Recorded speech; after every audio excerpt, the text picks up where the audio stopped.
And I'm live early.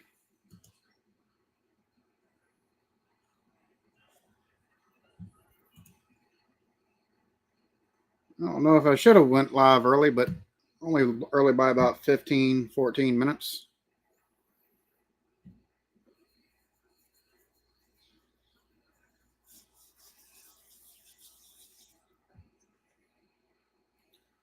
Already got 2 states called or 3 states called.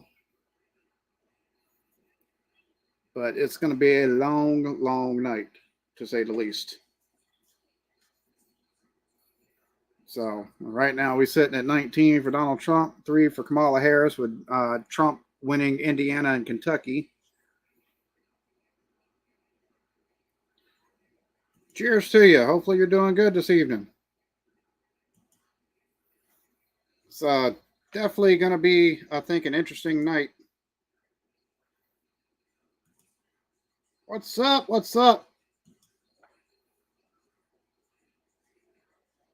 Which, real quick, I'll bring up.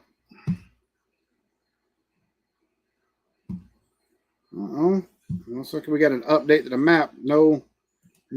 Nothing new has been called, but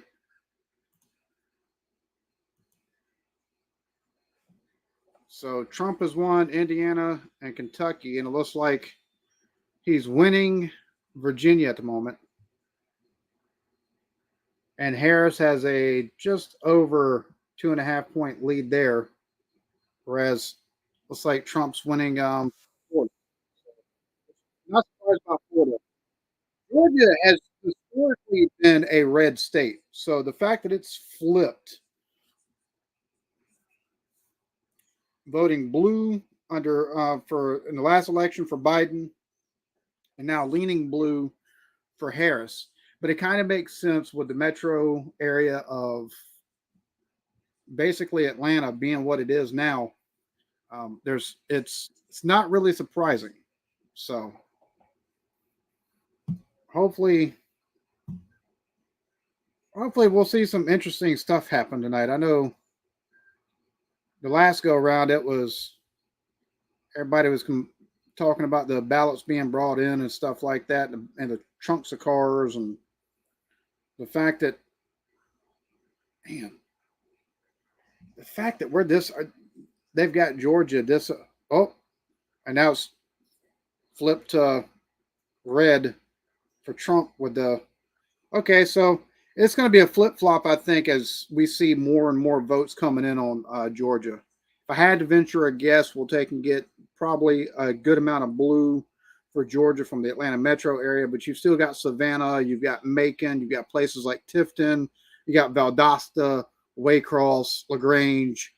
Some of the larger places there in Georgia still probably to take and completely report in, along with all of the rural places there. So, going to be an interesting night. Cheers to you. Cheers. It's crazy. They were showing something earlier. They were showing the early voting in 2020. It was 48% Democrat, like 30-something% Republican, and like 2 or 3% independents. This go around 40% Democrats, 38% Republican vote, and like 8% of the independent vote, all done early. Nah, I ain't worried about it. Comment whatever you want to. No, you're right about that. Neither party is really for us anymore. They're for corporate interests and whoever's lobbying them the hardest.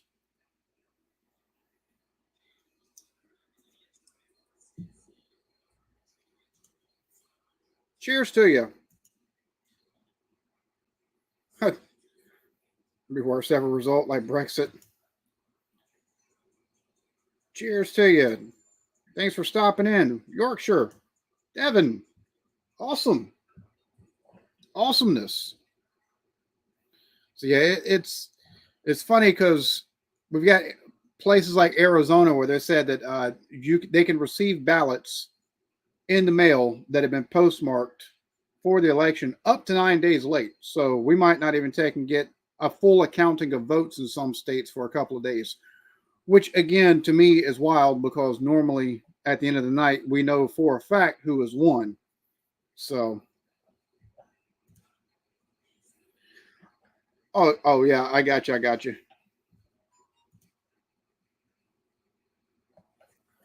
How does the independent? Right now, the independent vote is leaning Trump. So, a lot of times, the independent vote goes according to whichever candidate has the stronger stance or whatever party they're tired of seeing the most from the previous 4 years.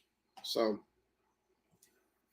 well, some states do require a party affiliation for voting. So, which I don't understand, because like tonight, I voted. Not even gonna lie, I voted Trump because I don't like Harris's all of her policies. I don't like all of Trump's policies, but he's got a better plan, in my opinion, for getting things kind of economically turned around and reinvestment and into things and everything like that. But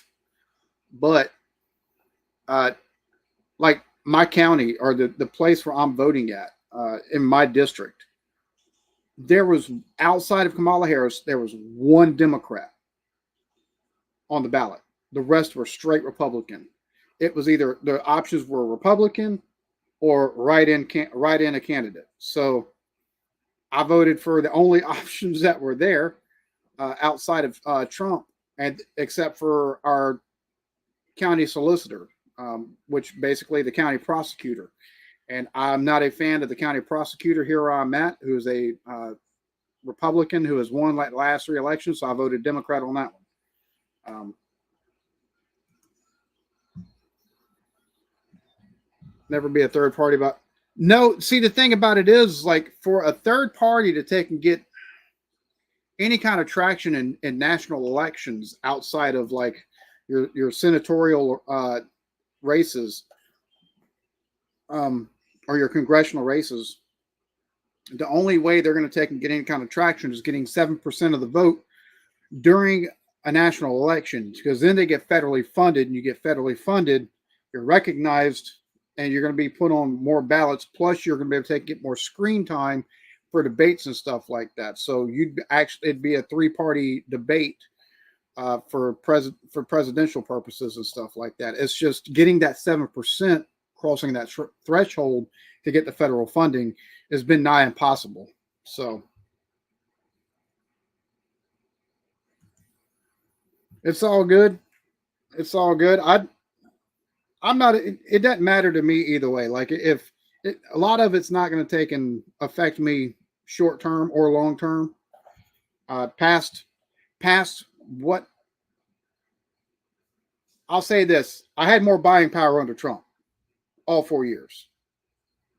So I don't have complete faith in Harris's financial or her economic policy with the price caps on housing and like basic needs and stuff like that. That's a recipe for disaster in a free market. You can't take and go from free to a controlled market all of a sudden. You're going to take and have calamity. So outside of that, though, I like the fact that she wants to take and cut down the prices on prescription goods. She's looking at reinvesting into the middle class. Like, she's got some good ideas. It's just overall, I don't trust it enough.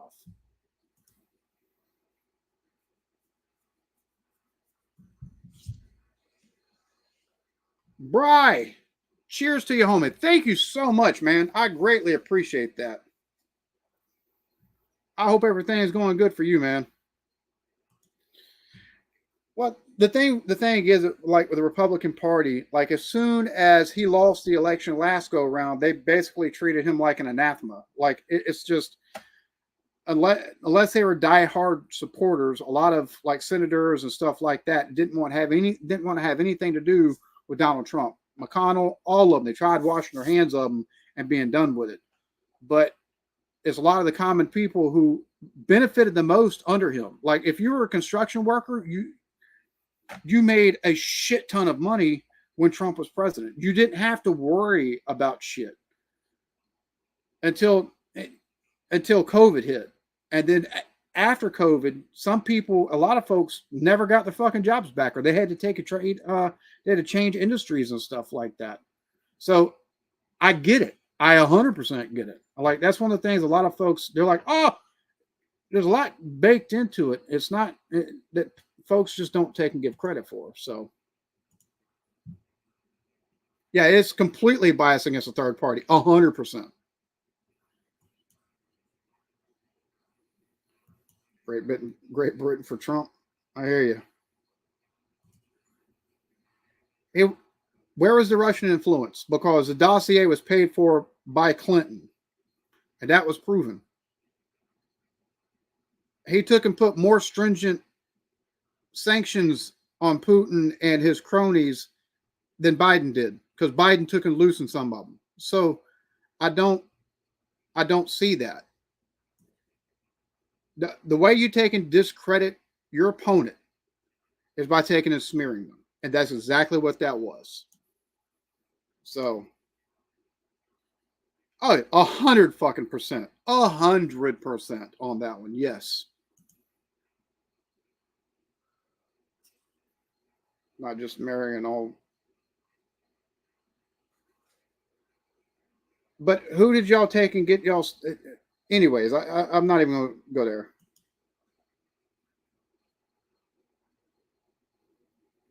They're doing good. They're getting grown and mouthy, you know, kind of like kids do.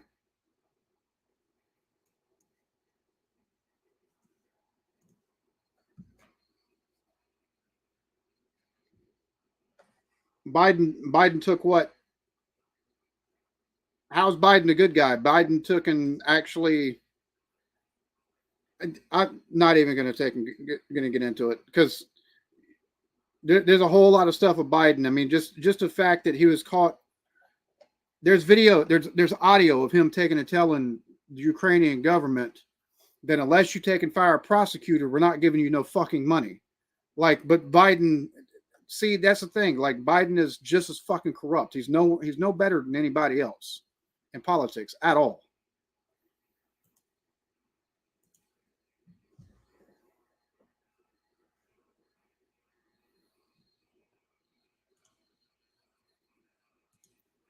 Bruh, I'm telling you, it's crazy. We don't really have. Yes, everybody bribes everybody, but whenever Trump does it, or Trump takes and pays hush money, or whenever Trump takes and says, no, you're not doing this, it's suddenly fucking news. But it's okay because Biden's a good guy. Explain the logic to me, please. Well, I'll be right back. I gotta get something.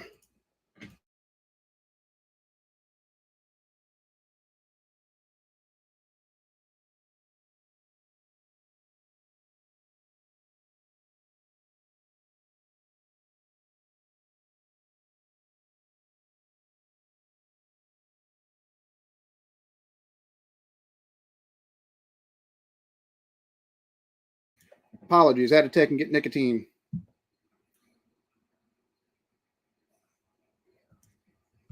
See, that's the thing. Media makes out a whole lot of stuff. Like, there's a lot of stuff they take out of context, especially here. They take and edit stuff to take it so far out of context from what's actually from like the entire statement that's given a lot of times that I hate the media here. I hate media in general for the most part.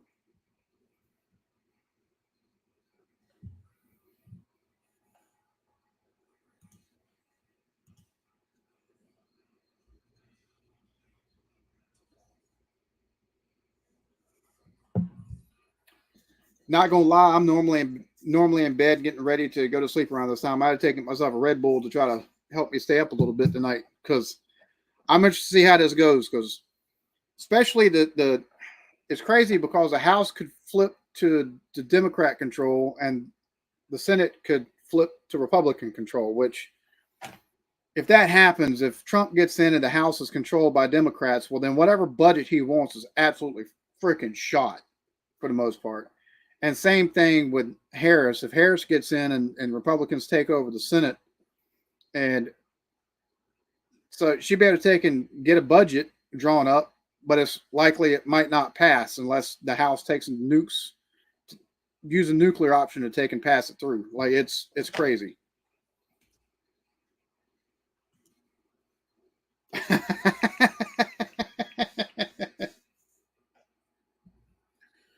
So Trump is sitting at, so far, with 8% of the vote. In Georgia, he's sitting at a 58.1% lead.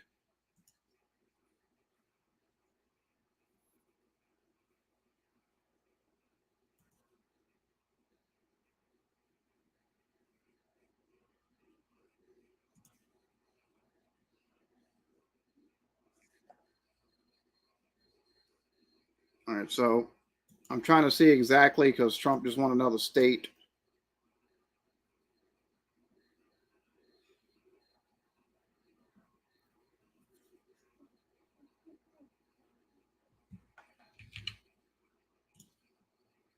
So Trump is now 23 to electoral votes to 3.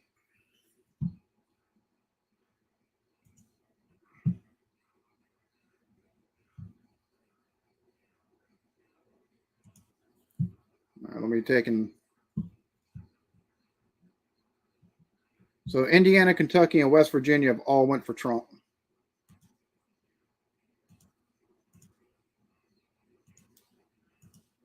And that's what we're looking like at the moment. What's up, Chris?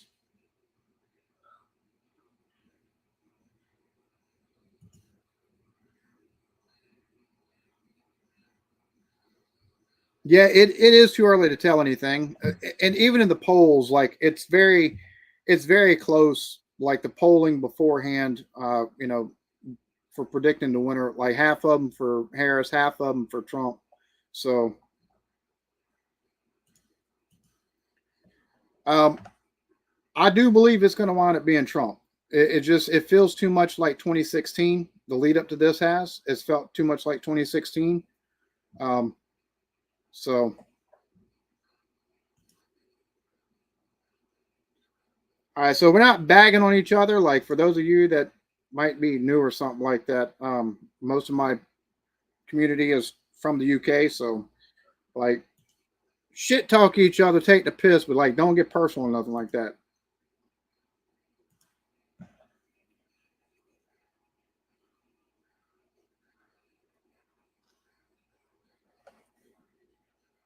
Bruh.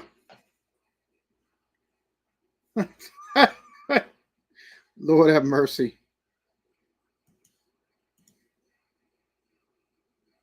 0.5% less. I think we could literally. I wouldn't be upset if we was to take and cut our defense spending by 50%. Way too much goes to our defense right now, and we've got the most advanced military in the world. Of course,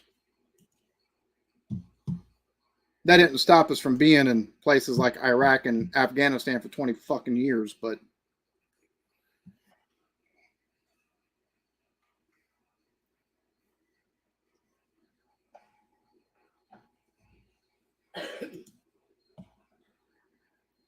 yeah, I might have to take it for my Patreon. I've got to take and I might take and do a poll and see how many people are through Apple, um, or see how many people wouldn't mind being moved to subscription based, because as of right now, unless my stuff is on subscription based, so charge it the first of every month, you can't even take and view my Patreon on Apple products, which is stupid. I don't understand how they're able to take and get away with stuff like that. That's anti-consumer.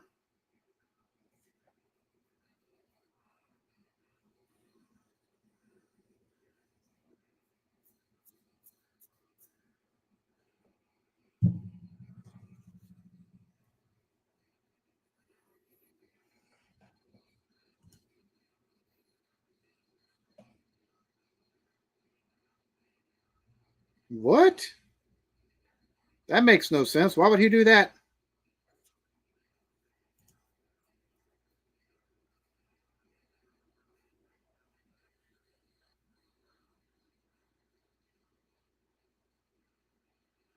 Less fighter planes in 1982 and still on. That. You talking about the Falcons?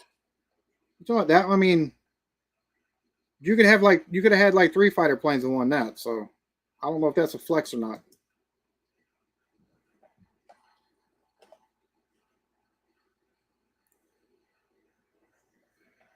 So they're talking about, I'm watching ABC and they're talking about what's going on in Georgia right now. My thing is, until we see Atlanta, the vote count for Atlanta, that's going to tell the tale, I think, for possibly Georgia, because a lot of the outlying places, Atlanta is the biggest metropolitan area in Georgia. Cheers to you.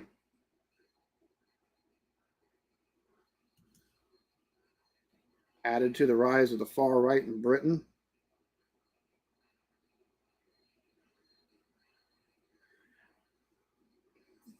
Uh, I think probably the policies that have been passed in Great Britain are leading to any kind of rise that's happening in of the far right in Britain. Just throwing that out there, because once you start passing anti-citizen laws and anti-speech type stuff, you're going to take and have a rise of a group of folks that you're not going to want. It's just kind of how that works. Historically, that plays out like that.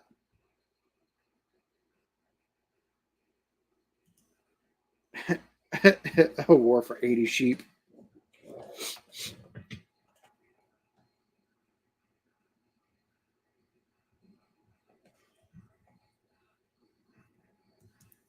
So far, it's still shit. A lot of states in the East, they're only 30 minutes. Bro, I got to get a haircut. I need to trim. Lord have mercy, I'm looking like a woolly booger.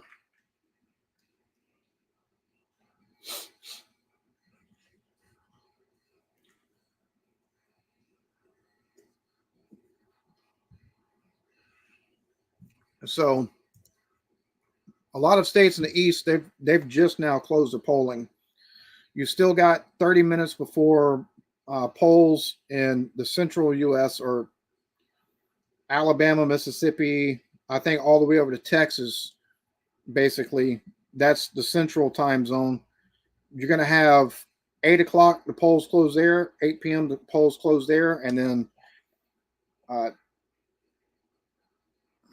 9 p.m. for the ones in the Midwest region, like Colorado and stuff. And then I think it's going to be like 10 o'clock p.m. for the Western states. But we already know, for the most part, California, Oregon, and Washington State, all three are probably going to go for Kamala Harris.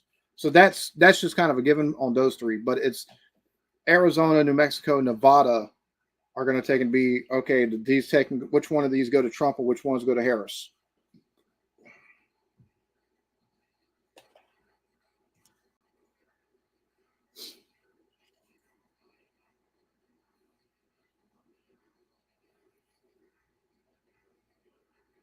Well, I got to take and get me another beard brush so I can start brushing it out more and start using my oils again and stuff like that. That way I can keep it kind of lush and soft. Everyone's offering him to pack and drive them to the airport. I can see.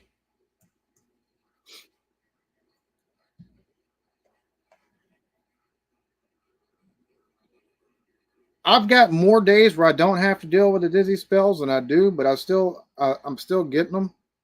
It's aggravating. It's just completely aggravating. So, which tomorrow I'm fine. I've got to take, and my wife is home tomorrow, so I'm gonna have her remind me to make the phone call to reschedule the appointment so I can go get a clear, definite answer of, hey, this is what's going on. So we can get a course of action going forward.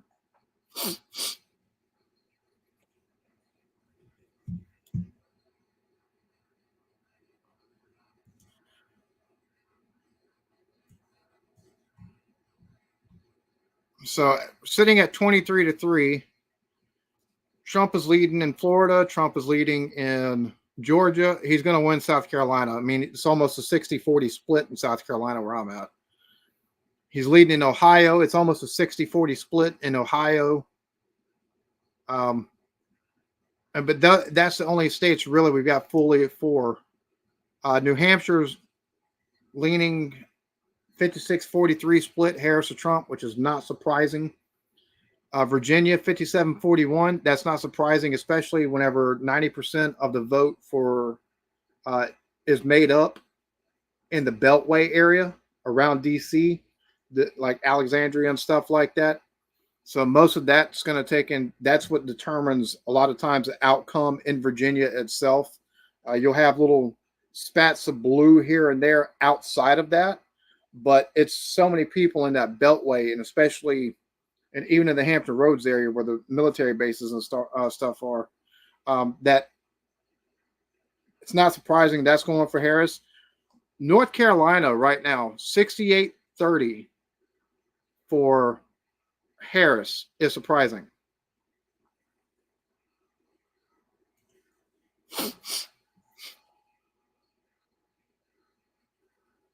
So right now for Georgia, it's a 60-40 split. Early ballots in.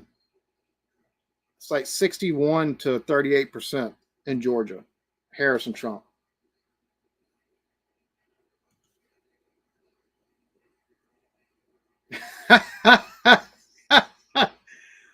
Well, hey, according to Republicans, you could probably take and send in a mail-in ballot. They might, they might accept it. That's depending on what the Republicans. If you listen to them 100% on all their rhetoric. 62 to 36% Trump to Harris in Georgia. That's crazy.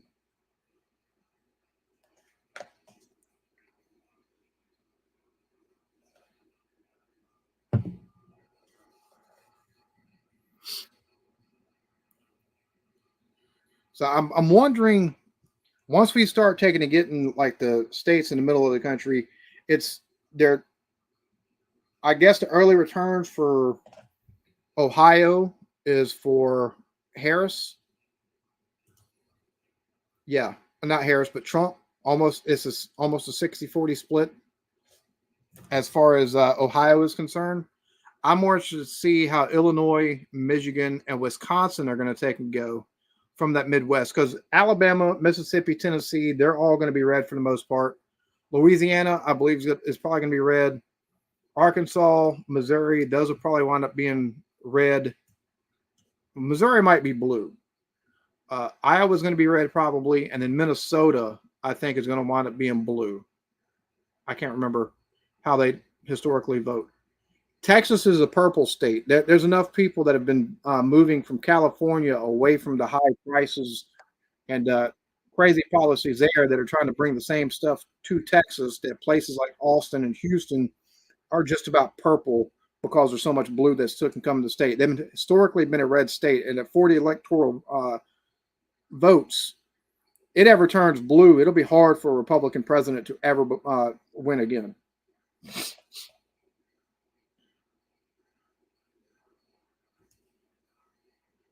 Cheers to you.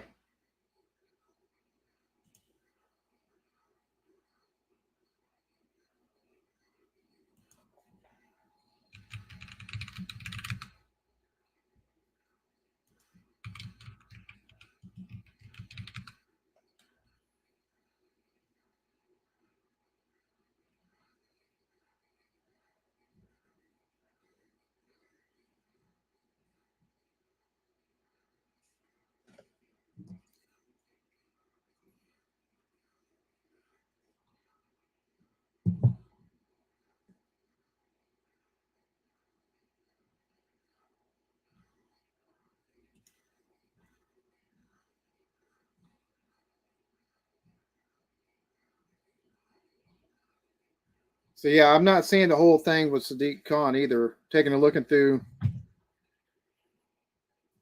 his Twitter, unless it's something that he posted somewhere, or unless he took and said it somewhere. But everything from today has just been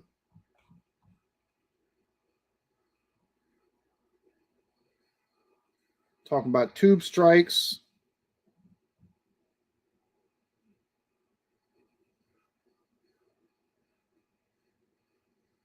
Meeting with the MP, and then Yeah, so I don't know. That's y'all stuff over there. I don't know where I'd find that. I don't understand how Trump winning here would increase hate for him over there. It seems like just from an outsider's perspective, it's kind of like Justin Trudeau in Canada. Like his policies are driving people to hate him. But maybe that's just me.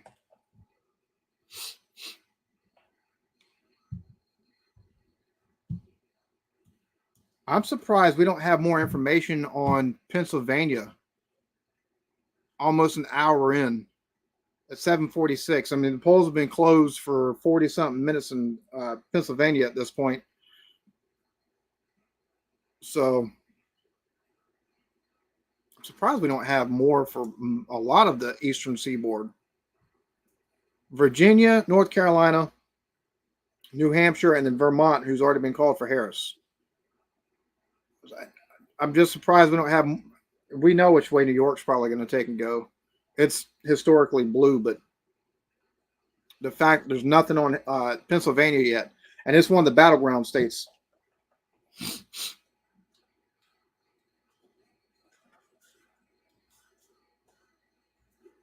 So let's see. So how's everybody doing other than taking and watching my goofy ass looking at the elections? Everybody have a good day today?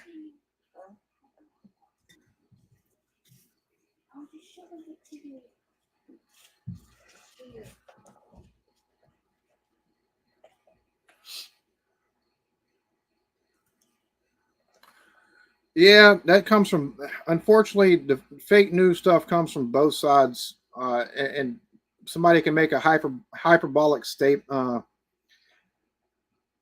a statement of hyperbole, and it gets run with as fact, or as if it's actually something's actually been done or said, and it's done by both sides, and it happens entirely too much, and it's spread as news. It's it's crazy how things happen.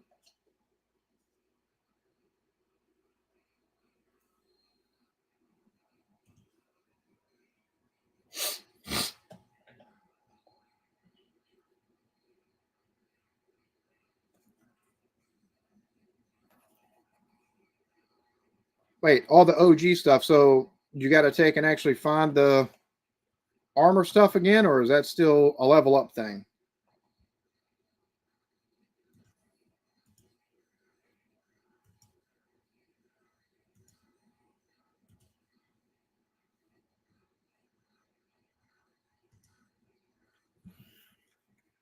Boy, I'll tell you what, we're barely 15 minutes. We're almost 10 minutes away from 8 o'clock, and it's ooh, this is gonna be a long night. I forgot how long these damn things take. Armor swapping. Ooh, woo woo. There's been a minute since I played Apex. Like last time I played it, they had where you level your armor leveled up with kills and score and stuff like that, and how long you survived. So the fact that, or you had to take and get the thing that upgrades it, but the fact you do armor swapping again. Oh,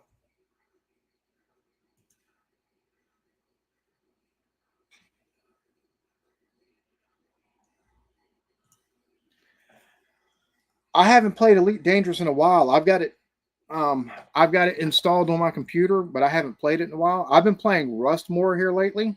I'm actually tomorrow. I hope to take and have edited and uploaded the Hitchhiker's Guide to the Galaxy. Friday, hope to have edited and uploaded a no spoilers movie review of Deadpool and Wolverine. Saturday, have the movie reaction to it up. But for the most part, like this whole coming month, like I'm just taking recording as needed for the channel and recording what I can uh, in like one day for Patreon, and the rest of the time is going to be spent basically playing Rust and recording on that, or taking and playing with like Runway. and Pixaverse and Midjourney, in trying to take and learn the different stuff for image to video, video to video, the runway. What's it called? Anyways, runway has a thing where you can actually record yourself, put a video of yourself up talking, and it takes and basically makes a cartoon version of you. So I'm gonna be playing with some AI stuff, and yeah. So I'm trying to take and make it where I don't take and get burnt out too quick. Because as much as I love taking and doing these as much as I love doing reactions, it's easy to take a hard charge on this shit and record a bunch of stuff, and then go to edit it, and the time slog that it all is just take and get completely burnt out. I'm trying not to take and do that. So I don't know if I'm gonna put any gaming content on this channel. I'll probably take and make an announcement from the first episode from the new wipe for the server I play on when Rust comes up. I'm gonna take and put it episode 1, episode 2, and it's gonna be a week by week thing. So, what's up, Kirsty? Cheers to you. Hopefully you're doing good. Episode 4 kind of threw me for a loop, to be honest with you. Like, it was interesting, but it was like, bro, what the hell? So I've got that reaction up, the full episode reaction up on Patreon already tomorrow morning, before we do some stuff that we got planned for the house. I got to take and get it edited real quick to take and put up for YouTube.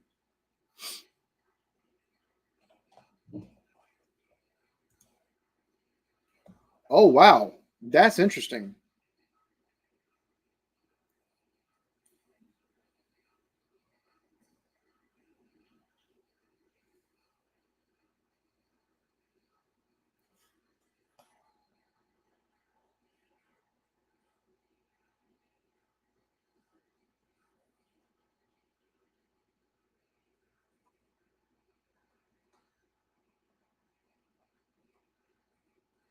Oh, they got Chris Christie on ABC News right now.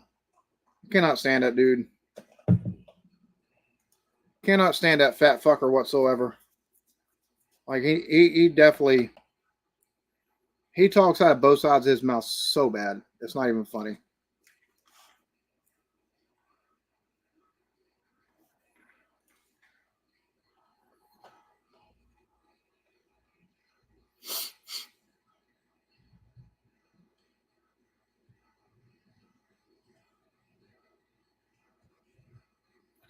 So we don't have any. There's no updates yet. Oh, this waiting is killer. So yeah, there might be some interesting stuff come up on the channel. Like, I think I've got a channel more Eclectic Beard, so I might wind up putting more. Might wind up putting the AI type stuff and try to take and put some other stuff on there. I'm trying to diversify content just a little bit. I love doing reactions, and I love the channel and the community I've built here. But once you get to a certain point, sometimes it's like, all right, either you got to take a step back, or you got to take and add more stuff in to keep, so you're not constantly just doing one type thing. And I want to take and create some stuff that's actual, like, original content. So yeah, I kept having to take and edit those. So I had to keep editing the Band of Brothers stuff and taking more and more stuff out. So at the moment, like, that's going to wind up being, other than what I've got up, I'm probably going to keep most of that just on Patreon. And it sucks because so many people love that show, but it's just, man, it's getting so many shows. You get episode or 2 up, and you think, all right, this worked for these 2, and then you upload the 3rd, and it's like blocked. So you edit it a little bit more, blocked. You edit a little bit more. Oh, that's good. So you try the same thing, and then you wind up having to take. So you get less and less context within scenes a lot of times, or less and less context overall, and it starts looking too choppy, and That's such a frustrating thing because I try to take and leave in as much context as possible. It's one of the reasons why I talk so fucking much into things, because if I talk, at least I've got something I can blow up real quick, and then 3 4 seconds later, I'm back down. You get a little bit more of that scene. I'll talk real quick, and then I can cut the cut 5 or 7 seconds, show more, talk a little bit. It's that way you keep as much, and it's get some of that stuff just gets to the point where it's like, man, damn. And as much as I love doing taking and reacting to comedy clips and stuff like that, having to take and find comedy clips on a day-to-day basis or a week-to-week basis, finding comedy clips from 5 different people, it's so limiting. It's just, and there's so much low-hanging fruit that everybody else does. I just don't like doing the top 10 stuff. I don't like doing the comparison stuff. It's been done ad fucking nauseum so fucking much. Everybody does it. So I enjoy the process more of doing the movies and TV shows. It's just some of the back end stuff that sucks a little bit worse than other stuff.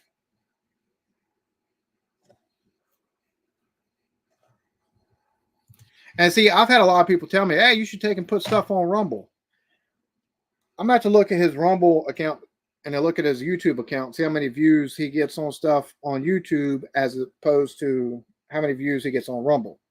Because I've put stuff in different places before, and the viewership is like here on YouTube and way down here for other platforms. So it's kind of the discoverability is not really there, and a lot of your community doesn't translate over, it doesn't follow over. So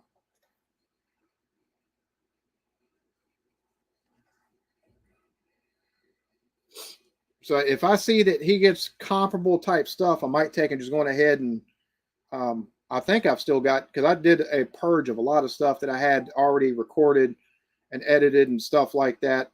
And because I'd have the stuff that was raw and then I'd have the edited stuff, and I did a purge of a lot of stuff. If I've still got all of the episodes and stuff, I'll take and go ahead, and if I see he gets kind of comparable numbers, I'll post on Rumble and take and put a, hey, look, you can go find the reactions here.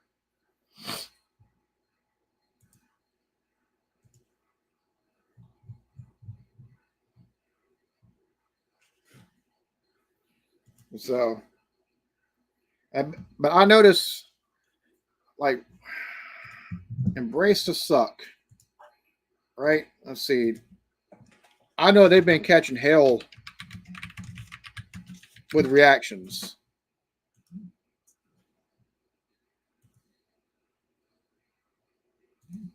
Videos.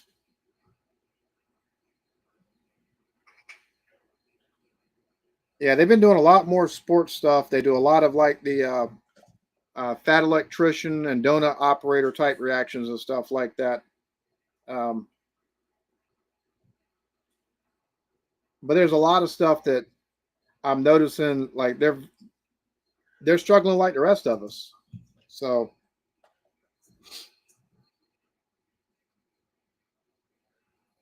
but that being the case, I might just go ahead and I'll see if I've got it, and if I do, I'll just take and post them over there and tell folks, hey, look, the rest of the stuff's over here. It's the only way it'll take and get seen unless people take and join Patreon. So.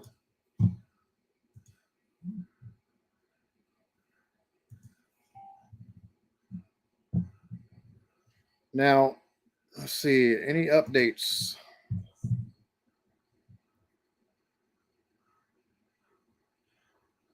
Ooh, Virginia has tightened up 52 to 45% Harris over Trump in Virginia, but I'm surprised it's still 60% to 39% North Carolina. Like, that's such a broad range for North Carolina. It was a lot tighter with Biden in 2020, but it's only 200,000 votes have been tabulated there in North Carolina. You still got, the interesting part's going to be what's the response from people in like Asheville and the places that were affected by the hurricane, as well as what's the rest of the state's perception to the federal response and for the hurricane, because what's been said and what actually happened with federal response there in North Carolina is two completely different things.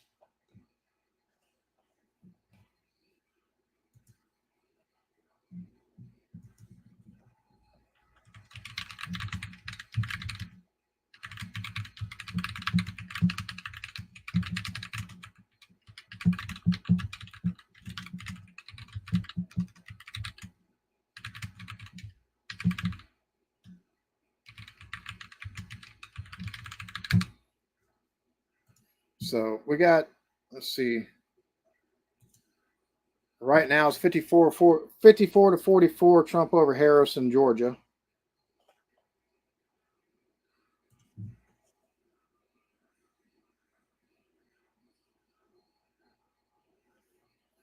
I'll be honest with you. If I knew, and I'm not so much worried about views, but if I knew that my community wouldn't leave en masse, I'd probably stop in the next 3 4 months with reactions altogether. Just because the numbers and everything, like you have to take an. That's the reason why I'm going movie heavy.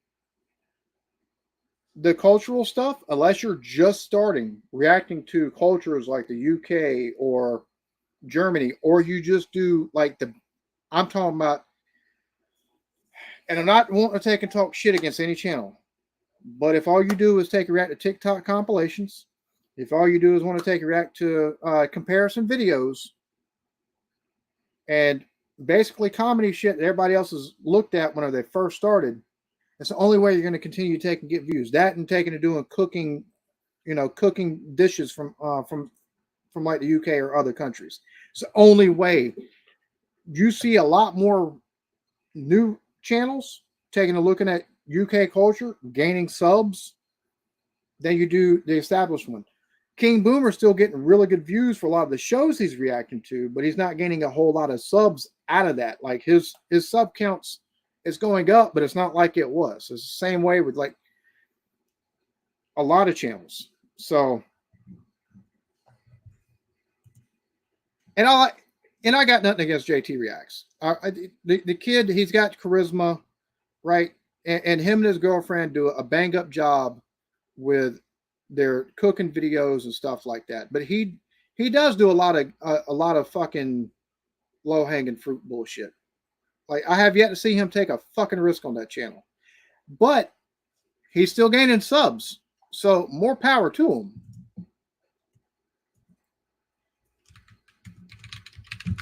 Because he's sitting at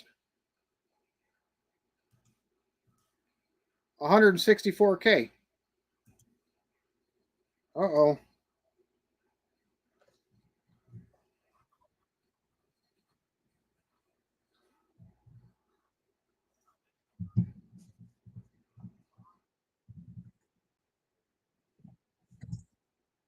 Oh, he's got an actual video talking about YouTube might delete his channel.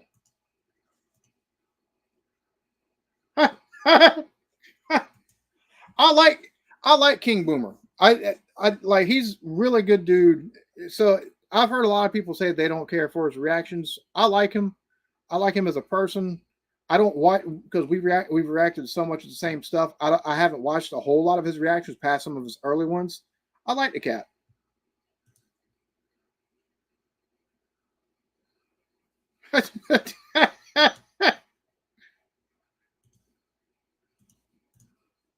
I, I'm seeing the reason why they might delete his channel.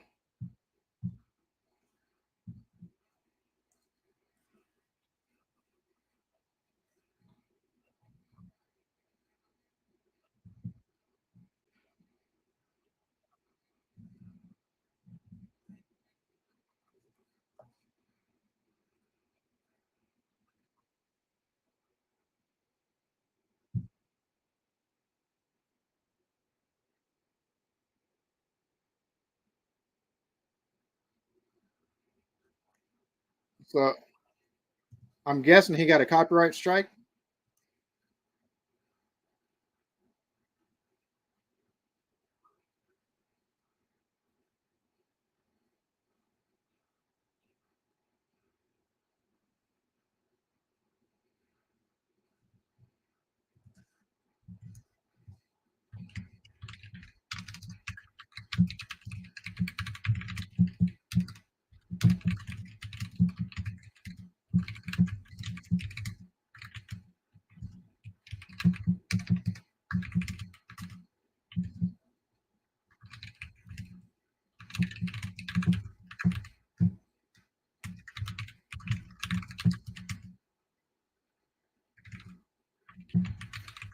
So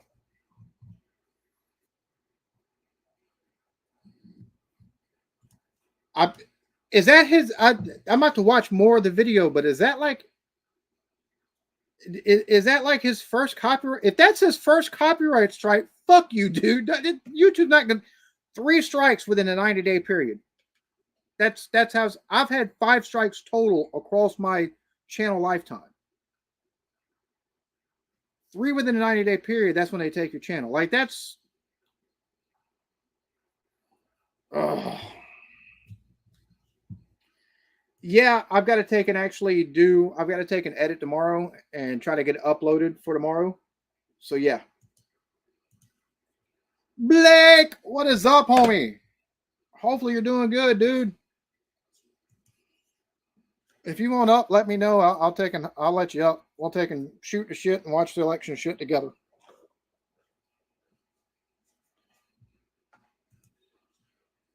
My thing is, it sounds like he took and had a copyright claim on it. So for the fact, so if it went from a copyright claim to a copyright strike, that's not normal. I'll have to watch the video after all this is said and done, but it's kind of interesting.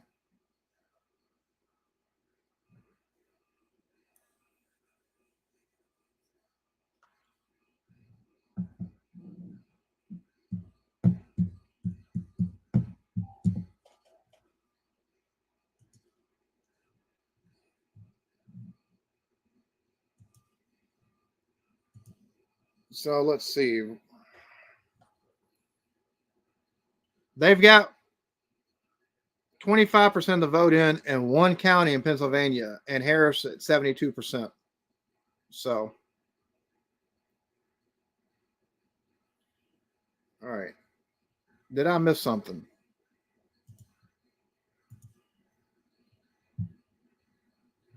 Oh, whoa. Well, I'm behind. Hide.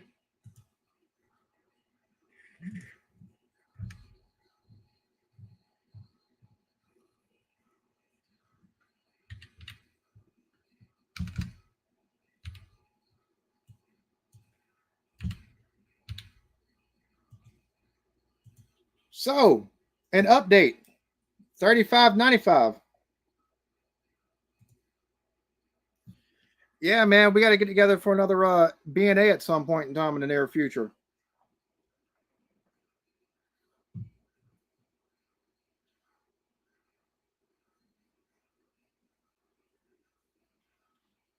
So, it's 35.95.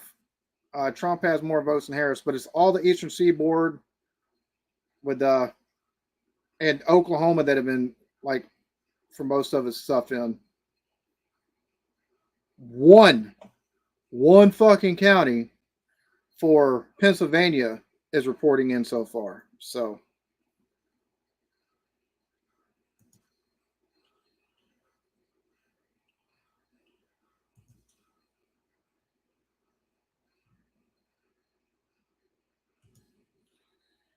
yeah, we got full of hyperbole.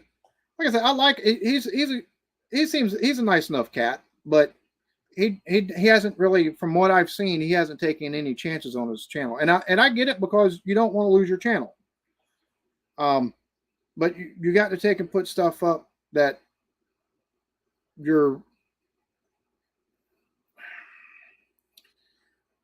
that's going to take and benefit you in the long run and take some risk.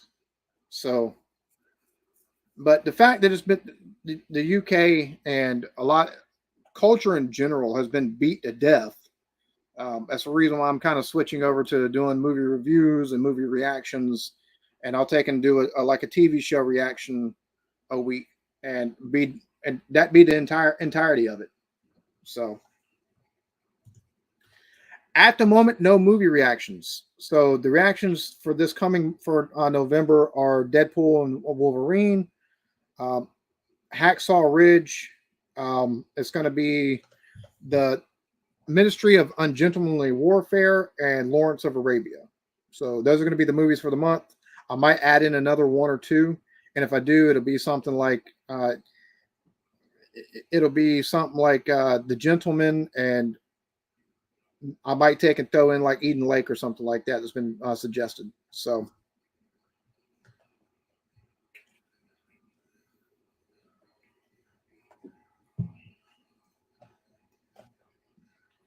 And the thing, at some point, I will take and watch it.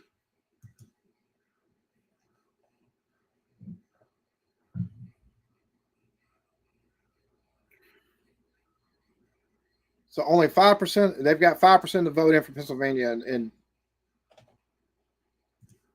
no, not by a lot. Like I said, I think he's a nice kid. You know what I'm saying? And he is younger. Him and his girlfriend, him and Anna are younger, and he's got charisma. Like, I'm old as fuck. He's got the younger demographic. Like, I'm not stupid. I know all this, right? So he plays a lot of his stuff does play to the younger demographic, which is going to take and net you more subscribers in the long run.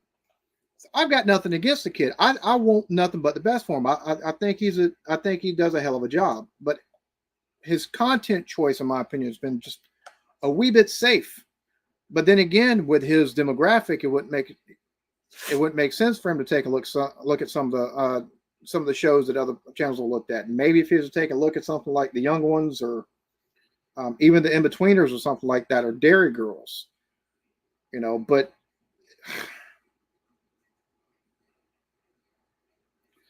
South Carolina, yes, we know he's going to win South Carolina. Well, I try. I think I've probably got more ego than charisma, to be honest with you. Just, I don't know, babe. I got charisma, or hey, babe. What? Do I got more ego or charisma? Ego. Yeah, wife says I got more ego than charisma.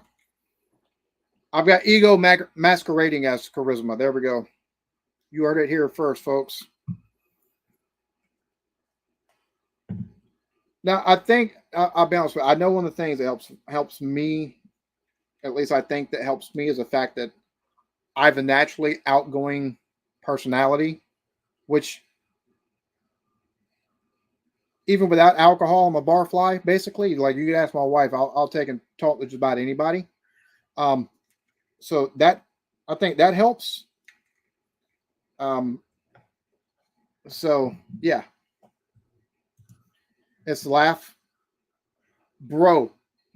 That's one of the things with Wolverine and Deadpool. I laughed so fucking much at that. Oh my god, that movie is hysterical.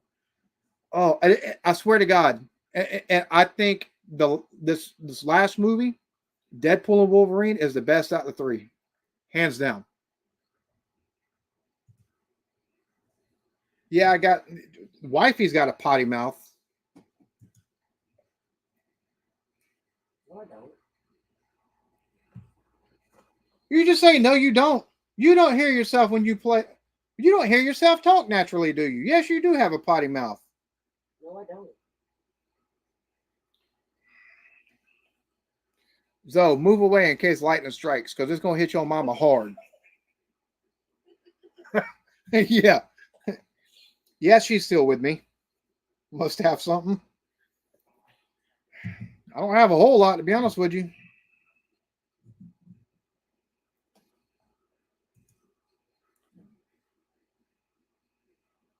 So it looks like North Carolina's tightening up 51.46%.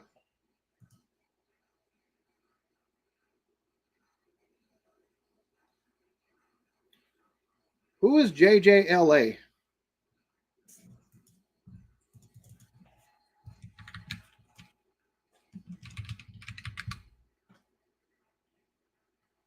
Okay. I know who you're talking about. I've seen. Yeah, he's only been doing it for like a year. So I've seen him. Like, he's got some pretty nifty videos. I like his stuff too. Um, I knew I'd seen that name. And Taft's been at it for a long damn time, right? Let's see.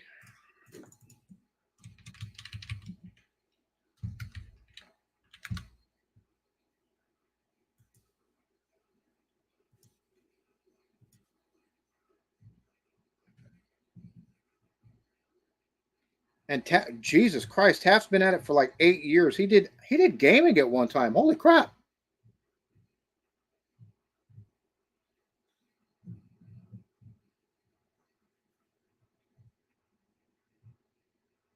So that would be one of the reasons why I didn't see a lot of stuff or anything from him when I was taking researching the whole America Reacts tagline, because his stuff is all, for the most part, his first 3 years is 90% gaming.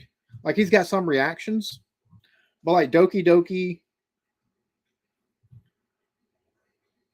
and 7 years ago, British children programs, and then you've got Set Up, On the Move, Arkham Origins, Doki Doki, Teen Toon, and then you'll have one randomly that's like reacting to British commercials. So, bro, and so it don't look like he actually took and went full on to reacting, but let's see, 5 years ago, February 1st, 2019, it looks like.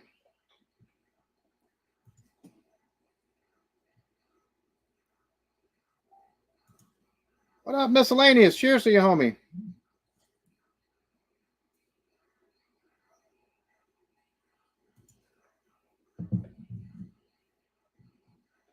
Yeah, that's the thing for me. Like with Taft, man, like he's, like I said, he's been at my thing. How the hell does he only have 32,000 subs, man? Because he's, like I said, he's been at it for a long damn time, and he's reacted to a lot of popular stuff as well. Like I don't understand it. Now, granted, I think he probably does a lot better job with Patreon and his off platform stuff than a lot of others do. But holy crap. Yeah. Yeah. And but I understand it with Squirrel because not only is he, balancing, a channel and family, but also a full, it's longer than 9 to 5 job. Plus his sons, his kids do sports and stuff like, so I get it, and it's easy to get burnt out doing this shit. As simple as it might look, it's easy as hell to get burnt out doing this shit. It really is. So I think he probably was too.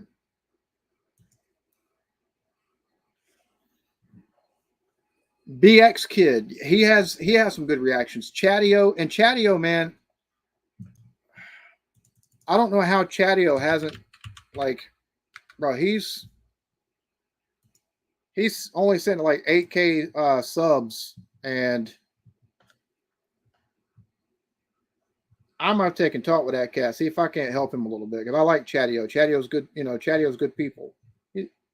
So, but you throw in music and you take and do TV shows and stuff like that, or clip reactions, it's gonna throw shit for a loop. So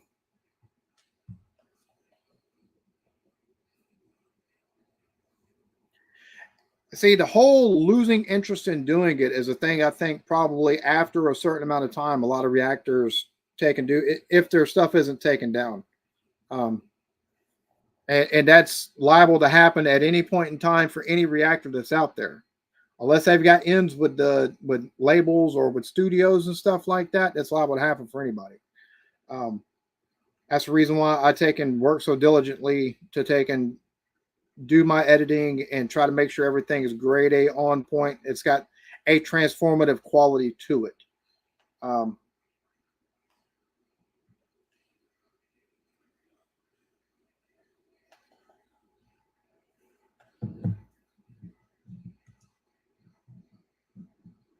Taff has watched more UK TV than you.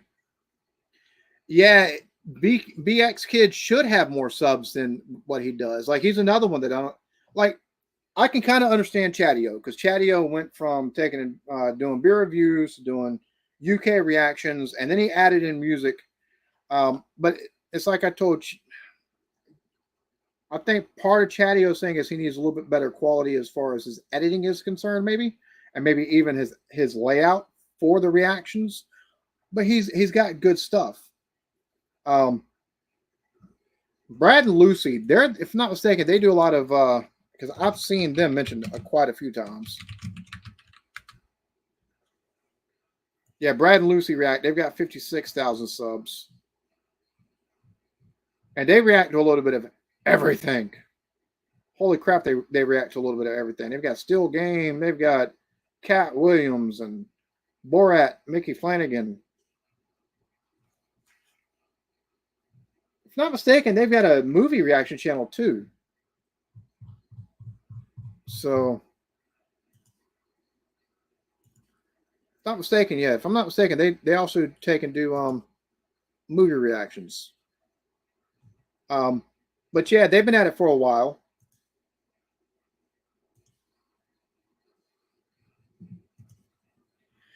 And see, my thing is with like Daily Motion, man. I took and uploaded like 3 episodes of Alo Alo there to Daily Motion and just stopped with it because they weren't.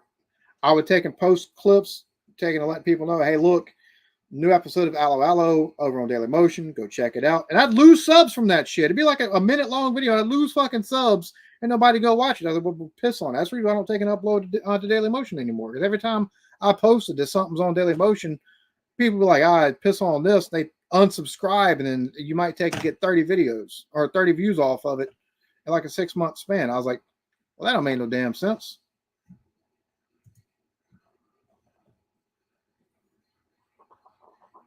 And that's right. They have done some full comedy shows. Well, I appreciate that. I really do. Now I know I'm moving away from the UK only type content, but that's for because I think at this point in time the UK content is beating a dead horse, like so many people have done it, and kind of a bit for sanity purposes. Because I'll be honest with you, I'm burnt out on the UK stuff, like just dead ass. So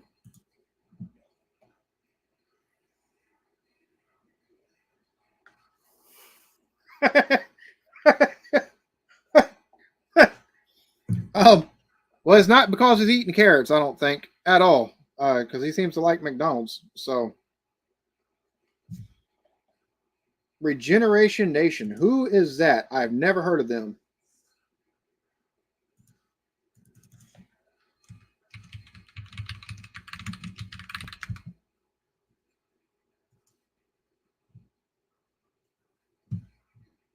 Who are they? Regeneration Nation, bro. I've never run across them.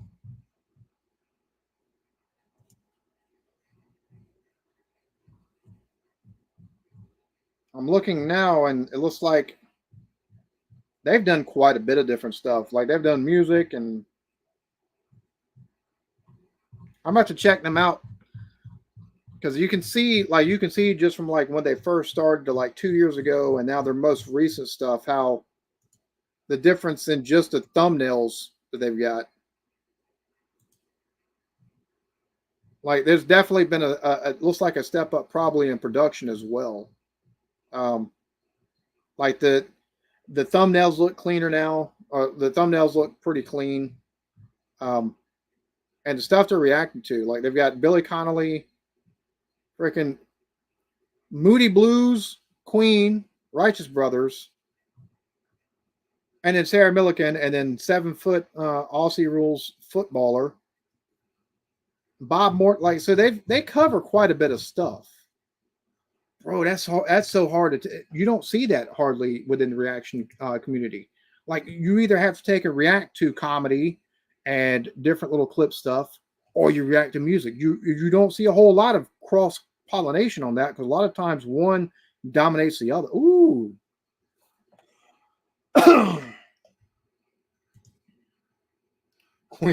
Cleaner than a nun's thoughts.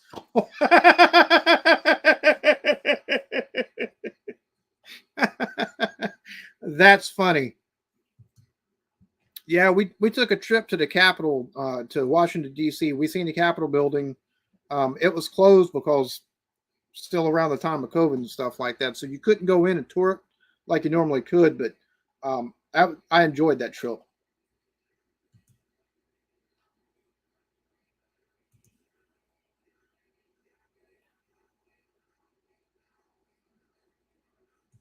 Let's see. That's it we got here now. See if anything's changed because I haven't looked at the count at this point.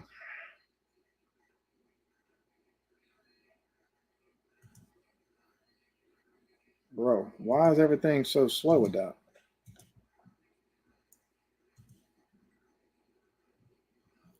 Nope, still at 95 and 35, so I haven't missed anything.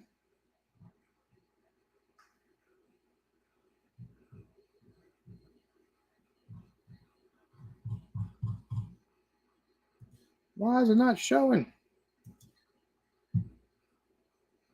Axios must be having problems.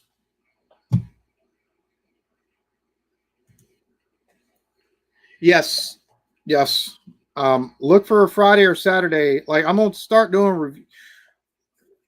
By the time January rolls around, you're gonna take and see a movie reaction before you see the or movie review before you see the reaction. I'm gonna wind up being a movie review and reaction channel. So you'll see a review, then you'll see a reaction to the movie.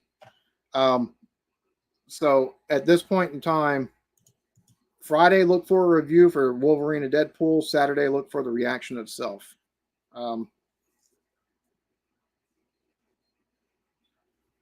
Why is okay? So I guess it's still 95-35. So we haven't had any change as far as election stuff.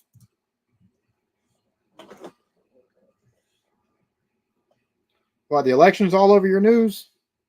How is it being reported there? That's my question.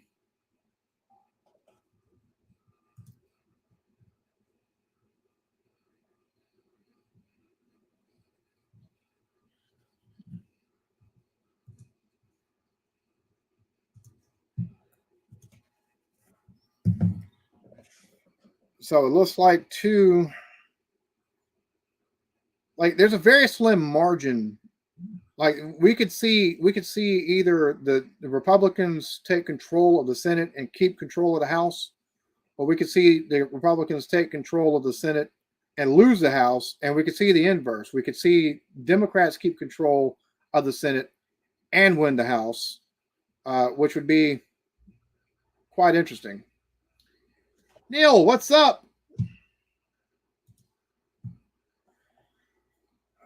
Trump is a fascist is the angle. Oh.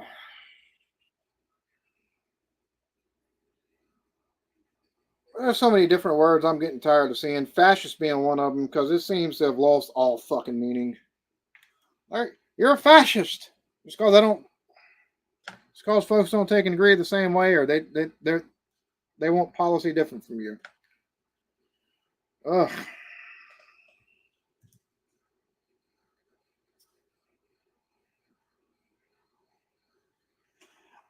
Yeah. You can't hear me, Neil? I'll be honest with you, Phil. I voted for Trump only because I like his policies better than I like Harris's, and she's got some. I think she's got some good ideas. I really do, especially where it comes to healthcare. But overall, I think long term, his policies economically will wind up being of greater benefit. So, if her economic plan was better, because she's got here's my problem. Like it is, I don't mind if you want to take and tax billionaires at a higher rate. That's whatever. But once you start going after like capital gains at the rate that she's wanting to go at them, you want to take and do price controls.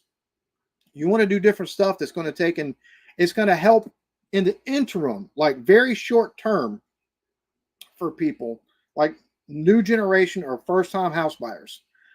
$25,000 at this point is not enough for a down payment for 90% of the homes that you can try to buy in the U.S. since the average house price is $300,000 for a 30% down for even a 10% down payment on that, and that most banks require 15 to 20%. You're going to need $30,000 to $45,000. So that $25,000, you better hope you got $20,000 or $15,000 saved up, or it's not going to do you it ain't going to do dick for you. So But the price controls, that's a recipe for disaster. I have nothing against renewable energy, but taking in and penalizing the energy sector that still uses natural gas and uses coal, that's going to hurt things. You're not going to take and be able to keep the price or give people cheaper energy costs by taking and penalizing these industries. So I don't hurt in the long term. Her stuff is only going to hurt more than it's going to take and help. That's the only reason why I didn't vote for her. Like they both got great and awful ideas. So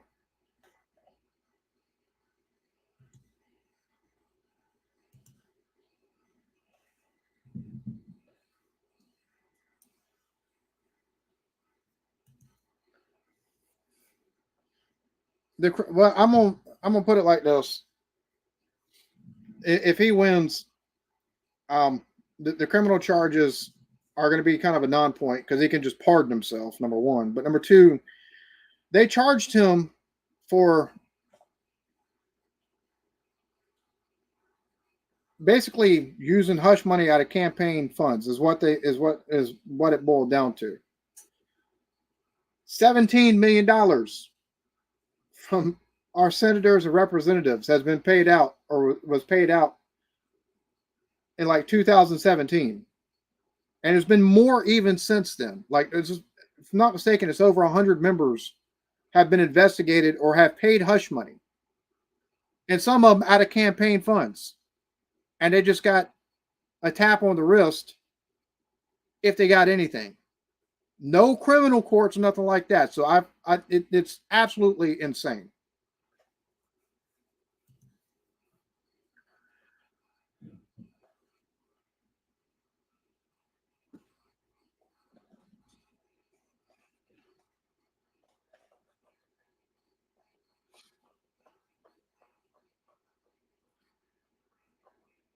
See, that's one of the things that I think too much stock is put on illegals with house prices, because it might be the case in places like California and New York. It's not the case in a place like South Carolina or Alabama, where industry has been booming and you've got people moving from out of state. The average average cost of a house here is almost $400,000, and I live in a state that's mostly rural outside of Charleston and Columbia. Like, you've got Charleston, Columbia, Myrtle Beach, Orangeburg, and Spartan. But like, those are the four biggest places in the state. But our average house price is like $400,000 almost. It's not from illegals. It's not from illegals at all. It's because of the different industries that have been brought here.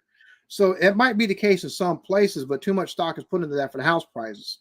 No, that's a lot of the house prices being as high as they are is due to the fact that you got investment firms that are taking and buying up real estate, and they're either holding them and creating a scarcity in a market, or they're taking and setting the rent price above what it is. So effectively they create the new market. And that's what the problem is with the house prices and the rental prices right now in this country. So my guy, whenever FEMA's shelter plan paid over $1 billion to house people here that come here illegally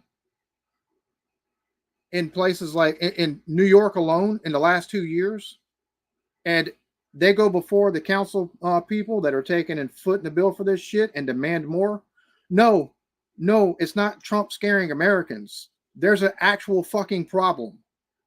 Over $1 billion to house them in hotels and give them benefits that even poor folks in America don't have access to. You see, there's video of angry people in fucking Chicago trying to take and get through the barricades because they've had to barricade off the fucking hotel in Chicago, a nicer hotel, because they're getting benefits they don't fucking get. That's not Trump scaring people. There's actual issues here with illegal people here illegally. The reason why they're housing them now is because before, whenever somebody come here and try to claim amnesty, the ones that took and come through ports of entry and try to claim amnesty, they would give them a court date and release them, and they wouldn't show up. So they just didn't show up to their amnesty hearing, and you don't see them, and it's hard to take and find them. There is a problem. There is a completely a fucking problem. 1 second. Look, cat.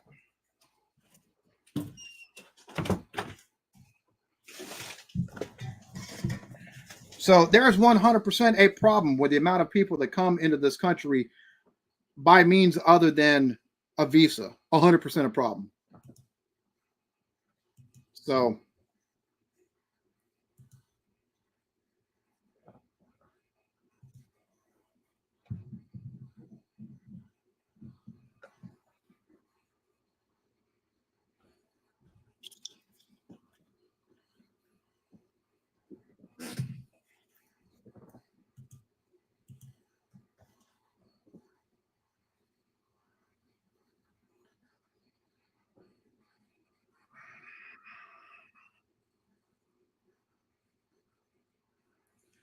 I mean, to hear the citizens tell it, you could say the same thing about the UK and other countries. I mean, like if you want to take and talk shit, we can talk shit, but like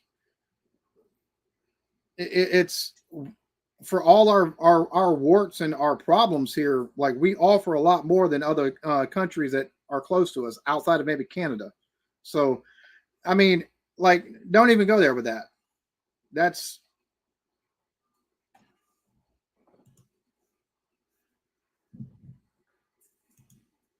well, people with glass houses and stones and all that, right?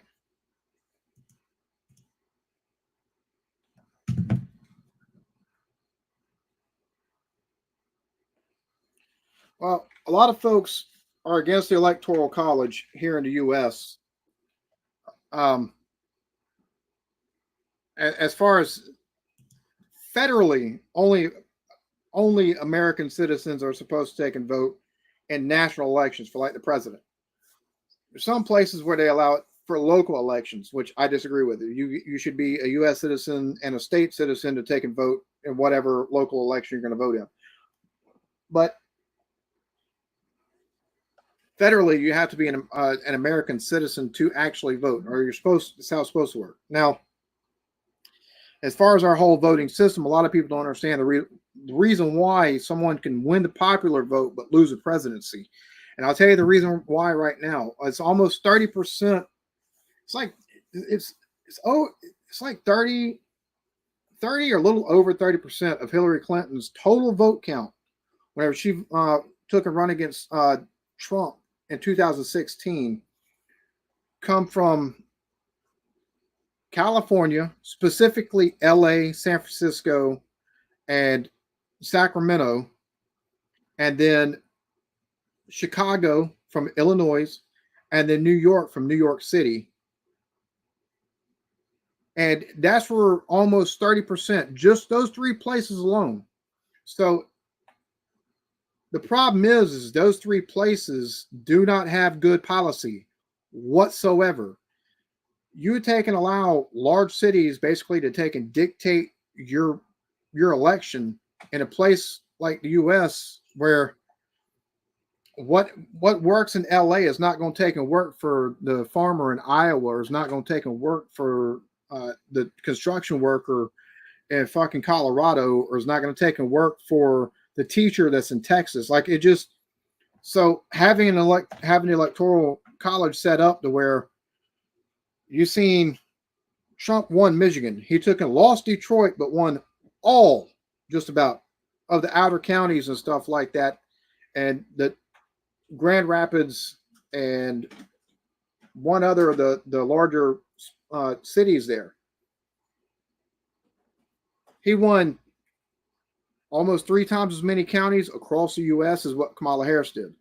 That's the reason why we need something like that here. Popular vote, we'd be fucked. We'd be absolutely fucked, because what works in these big cities and what they want from these big cities, like they've decriminalized in San Francisco and New York City. New York has been like, oh yeah, crime rates are down. Well, whenever you don't take and actually prosecute stuff like theft, simple assault and batteries and things of that nature, your crime rates are going to be down because it's not going to take and show anything but the most violent of crimes. Same thing with San Francisco. You've got you've got smash and grab jobs being done in places like New York and San Francisco. And guess what? The people, doesn't matter how much they steal, they're not, if they get caught, they're not facing felony charges. That's the reason why you've got places like Louis Vuitton, you've got places like fucking Apple, you've got companies that are historically done well in San Francisco and in LA that are now leaving. They're not taking it. San Francisco is one of the most beautiful cities I've ever been to. Now it's covered in human feces and homeless tents and homeless camps. People are mugged, and guess what? Nothing is done. So that kind of stuff is not going to work in small towns. It's just not.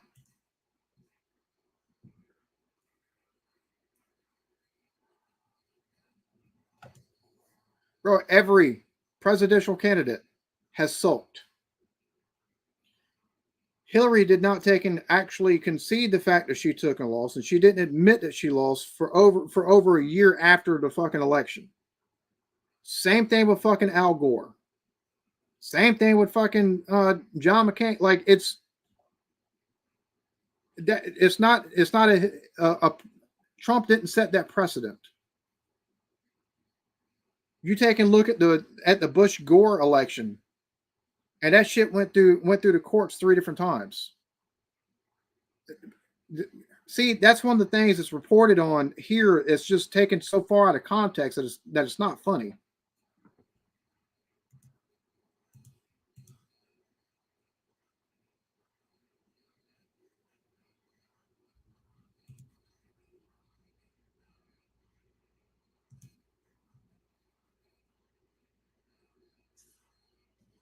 Newsom is bowing down to public opinion finally.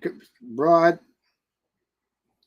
I'd be surprised if he lasts another term as a governor there. You think you should get a vote?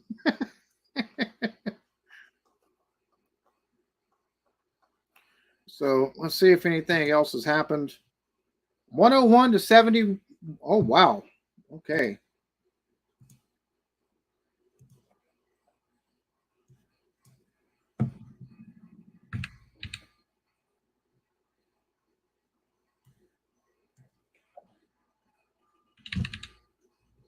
So we're not even seeing anything as far as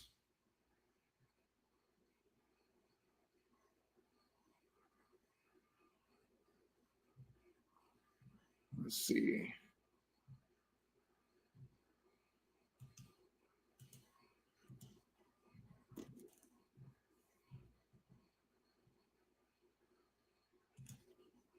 All right, let me see. Can I bring it up?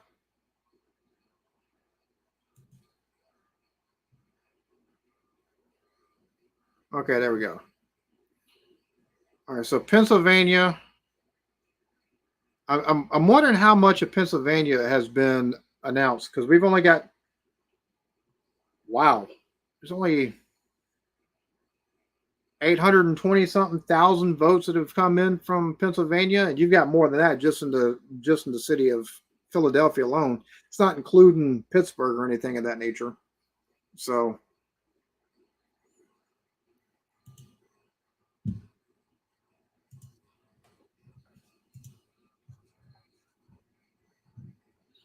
Yeah, Newsom being part of the Pelosi family, which they're corrupt as shit.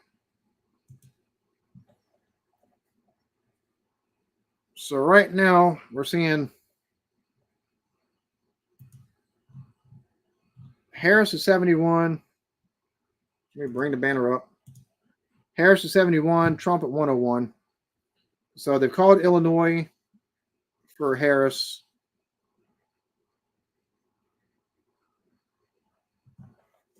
Harris at 242 to 186 in Michigan. So it's way too early for Michigan, but it's still very early in Illinois as well. But Illinois is very, very much Democrat leaning. So Massachusetts,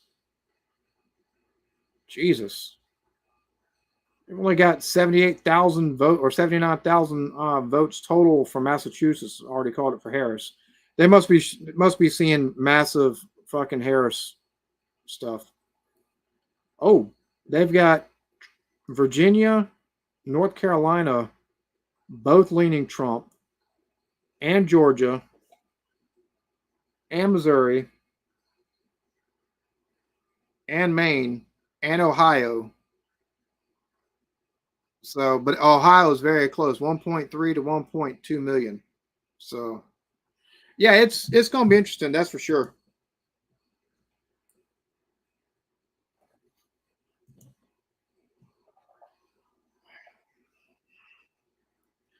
I wouldn't be surprised. I would not be surprised.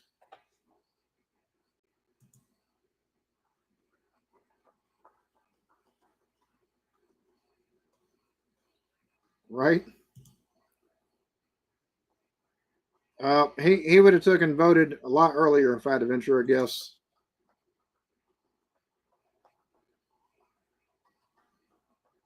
Well, most VPs don't do anything but cast tie-breaking votes. Like I say that, but you've seen and heard more of Mike Pence, and you've seen and heard more of Joe Biden, and you've seen and heard more of, you know, who was Bush's uh freaking VP. But yeah, so I have to agree. You didn't really hear a whole lot from her.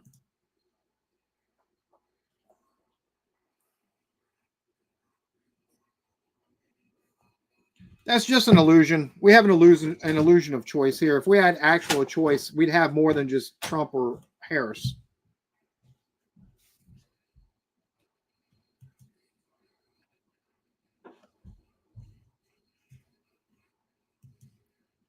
So let's see.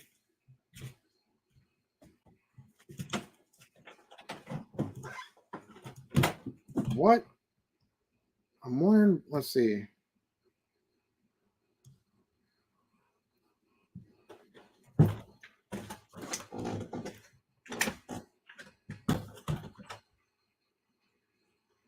Let's see. Let me calculate something.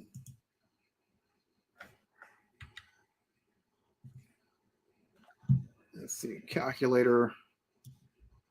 2 plus 11,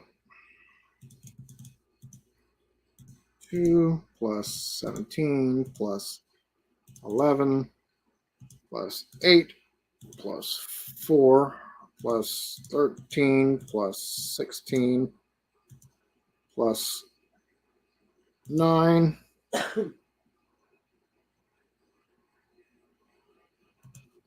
plus 16 plus 30 40 plus 7 plus 6 6 plus 9 plus 10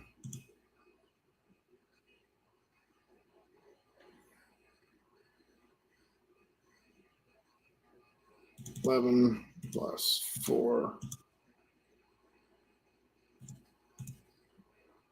So as it stands right now, the race to 230, it's going to be close. Like it's going to be close.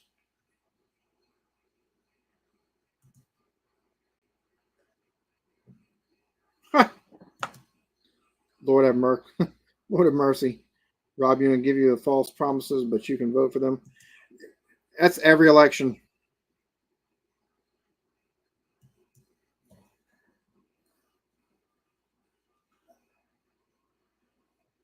So I'm interested to see. I need to take it. I want to see exactly what counties have reported in from Pennsylvania.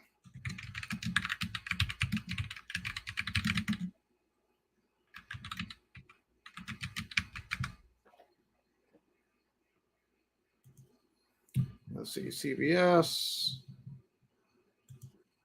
Live results from Pennsylvania.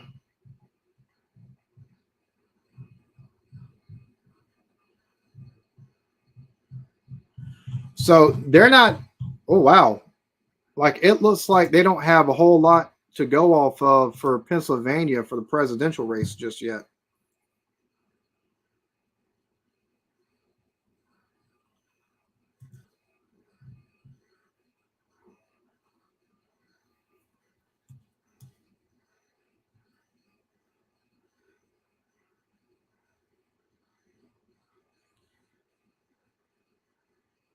All right. So what about Michigan?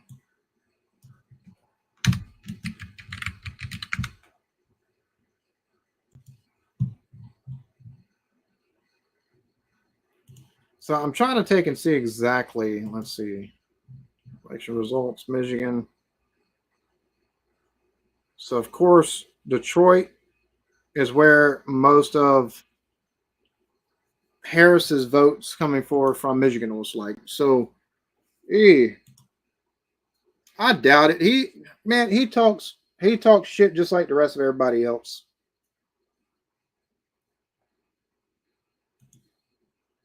Well, that's good. I love Jessica to death. Awesome human being. Like she's got her belief system. Whether I agree completely with what she's saying or not, two totally different things. But I like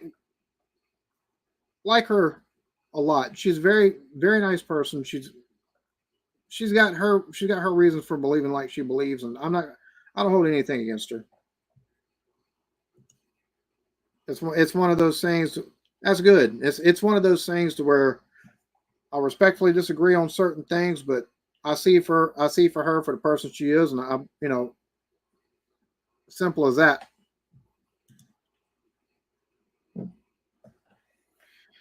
That's the reason why that's one of the reasons why a lot of folks want to take and see him in is because if Harris gets elected, there's already been saber rattling. They want to take and I have a feeling we'll wind up having boots in the ground there into Ukraine. I mean, we're already been training their soldiers and stuff like that on all the equipment we've been sending over there. It's just like, man, we don't need boots on the ground nowhere. We need to take care of stuff domestically before we take and do anything else. We got enough issues domestically, so.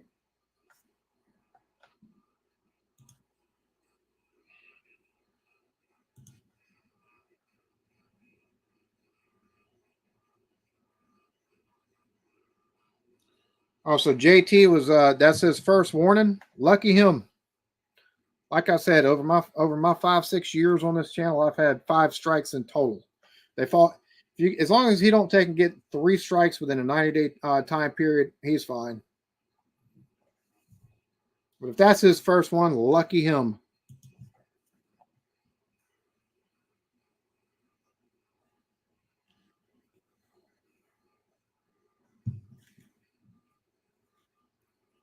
And see, they're talking about right now on ABC News, like they're talking about how the crumbs that we're seeing in Pennsylvania are better than for Harris are better than the crumbs we see in Florida. We need to see the vote come in from places like Atlanta and some of these large cities like Detroit. And that's the thing. That's one of the problems with these big cities is a lot of times there's more weight put behind the amount of votes in these big cities than the outlying areas. So a politician can win 5 or 6 counties, and if they get, and one of those counties is got a big population group, well then the rest of that shit can go out the window. So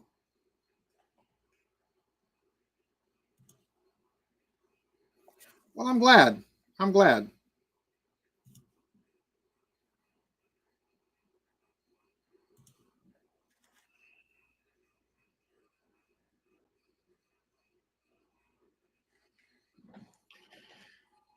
I'm not going to disagree with you at all. And Harris, I'll say this: I think a misstep was for her is not carving out the time to take and do podcasts like Rogan's. Now, a lot of people aren't going to put stock within Rogan himself. However, taking and seeing a presidential candidate, same way I think she should have done something with like, what's his name? Oh hell, Theo Vaughn and some of these other podcasters and not have any kind of limit on what questions can be asked or any kind of time limit on how long they got to be there or anything like that. Trump was 2 hours late to one of the rallies in Pennsylvania because he was at doing the Joe Rogan show.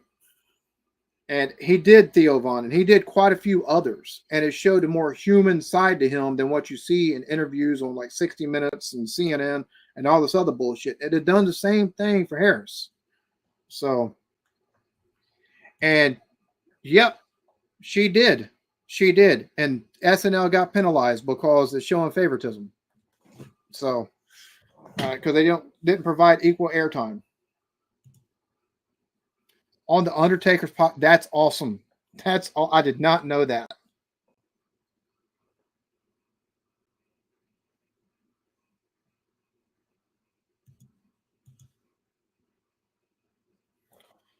I mean, the $1 million check for people that were already at Trump's rally. And that's not buying votes. The person's already going to take and vote for Trump anyways.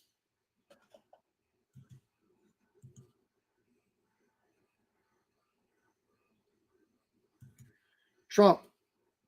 I voted for Trump, and my county is so, at least my district that I vote in is so weird because outside of, you had the option to vote straight party, and you got Republican, Democrat, Independent, Constitutional Party, and like Green Party and other stuff. But the only other option for Democrat on the ballot was for our county solicitor. So I voted for Trump for president. And I voted for the Democrat solicitor because the Republican solicitor that we have here is absolute garbage. Like, and the solicitor is prosecutor. So, and she's absolute garbage. Like, she's absolutely, and I think, corrupt to the fucking core. Like, there's no reason why somebody should get 96 convictions for meth and get, extensions on probation, basically. And that's all that fucking happens way too often. So,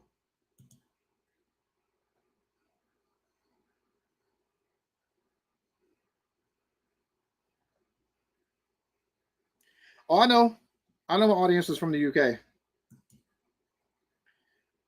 Looks the same. They're all easily led. All it takes is lobbyist money. The corporations write policy here. They just do it through Congress. She was the former attorney general for California, and there's been a lot of flack thrown her way. And then she was a representative or a senator for the state of California, and they do polling and stuff like that, and questionnaires to see who's the most conservative and the most radical or left leaning, and she got the furthest left. So.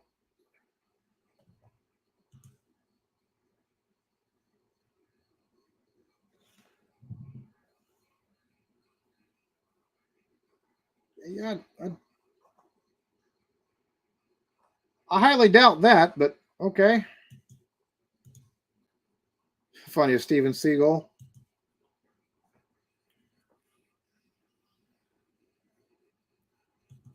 And are you talking about actual racist remarks, or are you talking about what the media and people on social media classify as racist remarks? Because there are two totally different things. That's what I'm hoping, 100%. I love the picture you have.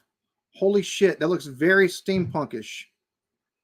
I'm loving the top hat, and the goggles. Fucking awesome looking.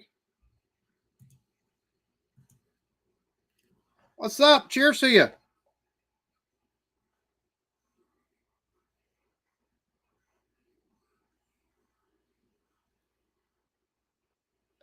Well, it's no surprising they're showing Arizona 0% of the total vote counted, Colorado 0%.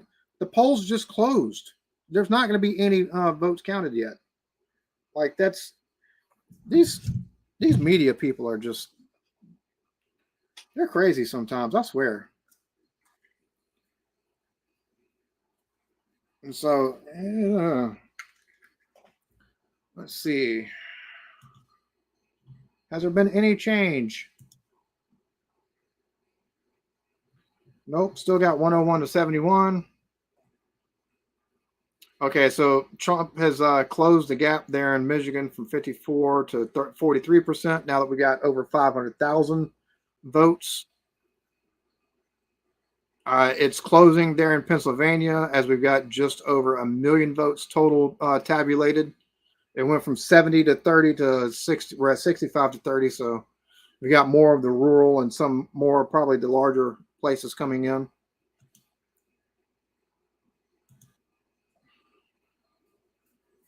And Michigan is taken and is closing as well. It was a 60-40 split. Now it's 52-45. Just over 500,000 votes tabulated in total.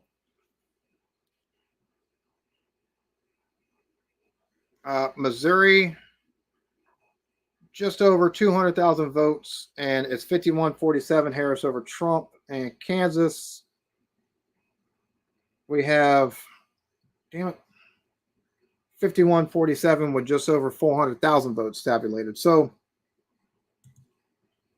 yeah, everyone's staying calm so far. If any stupidity happens, it'll be after tonight from whichever respective party loses. So, who won't be allies? The UK? Yeah, you will. It hasn't provided any precedents, and it was historically Democrat until Nixon. So,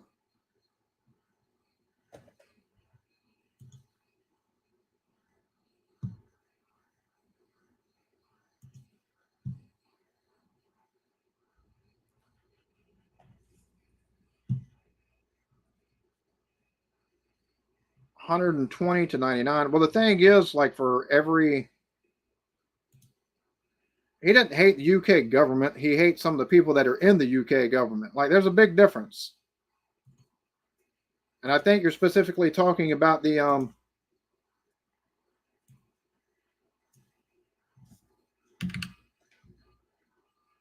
like the London mayor who he took and blasted in comments earlier. So,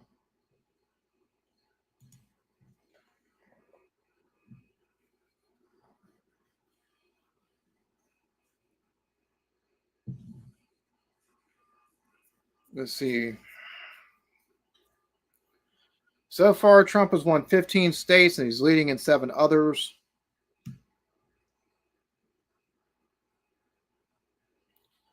Let's see. We've got just over 1.2 million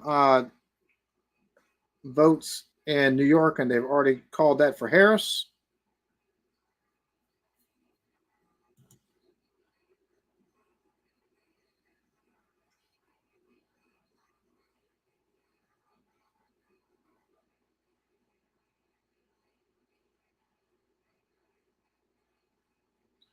So, as of right now,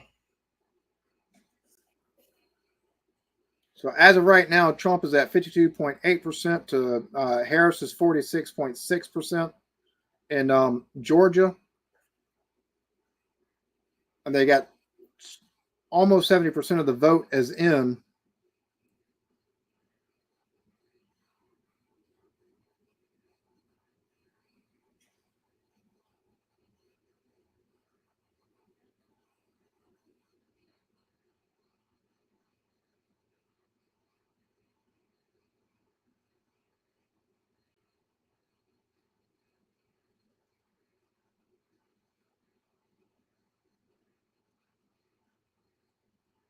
So I'm just watching real quick because they ABC is trying to. They're talking about Georgia and well, DeKalb County being Atlanta and the Atlanta metro area going for Harris is not a fucking surprise.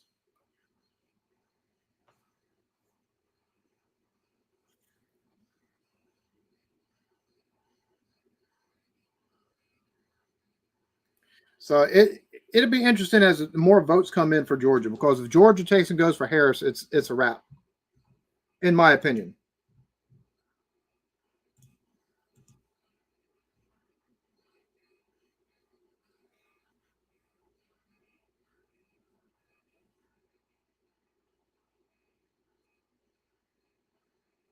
And see, that's what a lot of people. That's the thing that gets me. Like, so many people don't realize. Like, I don't think anybody voted for Trump. Well, the first go around, he run on water cooler politics. It's the same shit that we were all bitching about around the fucking water cooler on the fucking job site doing construction work.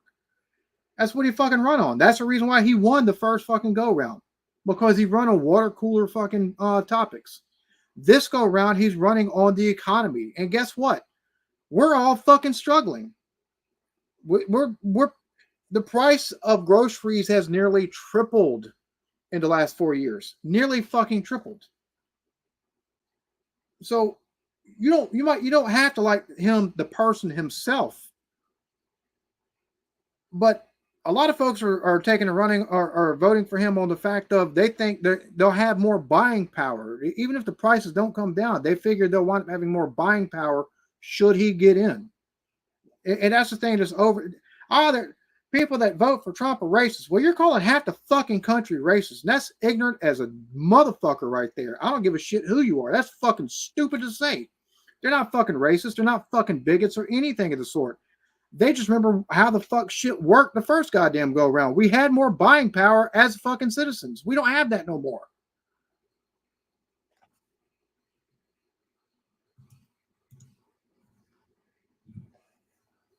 Even if he doesn't win, it'll be the last election in the U.S. without the Civil War. Like, things have been polarized, so polarized, and it's been increasingly polarized with every election since Bush.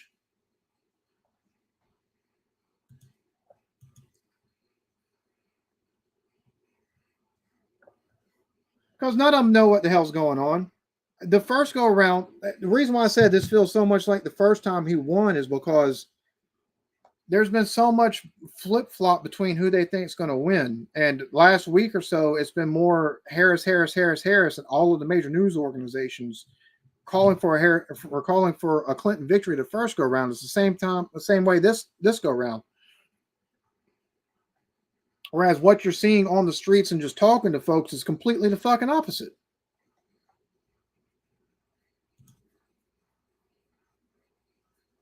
Well, see, it doesn't matter how large of amount of vote is. You don't win via the popular vote. You win via the Electoral College. Now, granted, in some of these states like Michigan and stuff like that, winning more counties than to offset all of the voters that are in Detroit come into play as a reason why you take and have the Electoral College. Like that'll take and cause Michigan to take and go for what do we got?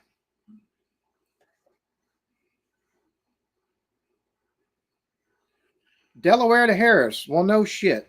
No surprise there. So yeah, I'm seeing all kinds of stuff too.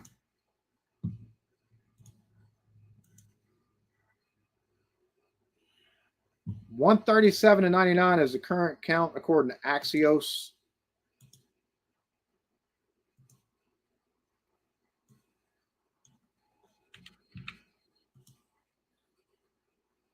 So there's that.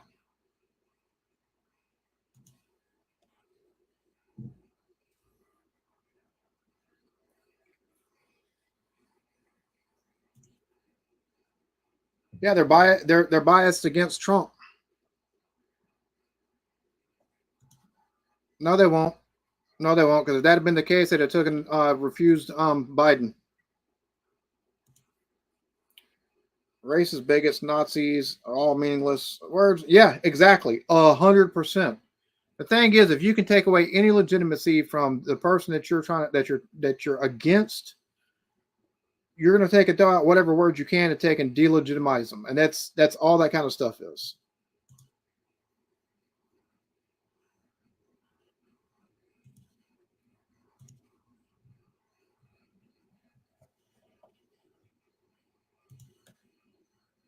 Yeah, see, they're behind, and Trump. See, a lot of states haven't even been took and called. Right now, I'm seeing 137 to 99. You've got one channel, one news organization. Well, one major news organization biased towards Trump. That's Fox News. You got a lesser one, OAN News, that's biased towards Trump, but it's a fringe bit of people that take and watch that. You've got MSNBC, NBC, CBS, ABC, and CNN all biased towards Harris. They're not all equally biased. It's a very big slant. Massively. So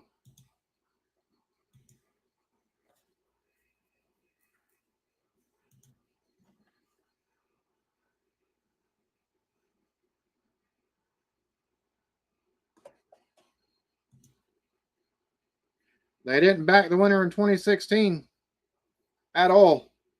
They had some of them had full on meltdowns on screen on CNN crying and shit.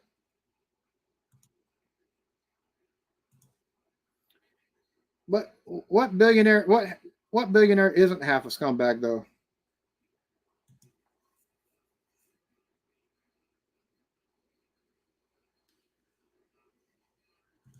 When did Twitter become a legitimate news source? Seriously, because outside of taking and getting early breaking stuff from all of the different news medias, you got a lot of fucking rhetoric and ideology that happens on there, and a lot of woke stuff, a lot of conservative stuff, a lot of cancel culture, a lot of everything that happens on Twitter.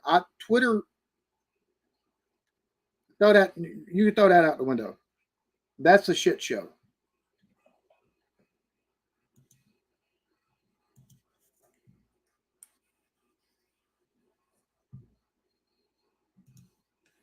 They all do that.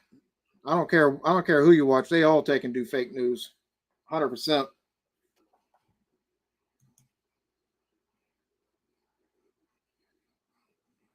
Yeah, you get some breaking stuff that happens on Twitter that you wind up taking and getting articles on and stuff like that, but you're 100% correct. It's mostly fucking gossip.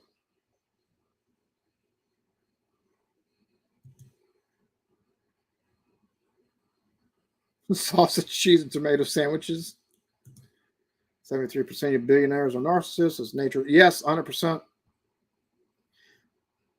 All right, real quick, I've got to take and go get me a refill on a drink because I'm thirsty, and I'll be right back.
All right, so real quick, never mind. Putin and Kim Jong will probably blow us all up soon.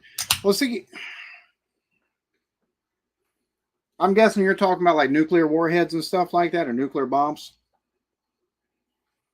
Most of the bigger nuclear type stuff has been disabled and destroyed and stuff like that by most major powers. Most of the nuclear stuff they have now is attached to warheads, and it's like the fallout would be contained to like a couple city blocks.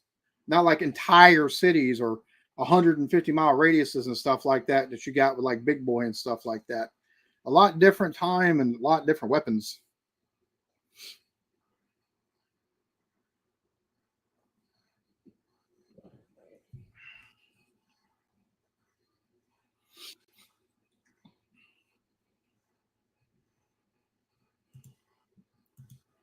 Let's see, what are we at now? Still 177 to 99. 52 to 46% in Georgia. 56-42 in Florida still. 52-45, just over 500,000 votes still in Michigan. Looks like Minnesota, Wisconsin, early returns, Iowa. So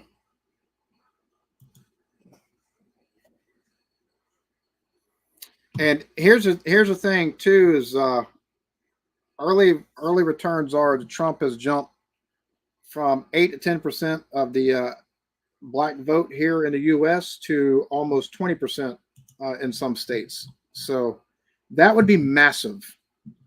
That would be absolutely massive if that's the case.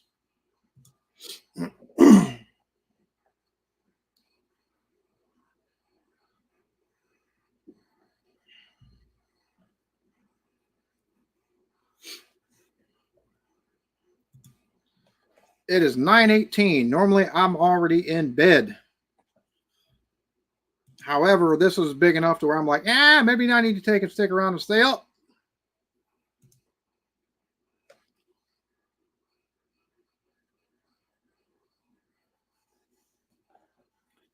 Yeah, but you have to be a special kind of crazy to do that kind of stuff. And I don't think anybody's kind of that crazy. Like they've got them to take and say they've got them. So it's a deterrent more than like, we're going to use it as an offensive weapon. I think that's kind of how nukes are at this point.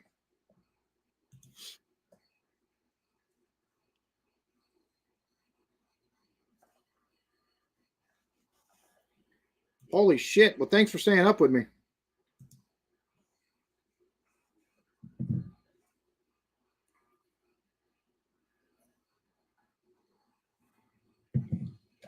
So we've got probably another.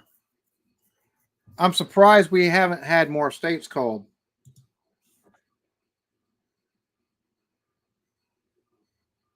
Yeah, and that's a lot of the reason why countries have them, for the most part. I believe. Again, they're a deterrent.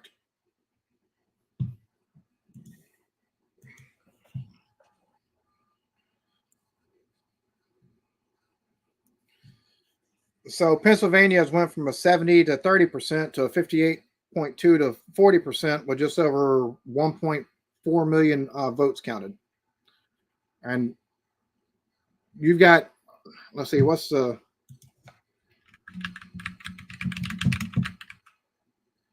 1.5 million in Philadelphia alone.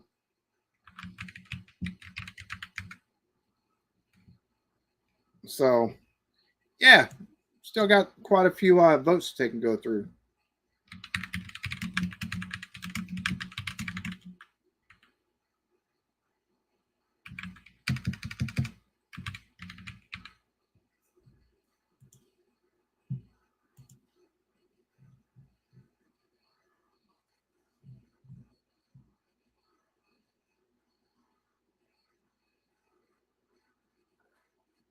$6 million votes in 2020 for the presidential election alone in Pennsylvania. So they've just got over 1.4 million. So it's a long way to go. I can see the reason why Pennsylvania hasn't been called yet.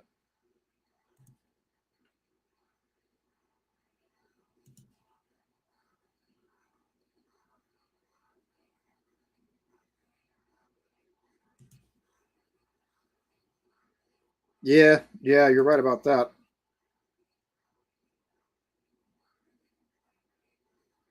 Huh.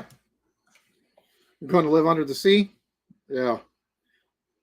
Let me know how you accomplish that. I'll come hang out with you.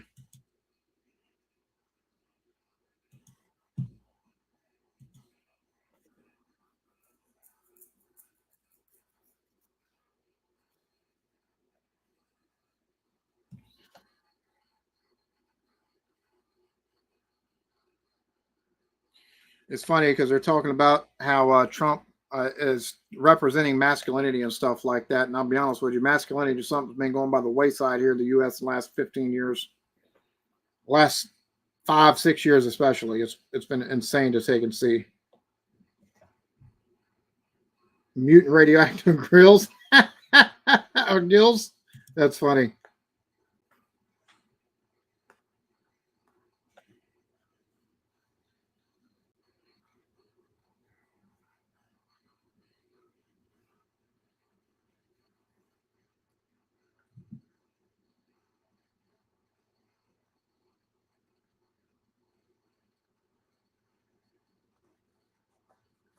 So they're talking about the way it's going to be interesting to take and see. Like, there's so many factors into going that's going to take and go into who wins and why.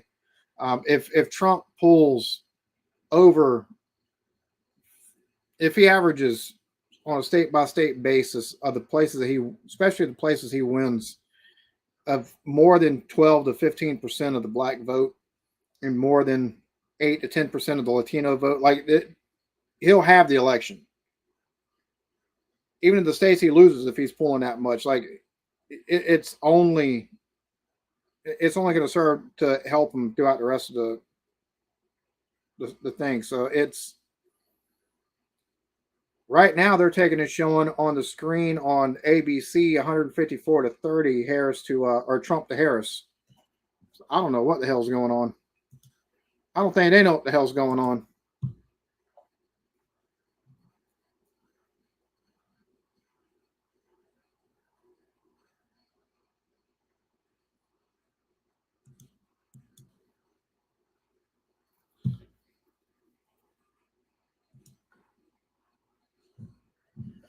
Uh, in some cases, like the deciding vote will take in the deciding factor can be down to, I don't even know, to be honest with you. I think a lot of it would take it be recounts and things of that nature.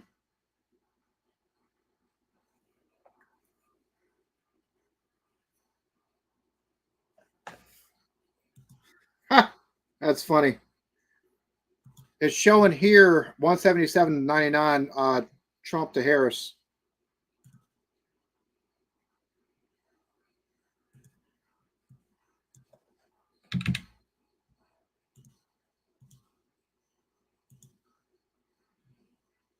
Best target UK. We're just a small island not connected to mainland Europe. That's why they keep threatening the thing, stopping him as our subs.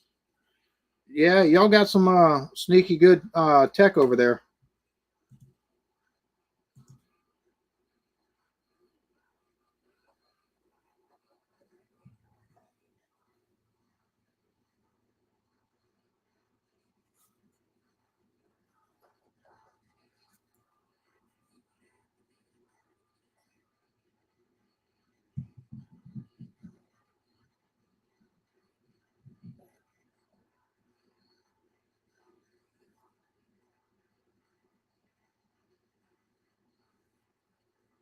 So now they're taking and bringing in the Jewish part of it.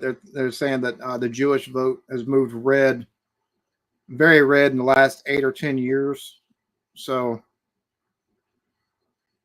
and the fact that there's a lot of Jewish families that have took and moved to like Pennsylvania and Michigan and stuff like that. So, uh, cheers to you.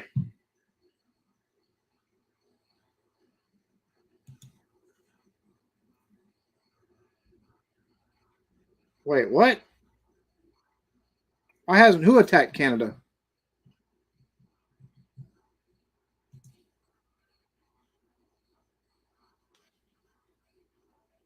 Well, if I'm not mistaken, for Florida, there's like 3 different recounts. There's finally a judge that was a deciding factor in that.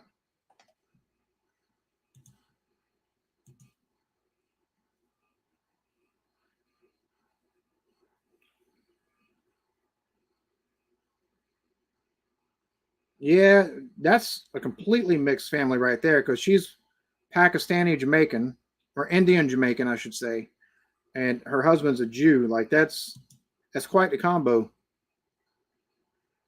Uh oh, live news alert! What do we got here?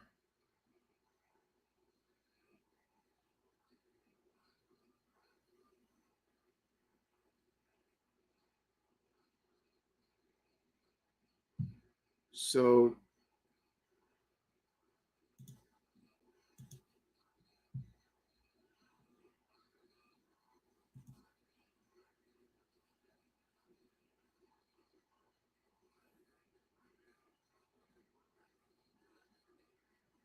let's see. We've got two new.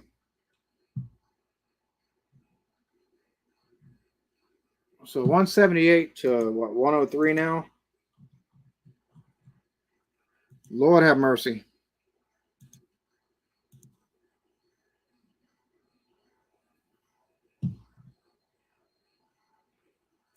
Right.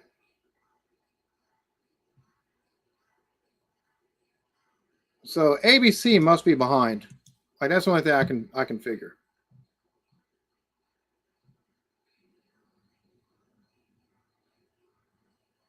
Let me take and see if I can find somewhere else.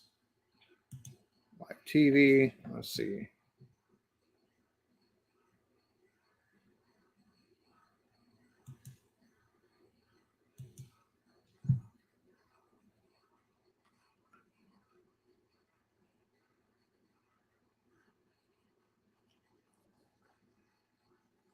Jesus Christ. CBS has it 162 to 34. What the hell? Yeah, we'll just keep it right there. All right.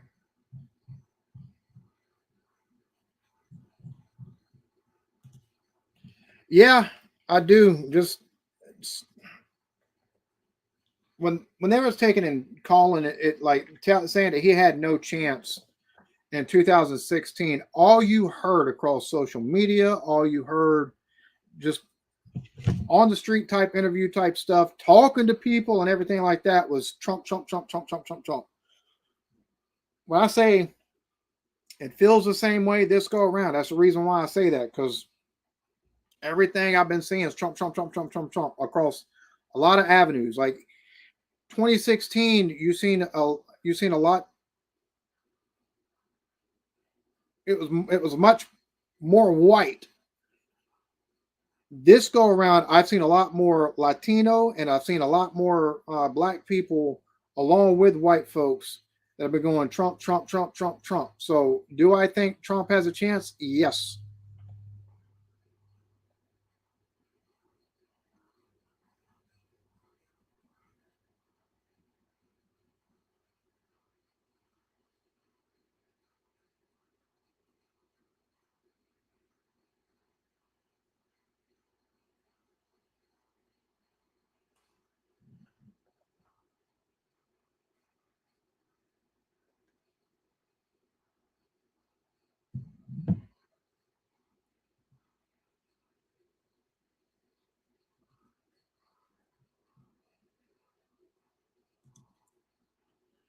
Bro, I'm going to tell you right now, if that shot would have connected, if he wouldn't have turned his head and that shot it would have connected with something other than his ear on his head, it would have killed him. We'd already be in the middle of a civil war here. Hands down. I'm just, hands down. There's been three people total. The first initial one where he actually shot, and two others that were close with weapons, with plans. And if it would have succeeded, we'd be in a war right now. Like we'd be within a civil war.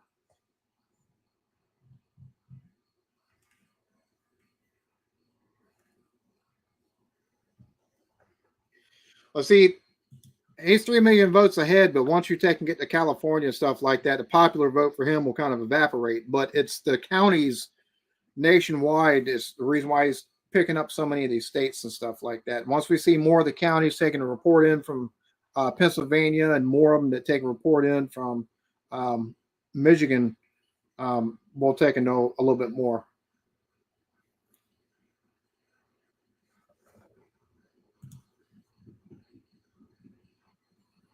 But see, from like it's crazy because after the election, we haven't seen any.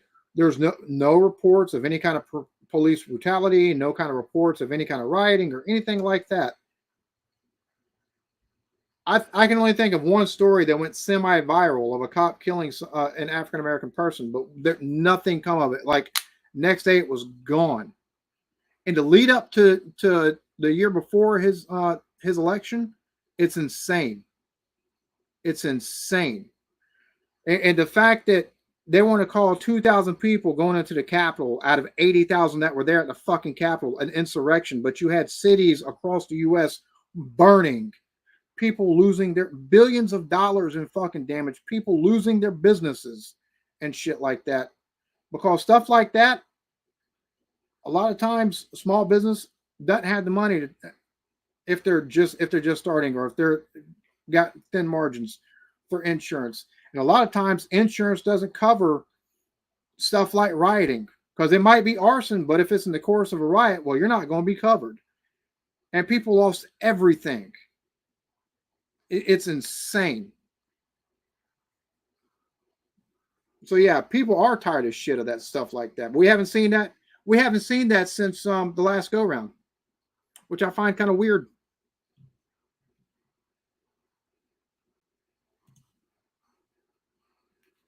Bro, and they had clear shot on them. That I don't understand whatsoever.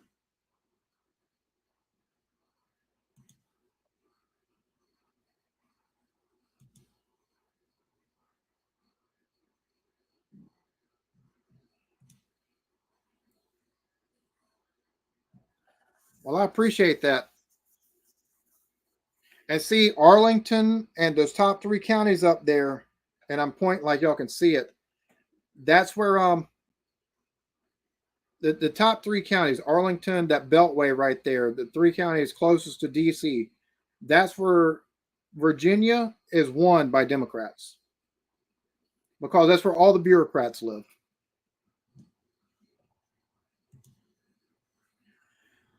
No, no, I think they're legit trying to take his ass out.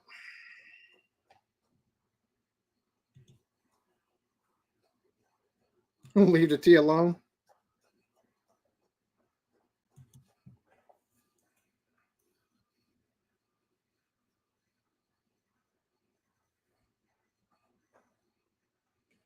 So they're taking and calling for a very tight victory for Kamala Harris in Virginia. I think Biden had like 54 or 55% of the vote in 2020. That was an interesting one to watch, to be honest with you, because it went from like most of the state was red except for like 6 counties in all of Virginia. And those places where they were all blue was like Virginia Beach, Norfolk, Arlington, all of the places with heavy population centers. So the fact that it's closer this time around, it's a long way to go. More votes to be counted.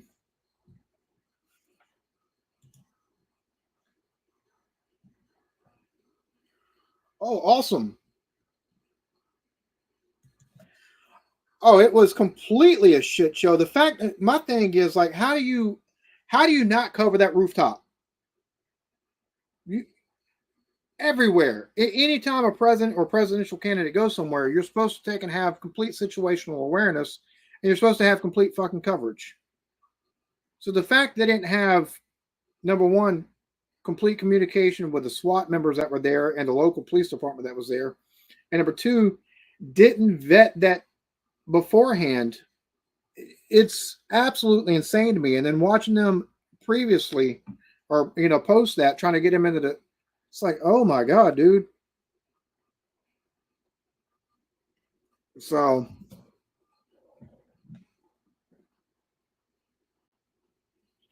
right now they're taking and saying, let's see, on CBS they're saying 162 to 62, but it's I think these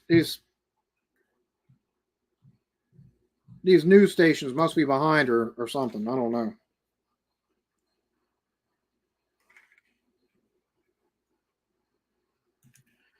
What's fake news?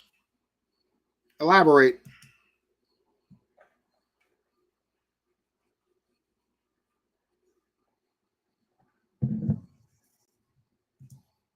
Well, if I was taking and streaming via OBS, I could take and do the green screen with it. But uh, present, share screen, share screen, share screen, share. So this is what the electoral map is looking like right now. And so the ones that are light blue, like Colorado, Kansas, Missouri, Iowa, these are just at the moment what they've got counted thus far. So, which Iowa right now having being blue, it's a traditionally a red state. I mean, granted, there's just over 200,000 votes that have been counted. So it's there we go. So yeah, very interesting, very interesting.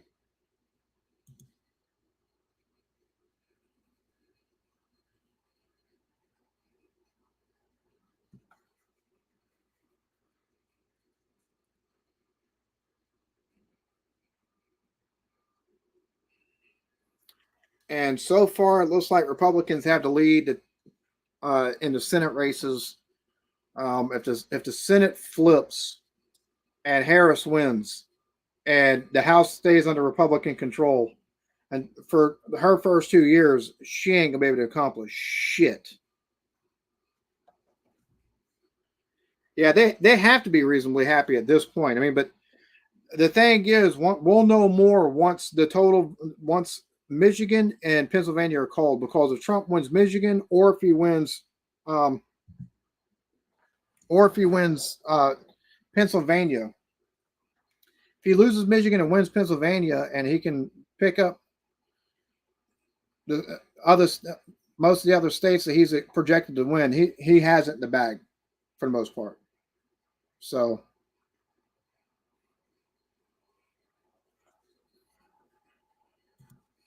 let's see.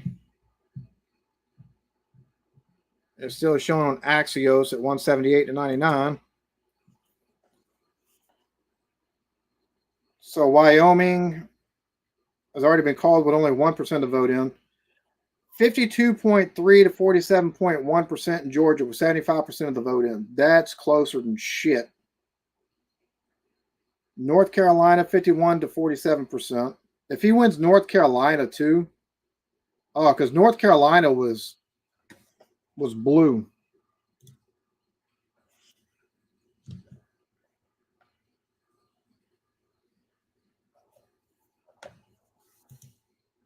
Yeah, you're full of shit. For as many people in the UK taking claim to hate Trump, I've talked to just as many that love him. So I mean, like you're making hyperbole a hyperbole statement right there. And for the ones that wish that it was successful, they're sick in the fucking head. You take and wish that on any candidate, any political candidate, you're sick in the fucking head. I don't care what your political where your political ties lie. To take and wish harm like that on someone is absolutely fucking sick.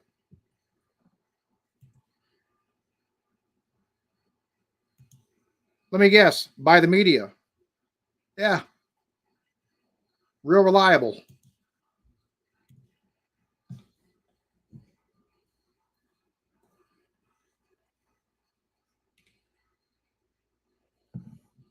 You can't be claiming fake news and just say you had a poll published. Like, really? Really? Do you not hear yourself? That's contradictory.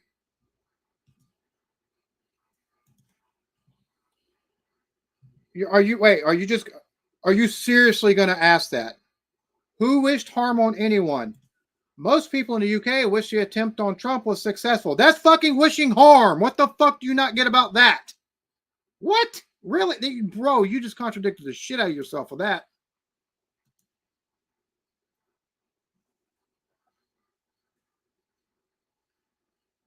Bruh. That's so contradictory. Like, don't do that. Don't contradict yourself and like, who said they wanted it? No, no, no. You said it. You said it earlier. Most wish it would have. That means they wish harm. See how that works?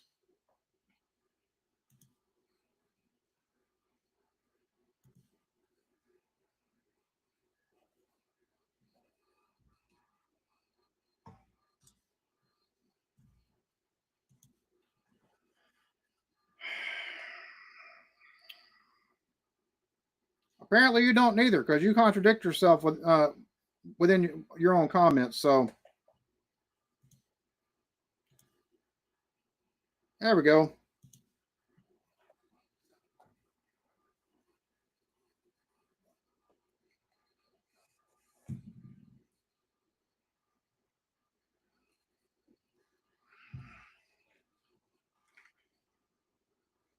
See, I have no problem talking to folks and shooting the shit and stuff like that. But like when you gonna come in and make claims like that and then contradict yourself within the span of 4 fucking comments, like calm down, homie.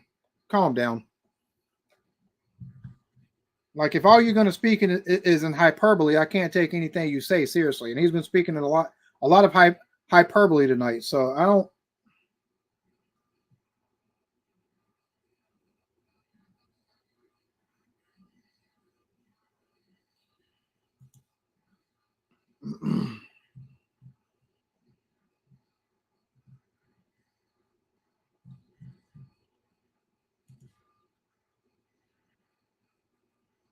See, free speech works within the confines of society, but whenever you're on a platform and then you're more specifically on a channel, free speech extends as far as you pissing me the fuck off. See how that works?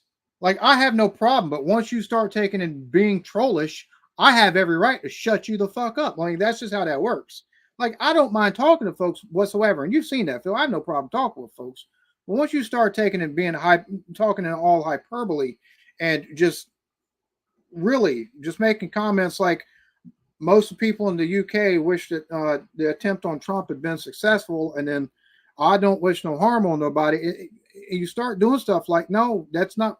I don't want to hear that. I don't think, and everybody else is disagreeing with it. It's like, bruh, chill out with it. Yeah, I have every right to take and be like, put them in timeout or ban them.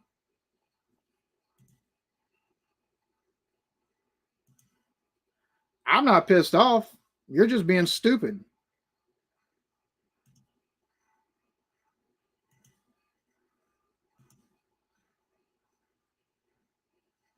Yeah, okay.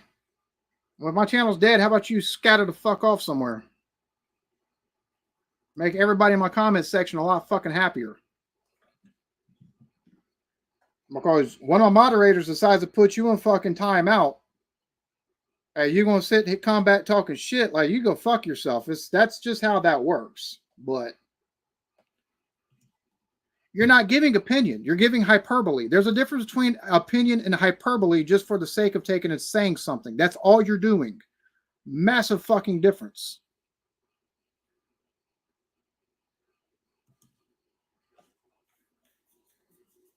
Well, it's more entertaining than what we got going on with the election right now because we're still at 177 and 99. So,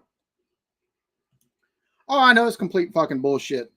I know that I've talked to just as many people in the UK that do not like Trump and do not want him to win, and just as many people that want him to win, but because they think the state of the world as a whole will be in a better position. 130,000 subscribers. I've got over 1,000 people within my Discord server, and I talk to people across multiple different channels and multiple different platforms. He can say what he wants. I've talked to enough people to take a no. He's not telling the truth. He can say it's fake news all he wants, but you know,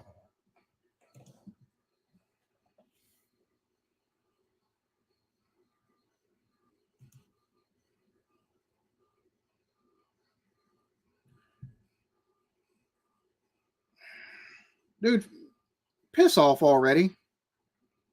Seriously. Granted, I say that I know that our little interaction has been more entertaining than what the last 10 minutes, 15, 20 minutes of the election coverage has been, because hell, it's been holding steady. There's been no new fucking things called. Yeah, he'll just come back with another profile. All it takes is 5 seconds to create a new email address and a new YouTube channel. So yeah, he's definitely a cunt. Like I said, the last 20 minutes has been more entertaining because of it. It's just Jesus Christ. Let's see. Has anything? Let's see. Let's see. I'm still seeing 178 to 99 Trump over Harris. So, yeah, that's what I'm saying. I know you. I knew you wound up being back. So it is what it is.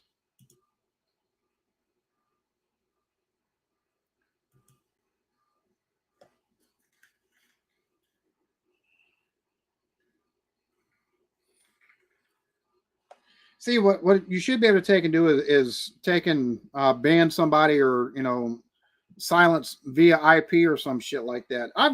Look, I have no problem if you want to chit chat, right? But I like shooting the shit. And I like talking shit. That's one of the reasons why I get wound up so easily. I do like talking shit.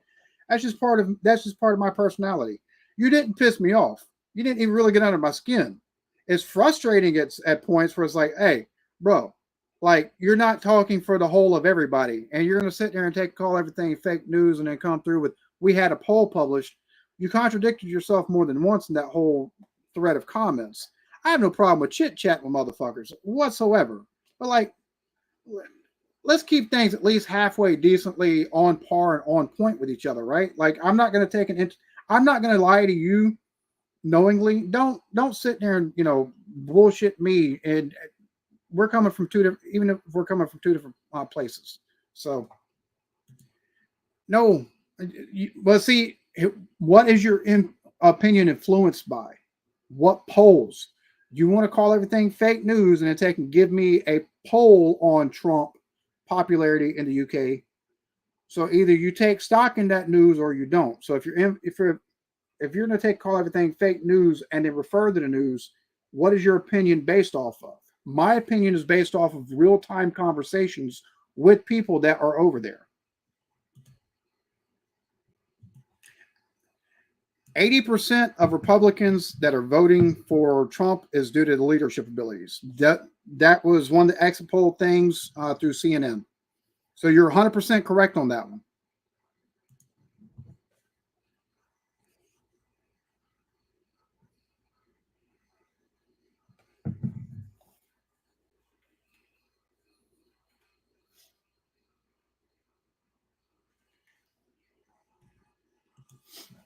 Well, see, my thing is like even if we were in a room together, like have the same energy. Let's have the same type of conversation with the same type of shit, right? I have no problem with that whatsoever. What you won't see is people that take and make personal attacks online. You won't see them take and do that in real life, because then you make an attack on someone, you get punched in the fucking throat and shut the fuck up. That's how that normally works. So a lot of that stuff does go out the window, but conversations like this, 100%. If we're in a room, by all means, let's have the same conversation. I'm going to call you out on your bullshit regardless, but,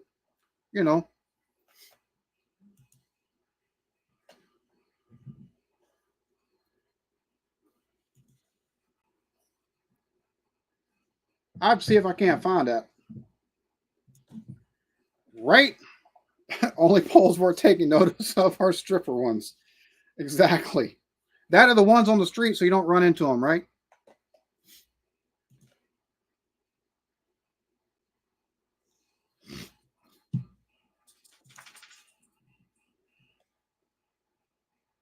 So apparently there's been threats on a polling place that had to be shut down for a little bit, but it was emanating from Russia. Ooh. Look, I'm 42, 43. I'm not trying to fight nobody at this age. Like if I have to fight, it's going to be to hurt your ass so you don't ever pose another threat to me whatsoever. Fighting's a young man's game.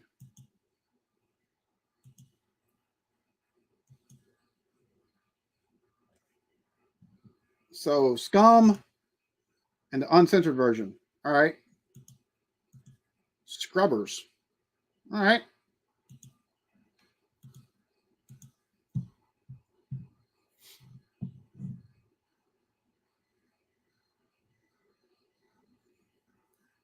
So 51 to 47% in Pennsylvania, Harris over Trump, with just over 4 million votes in. He closed that gap real quick. In Michigan, it's 52 to 46. That's also close. That gap has closed big time. 436,893 to 387,680 votes. Wisconsin is 50.9 to 47.6%. Harris over Trump.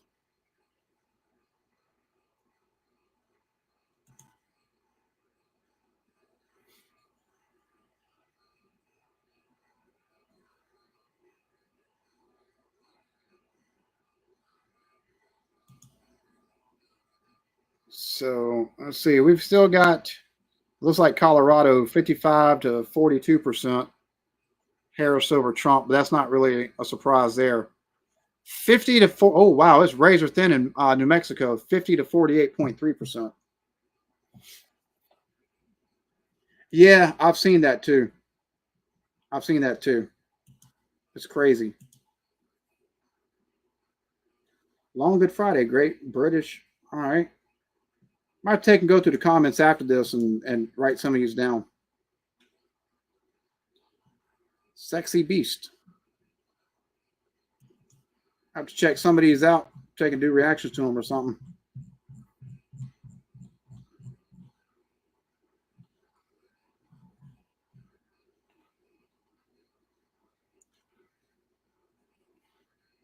So as of right now, Trump only has a 220,000 or 219,000 vote lead over Harris in Georgia.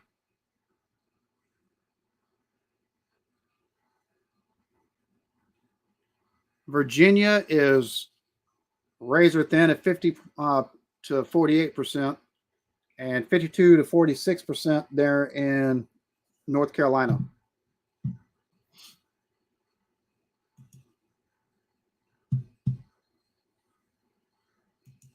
Sexy Beast is a classic.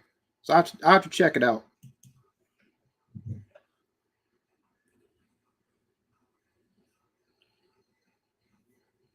Where'd the troll go?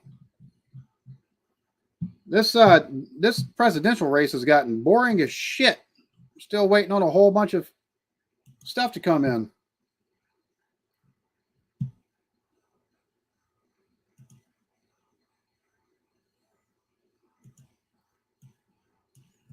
Right now they're showing 188 to 99 Trump over Harris. So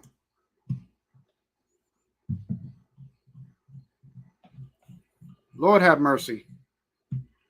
And we've still got Arizona, Utah, Idaho, Montana, Nevada, California, Oregon, and Washington, which pretty much Washington, Oregon, California, and I think Nevada will wind up taking and going all blue. But as long as Trump holds in Texas and he can pull out North Carolina, Virginia, and either Pennsylvania or Michigan, it won't matter what the fuck she picks up at all.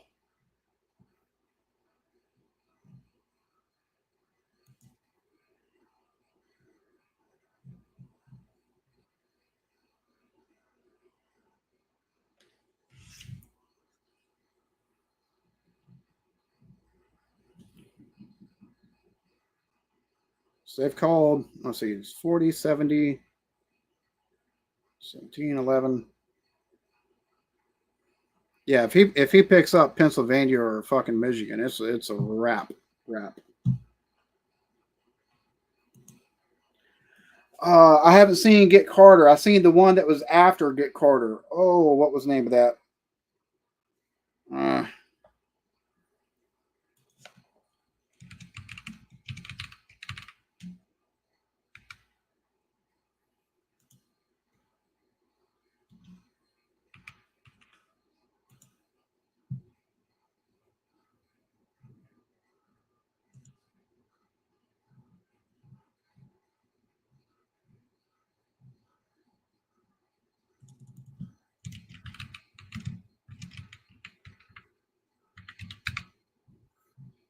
Let's see, Vince Vaughn.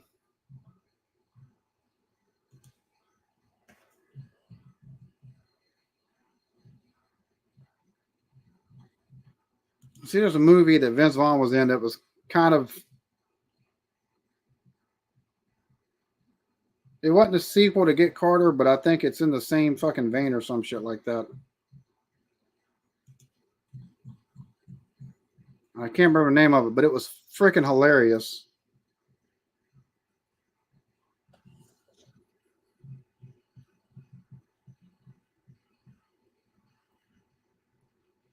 Let's see. Be Cool. Yeah, Be Cool. Not mistaken, that's supposed to be, I know for the remake of Get Carter, that's supposed to be like,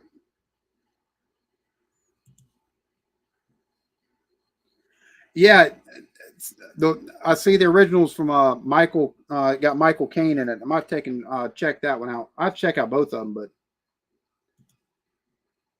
yeah, that's the one. I have not. Whiskey Galore.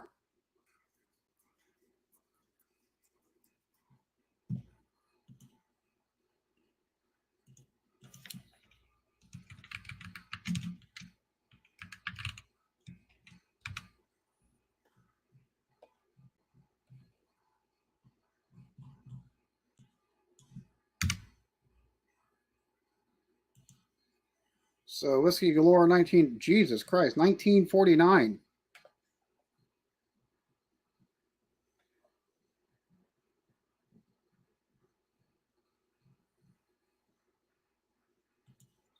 Who's in the original Whiskey Galore? Anybody that would?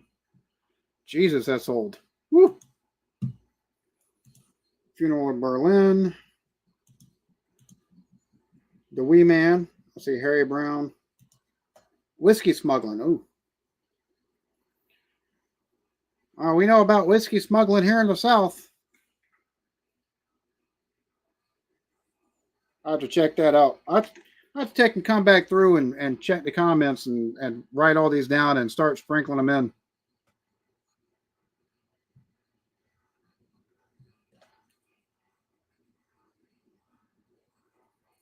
So yeah, Nevada, Montana, and Utah, they're still taking and doing votes. The polls haven't closed in those states yet. The Angel Share.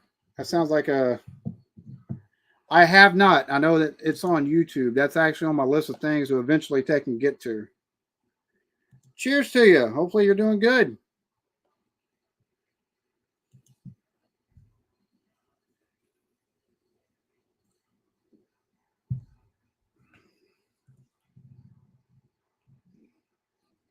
Lord have mercy.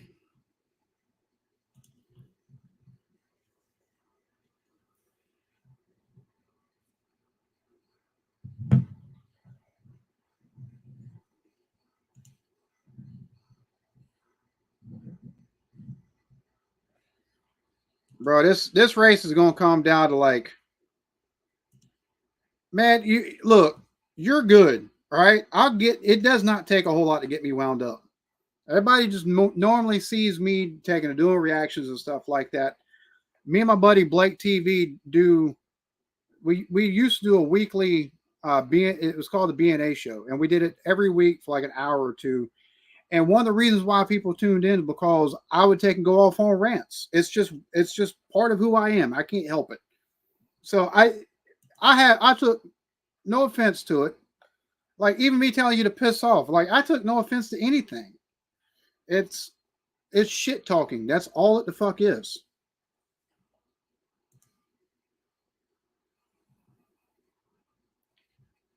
Nah, no need to apologize. You're good.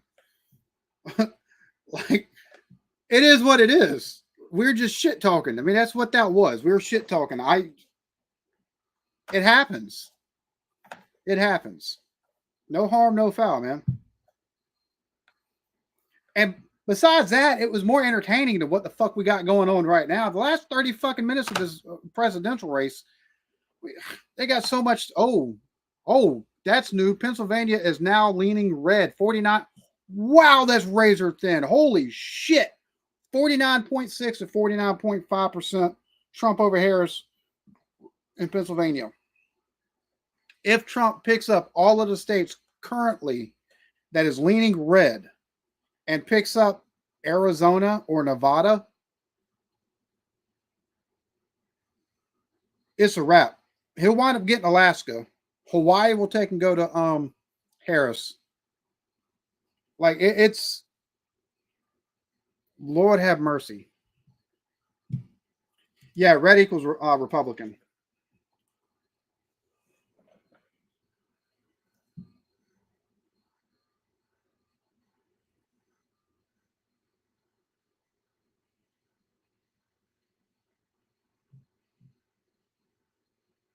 So let's see.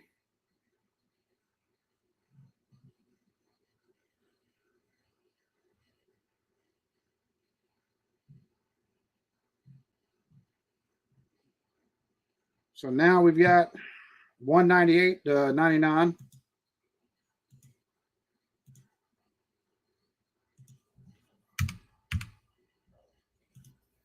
So 198 to 99.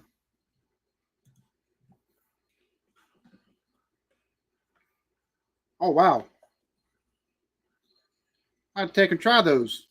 I don't know about the gin because I've never been a gin person whatsoever. Of course, I've never really tried gin. The only gin I've ever had was like beef eaters and something else, and it's like rubbing alcohol. It's like, how does anybody drink this shit?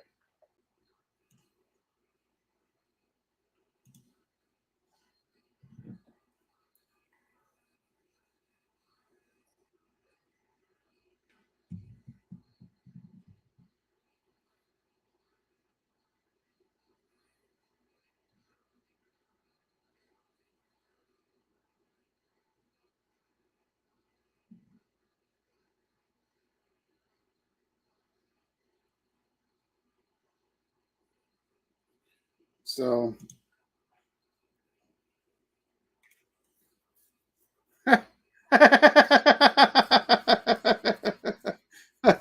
that's funny. You're right, though. I mean, we've definitely decided to be different. And see, they're trying to take and find a way that with over 80% of the vote, because of outstanding votes to be counted in Atlanta, basically, they're trying to find the votes for Harris. 80% in. Harris needs 59% of the outstanding vote.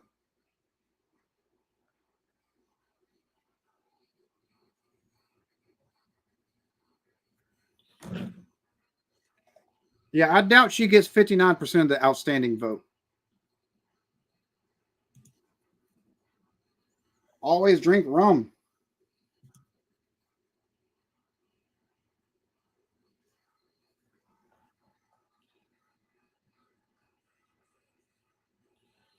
So they're looking at outstanding votes and trying to project how much of the outstanding votes she needs to win these states like North Carolina.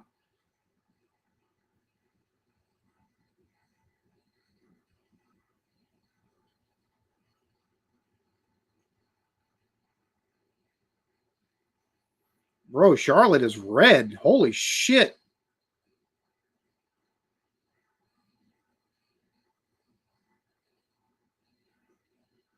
Woo. Good Lord.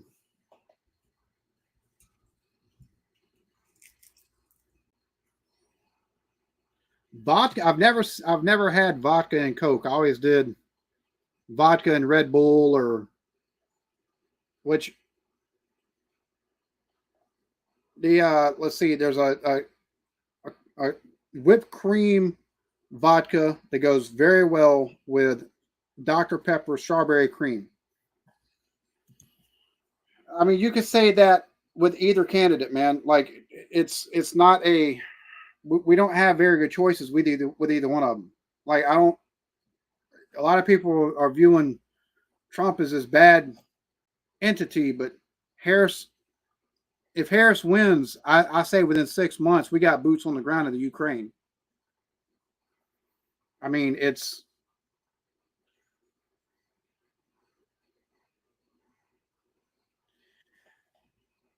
that's what I'm asking because it's going to go blue, 100%.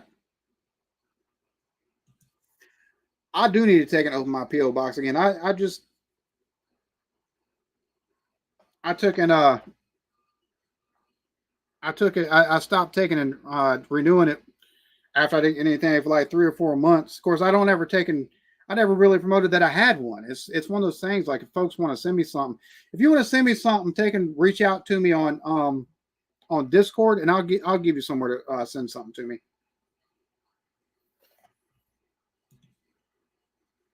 Yeah, I agree, but that's what they want. I think they got to get this military-industrial complex. That's the reason why they're playing both sides of the fence in Israel and with Palestine. The same thing with Israel, Lebanon, and Iran.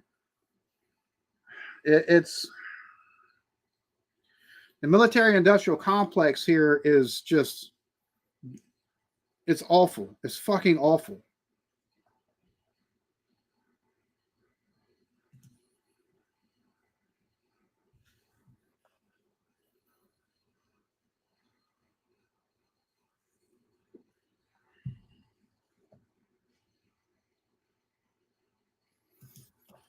They've been given billions and billions and billions of dollars worth of kits.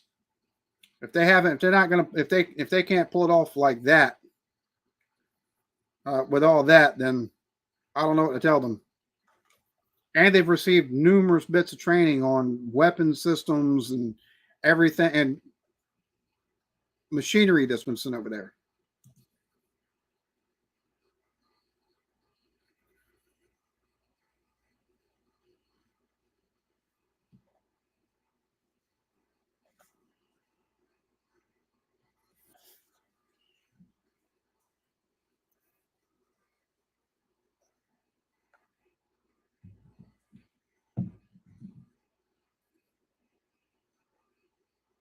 So they're looking at Arizona, vote for president, Latino voters.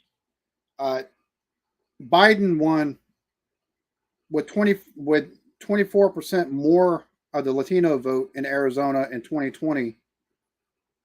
So it's like 60 to 30 or 40%. Right now it's like 55 to 40%. So Nevada, same thing. Like there's only 5% difference. That doesn't bode well for her chances whatsoever. Jonathan Pye, I've been told that. I've been told to take and check him out before.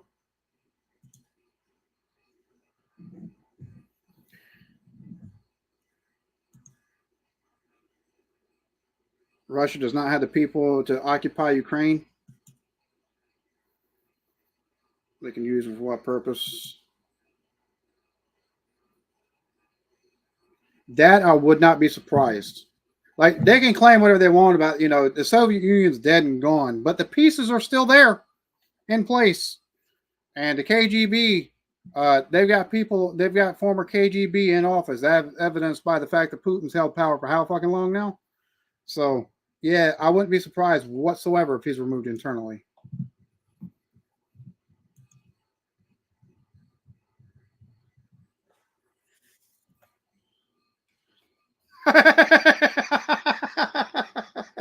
Yo, oh hell! Cheers to you, New Zealand.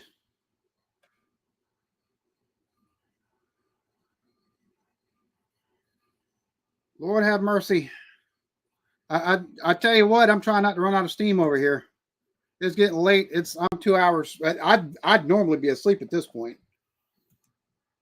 but I'm interested to take and see who wins. I'm same way with like the NFL and NBA drafts and stuff like that, depending on the sports event. But yeah, exactly. Putin's ex KGB. Yeah, that's the thing that kind of surprised me. Like North Korea sent troops to Russia. Okay.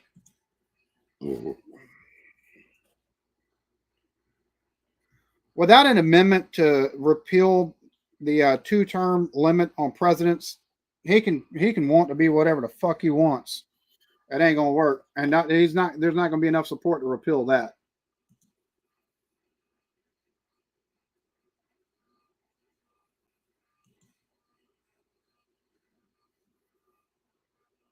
Three a.m. Yeah, yeah.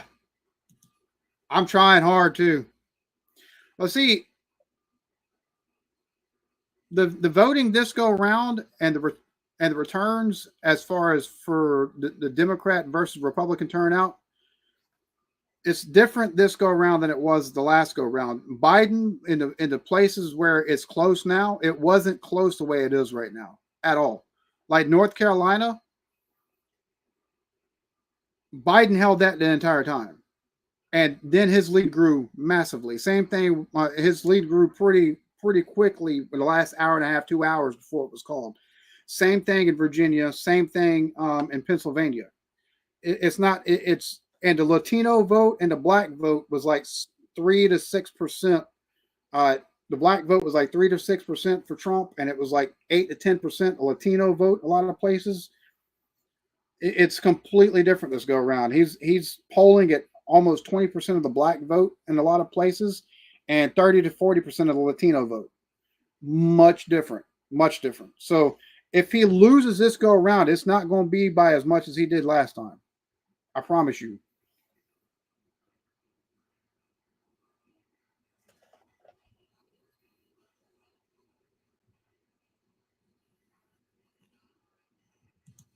Pious take on Trump versus Clinton. Well worth seeing. I'll check that out.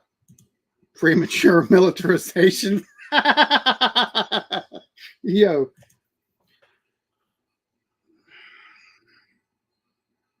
I'm not even going to take and get into that. I'm not even going to take and get into that because at this point, like Fox News is the Republican mouthpiece, and CNN, ABC, MSNBC, all of them, they're mouthpieces for the Democrats. So the media has already been taken control of here. As far as arresting the entire opposition, I mean, he's facing felony charges as it stands. So for hush money payments out of campaign donations, something that senators have been caught doing more than once and gotten ethics violations and censures and stuff like that. So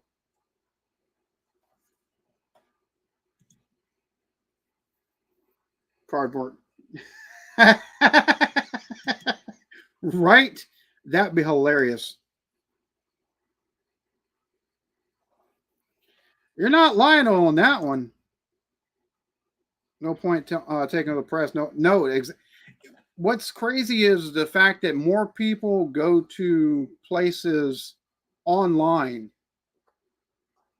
for news than they do the actual news. Like more people tune in to podcasters, political podcasters, and podcasters that cover current events than they do the actual news. It's insane.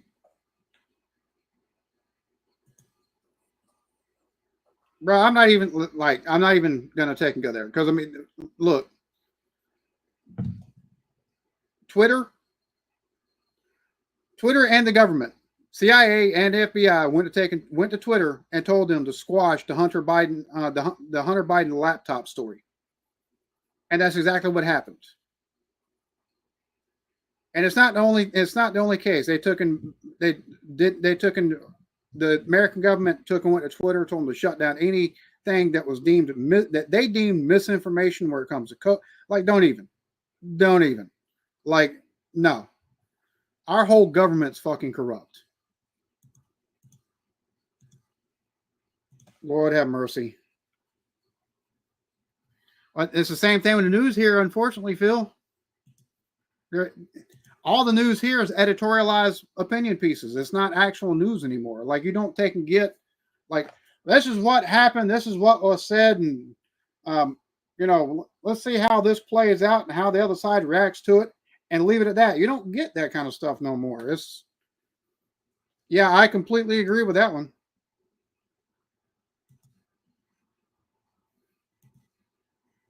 Well, I don't know what to tell you because I wouldn't believe any news source. And I don't know how many people tell me that BBC is slanted with bias. So, oh yeah, 100%, 100%. I mean, you take a look at someone like fucking. Let's take a look at what's his name, Russell Brand, right? Russell Brand has always been seen as this bastion of hedonism and liberal values and stuff like that, and granted, some of his stuff is still kind of left leaning, but for the most part, he's run straight to like he's more conservative than half the people here that claim to be conservative. It's been the wildest thing to see with him. Tim Pool is a centrist. He wants nationalized health care in this country. Like he has a lot of left leaning stuff, but his audience is mostly right wing.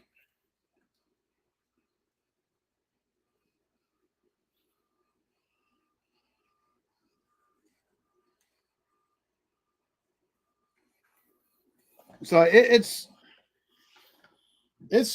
wild. Yeah, I seen that. Yeah, I seen that. He's what right now with the rosary and Catholicism and stuff like that. So Associated Press. Associated Press is they're the only ones that you can take and read before it gets adulterated because after the first printing of it, then you start seeing the edited version of shit.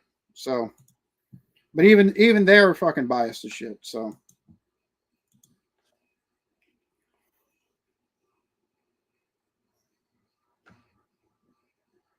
Are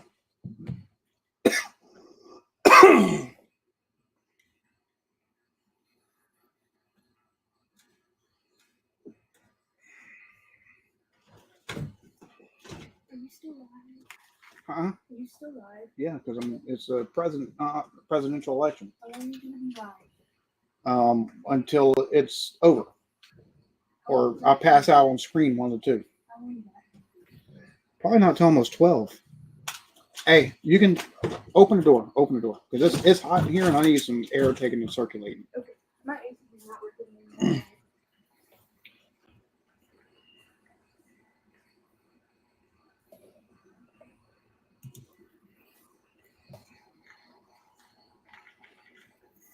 Yeah, they are 100% all aligned. Like it's hard to find actual news anymore. No, this one is what was the flavor on this one? I can't even remember anymore. Strawberry colada. There we go.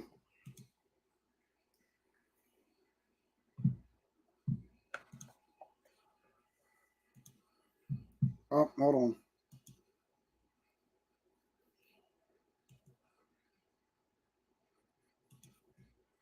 So 98 at 109 and 198. Trump over Harris at the moment. Nope, she's asleep. We're taking the kids to the fair tomorrow, which I'm looking forward to.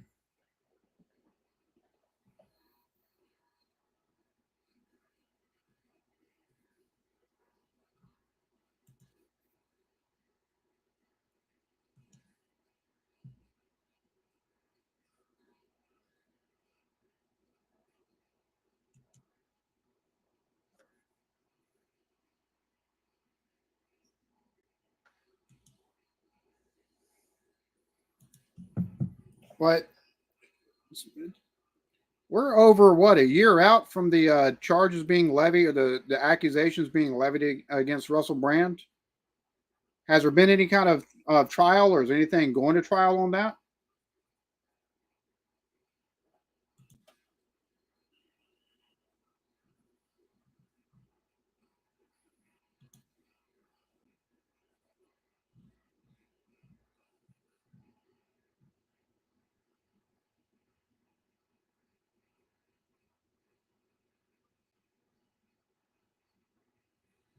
So now I got to update this again. Now we should be getting to close to the time where we see. Yeah, the news organization that I'm watching is behind on the total tally. Let's see, live TV. Let's see if I can find another channel to watch.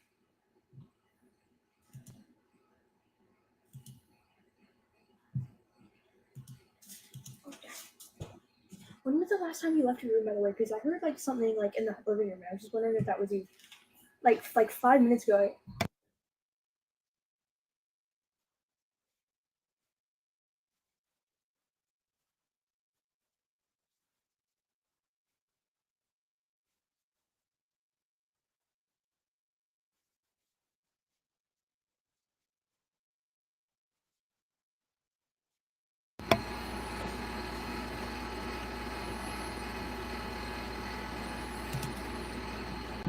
Holy fuck, Bry. Thank you so much, homie. Wow, holy shit with the bomb there. Greatly appreciated, man. Right, let me show that. There we go. So at 198 to 112. Bry, you are fucking awesome, dude. I greatly appreciate that.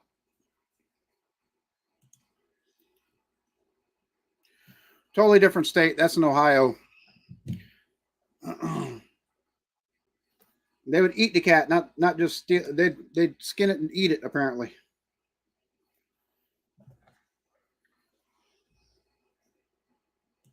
So I'm trying to find a better damn channel to try to watch stuff on. Let's see.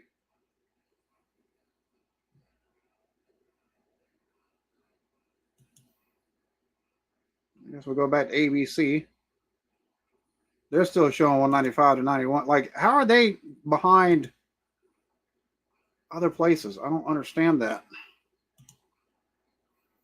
Anyways,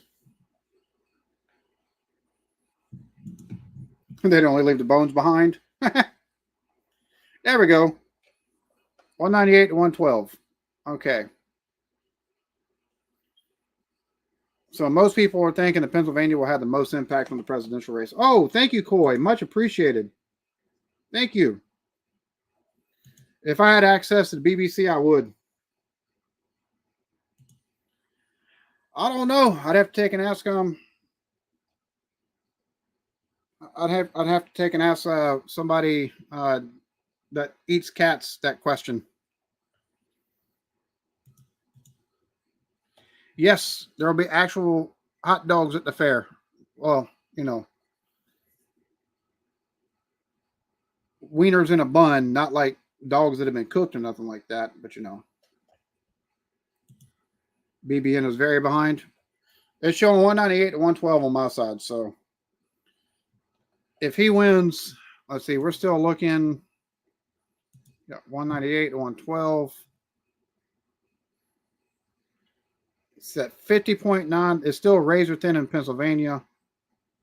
It's razor thin in Michigan, 49.8 to 48.5% of the vote.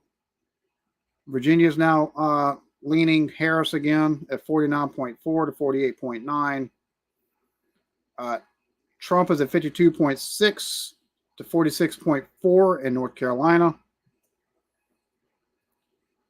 51.3 to 48 in Georgia.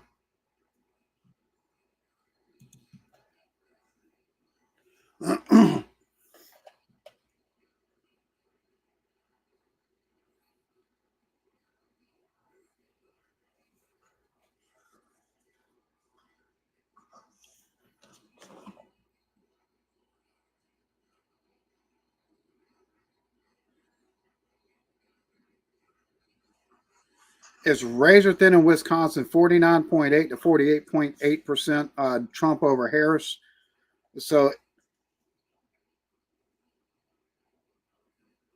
and that's at 50%. Let's see, 21% in Michigan with Harris having a 49.7 to 48.5% lead. And now 48.6% lead. Or 49.7 to 48.6 lead. So, bro, oh my God, I was taking and doing underground utility locating, and I was having to take and locate internet and phone lines for a new McDonald's, or a McDonald's that was being renovated, and part of the renovation included the parking lot outside. Within the shopping center that this McDonald's was located, like in front of, no bullshit, you had a Chinese restaurant, and right next door was Animal Hospital. I was like, there's no fucking way I'd eat at that shit.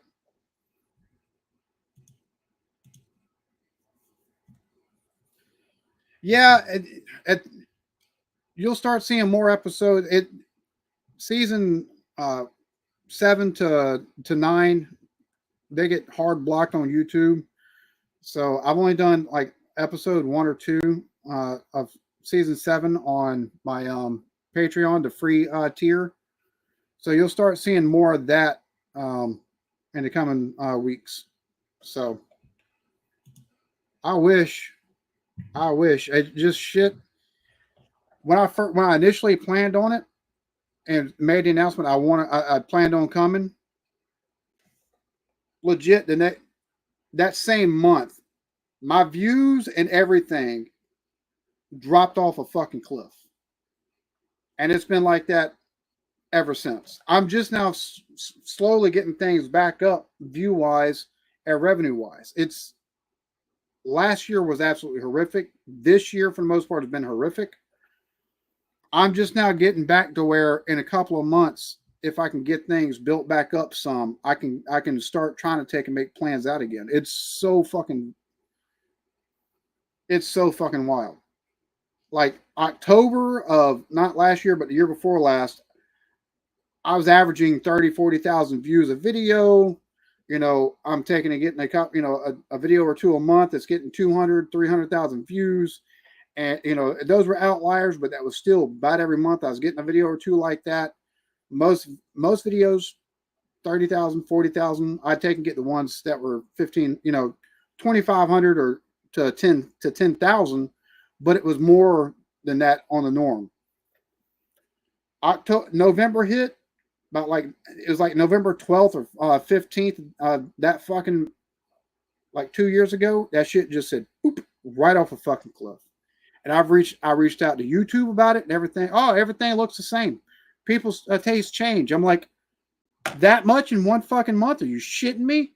Get fucked. I will at some point. I don't care if I got to take and start setting back money and cutting back on some of the stuff I've got for the fucking channel to get some stuff done.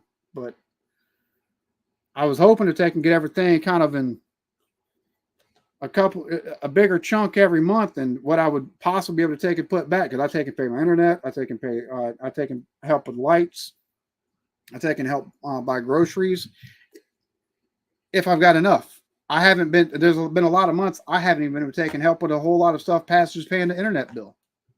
So, and it wasn't like that before.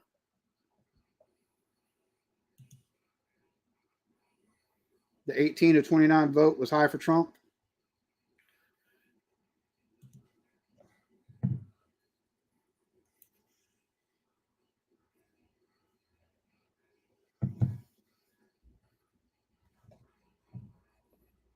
Well, see, it's not the, I know accommodations, it's for me, that's not going to be an issue.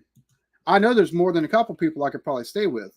The problem is the price of the plane ride over there, and then taking it if I want to go see anything while they're outside of accommodations. That's going to be the issue. It's just, ugh.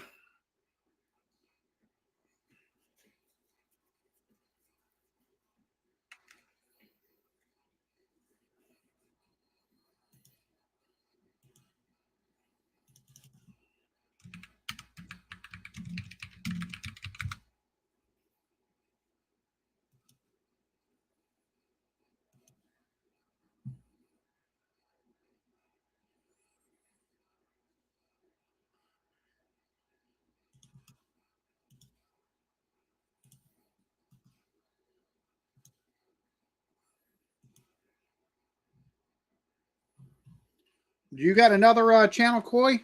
Because this one right here has 622, and I'll be honest with you, that's pretty cool having the fish camera like that. What's the other channel name? Dinky Shorts?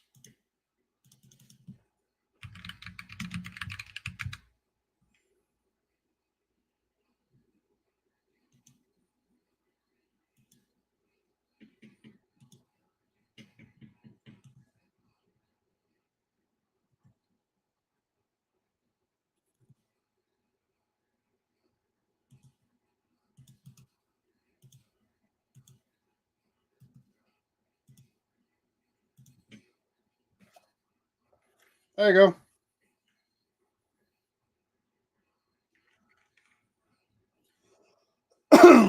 So those are the two channels.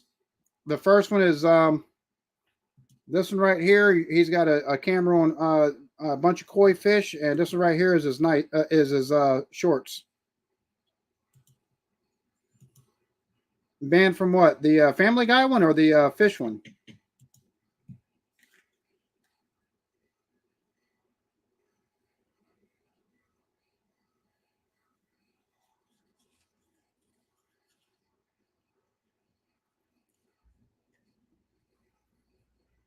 So looking to see we got any new news or no, still 198 to 112.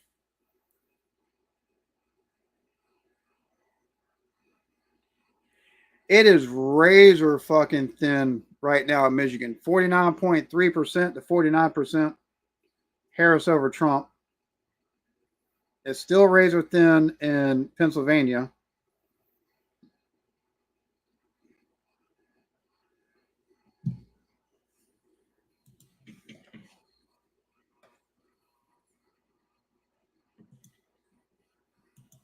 I got you. I'll be honest with you, and I don't know if I'll be able to take and make it the whole night. I'm making an effort of it, but whew, it's kicking my ass.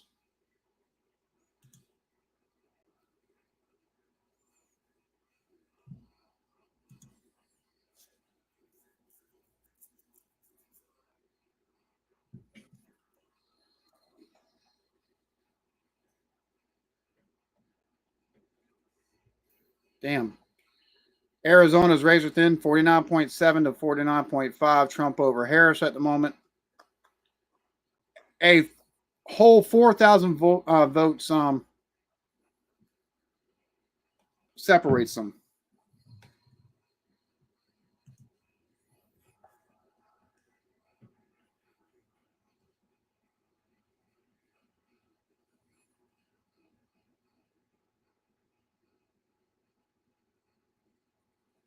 So it's they're showing some of the Senate races.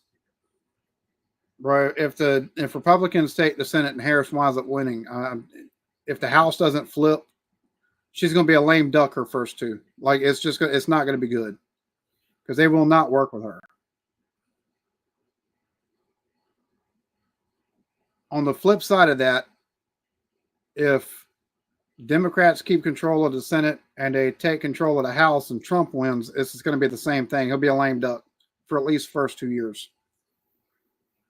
Now that being said, if Harris wins and they take the House and keep the Senate, whatever she wants, she'll be able to take and get because the Democrats have shown they're ruthless. They'll take and do nuclear option for voting, and even if you're not there to vote, if they've got enough votes, it'll get passed through. It does not matter. It will not matter to them.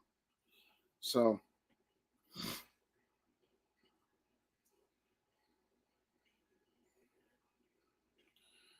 right now in Pennsylvania, Trump has just over 100,000 vote lead.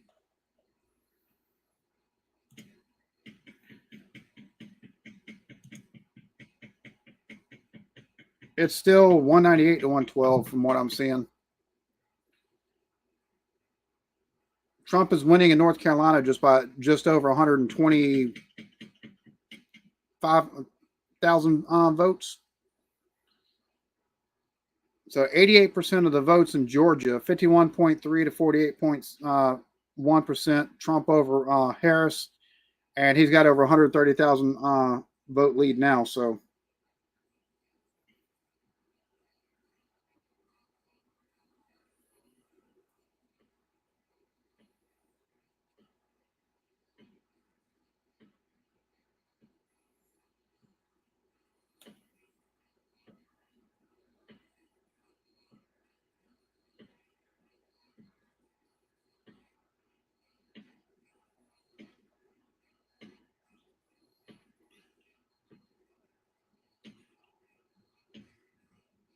see, the thing is, like they're showing Georgia and the blue counties around Atlanta, and that's the same areas that Biden won the first in 2020, but he won more of the some more of the rural stuff and like Savannah, whereas Trump at this go around looks like he's going to take and have everything but Atlanta and like Macon. So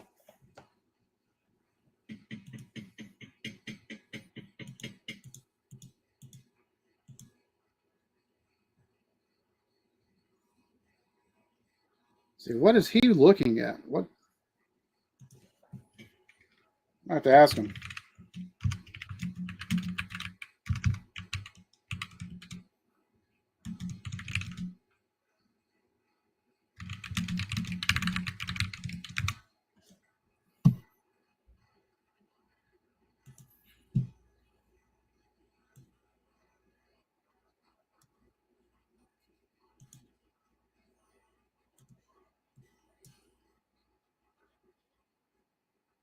And so I'd like to know which one they're using because they're showing 209 to 191. Because everything I'm using is kind of going on par. It's been ahead of some of these things, but I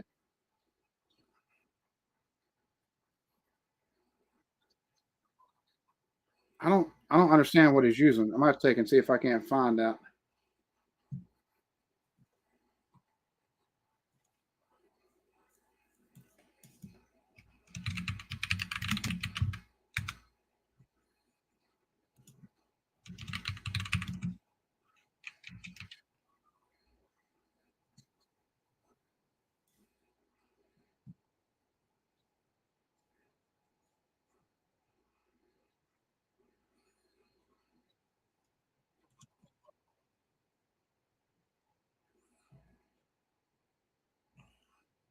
Let's see. Bro, he's actually showing new stuff too.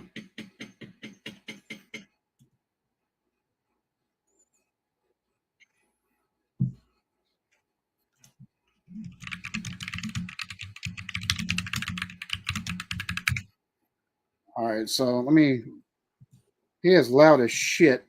Let me drop him down. I don't know what he's using either. No, it's me. It's my nervous energy taking and bouncing my legs. So he's like, "Here, join." I was like, "Bro, I'm live myself."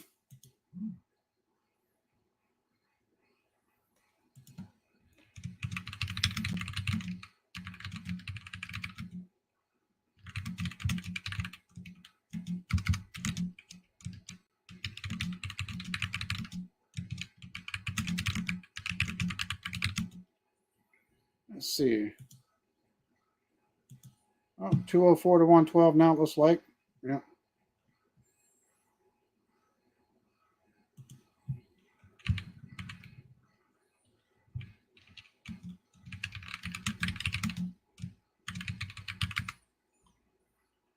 Trying to see what all he's using. So, yeah, I don't know where he's. I don't know what he's using though. Like, because everything I've seen is showing the same damn thing. Oh, I didn't want to do that. I did not want to go off there.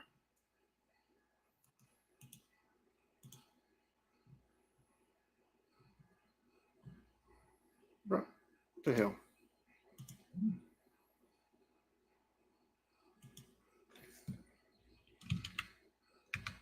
So apparently he's projecting the West Coast states is what's going on. So, well, the thing about it is, like, it's super close in a lot of states, like North Carolina, um, Pennsylvania, and Michigan. It's like super super close, and we still got a while to go for either any of those to be called. El Doof, what up, homie? Yeah, man, just trying to keep up with all this election stuff still.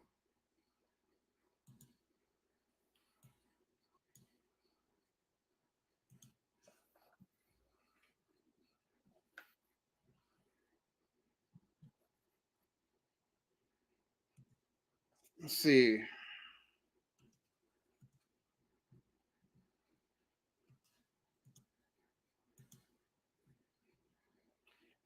91% of the votes are in for Georgia, and 51.3 to 48% still. So it's almost close enough to call for Georgia. I'm sure they're trying to take and get the rest of the outstanding votes, probably from the metro Atlanta area, in just to be on the safe side of things. But I hear you, Cyrus.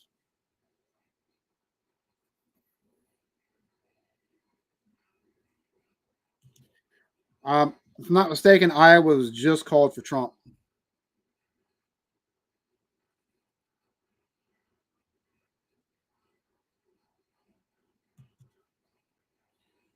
Ooh. So I got to make a correction.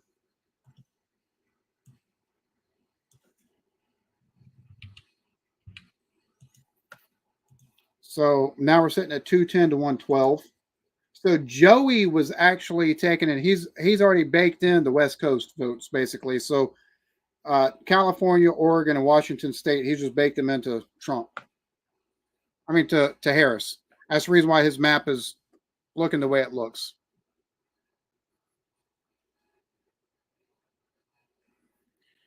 And Trump at,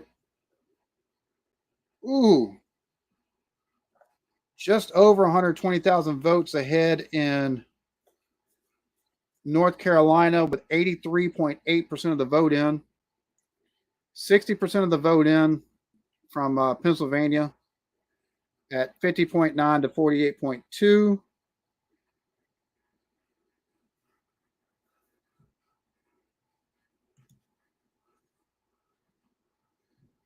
So we're sitting like it's whitewashing the whole. I don't know about whitewashing. He's definitely winning though.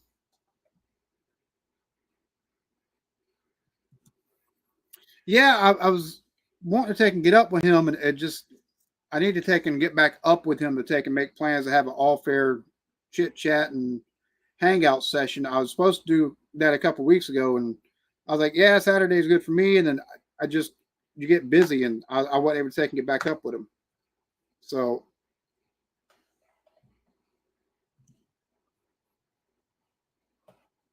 woo, yeah, moving furniture around can definitely take it out of you.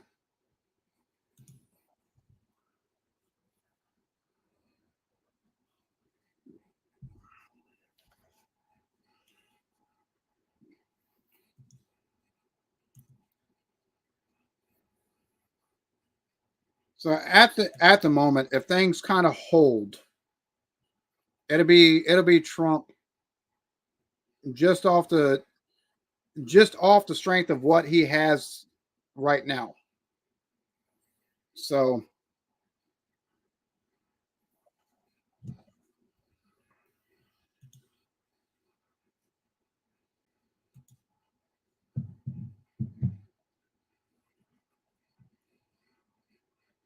because 19, let's see, if things hold in Georgia, North Carolina, Pennsylvania, and Michigan, as well as Wisconsin and Minnesota, like it's just only 5% of the vote in from Wisconsin or from Minnesota, 56% in from Wisconsin, and it's just a 1.3% lead there. But if he holds in Michigan and Pennsylvania and North Carolina, like it's not going to be close electoral college wise. Like he'll hit the 270 easy, easy. But she's asleep.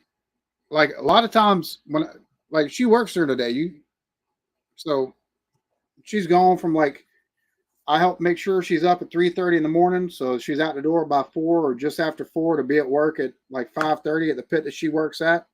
Um, and then she's doesn't get home a lot of times, so after 6 in the evening. So it's tomorrow she's gonna be home, so that's gonna be nice. No, not really. I'm just gonna be honest with you. I don't think that really swung the vote for him. People are. Let me turn this down so I can hear myself talk a little bit. I had that too loud. So here's the thing that like the last 4 years under Biden, we've had rising cost on everything. We've seen a lot of people are against taking and giving as much money as we've given to places like the Ukraine and Israel and other countries, re-strengthening how much money we take and kick in to the UN and NATO, and then you've got stuff that's happened like Maui in Hawaii, where $700 was given to the people whose homes and lives were destroyed by the fire there in Maui, and it's been one thing after another to a lot of folks. So he already had a lot of votes sewed in. It's, if anything, I think the votes that it helped swing were some black people, some of the black vote, right? I think that helped with that somewhat. And I think it also, because he got more of the Latino vote the first go around than what Hillary Clinton did, but he lost the Latino vote and didn't have nearly as many gains in the with the black vote against Biden. This go around looks like it's going to be the exact opposite. He's got up to like 20% in some states of the black vote. That's unheard of for Republican candidates. So, no, not really. To be honest with you, not really. Because you got like Minnesota and Wisconsin and stuff like that.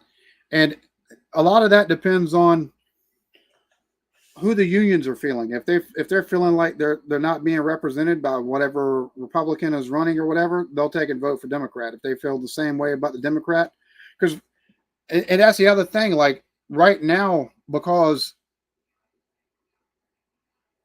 Biden, for as much as he talks about being for the middle class, there's a lot of people in the middle class in the Midwest, especially, to where they're union states, and they don't feel like they've been helped whatsoever. They feel like his policies have hurt them and hurt their wallet, and he's not shown any support, and neither is Kamala Harris to the unions.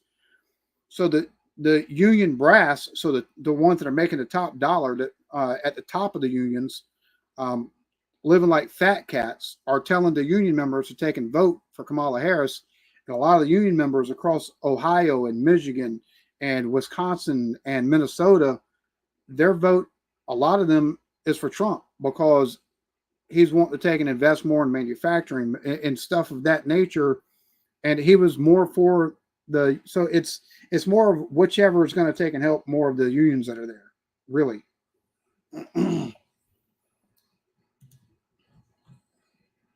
Oh, 113 to, okay, let me update that. She got one whole electoral vote. There we go. 113 to 210.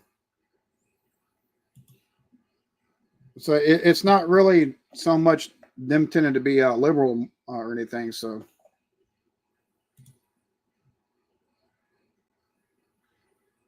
cheers to you. Oh dear God, that name.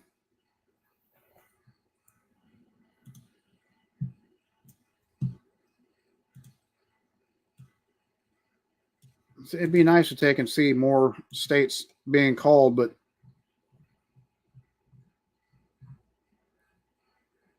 it looks like he's starting to take and pull away somewhat in Pennsylvania with 62.7 of the percent of the vote.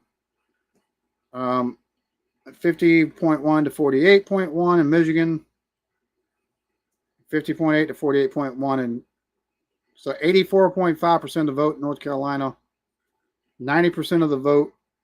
I think he probably has Georgia, only 10% of the vote left to be counted.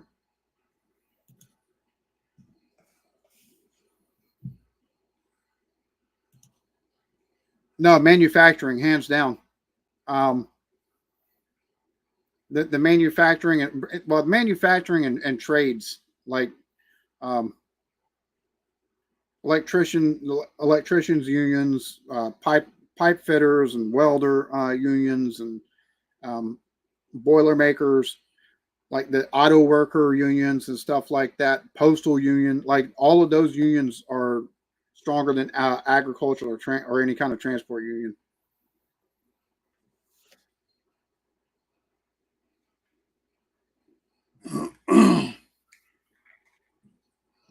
All right, let me see. Let's see. How's the Senate, the House looking? Right now, looks like the GOP is 48-37.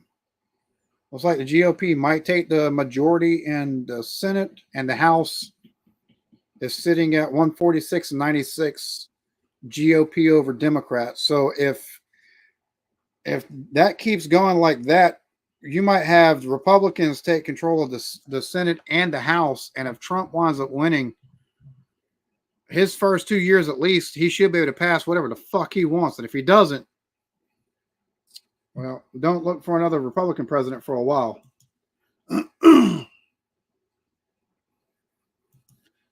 That depends on state by state. There's states that Amazon is in that has unions for their workers, and same thing with Starbucks, if I'm not mistaken. But in right to work states, you're not going to see it a whole lot. Like here where I'm at in South Carolina, we're a right to work state. So basically you be fired at will. They don't have to have a reason. They just fire your ass for whatever reason they want to. But we do have unions here for electricians and plumbers and HVAC. And I was told to take and go join a union, but it would have taken me, like, it's 3 hours away from where I live.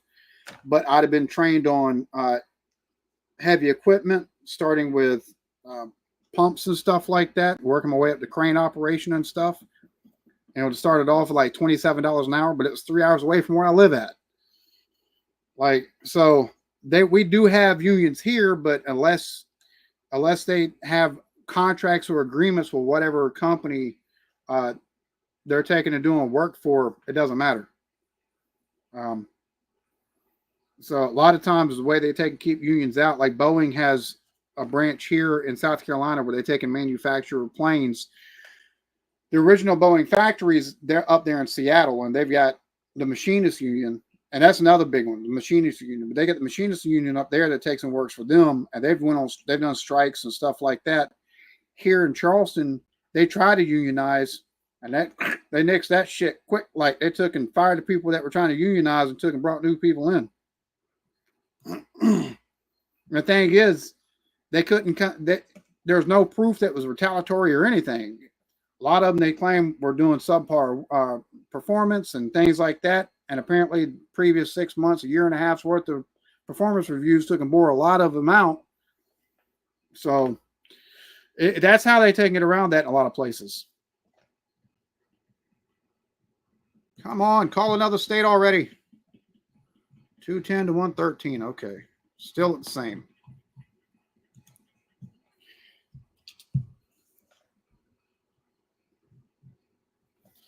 Now, I'll say this, there's a lot of cases to where the unions, whenever unions were first formed, they were 100% needed. They led to a lot of labor reform here in this country, and it benefits and rights that workers didn't have before, safety standards and things of that nature. Nowadays, though, for the most part, unions here in the U.S. serve to take and line the pockets of the fat cats that are over top for the union bosses. Before this last negotiation with Boeing, the machinist union, like the machinist union in Alabama, working at Vought Aircraft, and there's another aircraft place. They were employed by two different aircraft places, and they're also part of the ones that take and work there in Boeing. They lost money and benefits with the negotiations. It doesn't always take and help. So I'll be honest with you. People that work in unions here are seen as pussies by those that don't take and work within a union, because if you work for a company and you're in a union, right? If you've hired onto a union, that union hires you. That union has put you out on a job somewhere because they've got a contract with a company to take for you to help. So if I can run all kind of equipment, but the equipment they tell me to take and get on is a roller. If there's nothing to be rolled, I sit on my fucking ass all day and I still collect a fucking paycheck. Like, people that are here that are in unions got it good. They've got it better than 90% of the other people within the trades. It's just they don't want you to believe that whatsoever. That's from firsthand fucking experience. I went and talked to a couple of them, like, bruh, like, you can run that. We need something done. You can run that dozer, right? Like, how about go push some of it? Nah, man. I work with a union. I run this piece of equipment right here. I'm on my break. Break, motherfucker. We working out here for 16, for not 16, but we're working out here for 10 hours. You already had your fucking lunch break. Yeah, and I get 2 30-minute breaks along with it. What the fuck? He's not only that. He said, I'm on this job. All I operate is this piece of equipment. So if they ain't got nothing for me to do, I just sit here with it. And it's like that. It's been like that on quite a few job sites I've been on. So they can talk out. A lot of them talk out their fucking ass.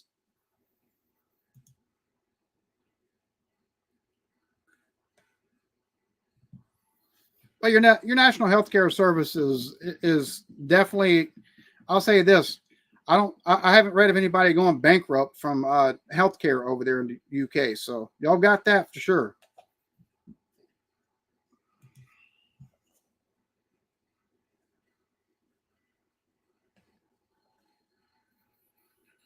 So they're talking about the House election right now, and 218 is the magic number to take control or to have a majority, and Republicans are sitting at 152 seats. So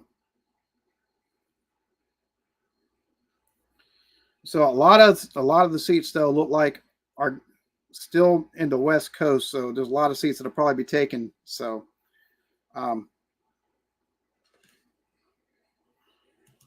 100%. 100. The longshoremen here on the East Coast, they just took and threatened to strike. I think they went on strike for like they were set to go on strike, and then they took and the bosses negotiated a temporary increase in or a temporary fix of that. And if they can't come to a long-term agreement by the time January rolls around, they go on strike. So the longshoremen here, the average longshoreman on the East Coast makes over $100,000 a year and over $30 an hour. That's on average. Now it's not every one of them. Like you got, and that's normally someone who's been a longshoreman working for, I think it's like 4 or 5 years. Most places here, which means even if you start off at $15 an hour as a longshoreman somewhere like here in South Carolina, in 4 years, even below the national average, here longshoremen average with 4 to 6 years, $24 to $26 an hour, which is above the local average of pay.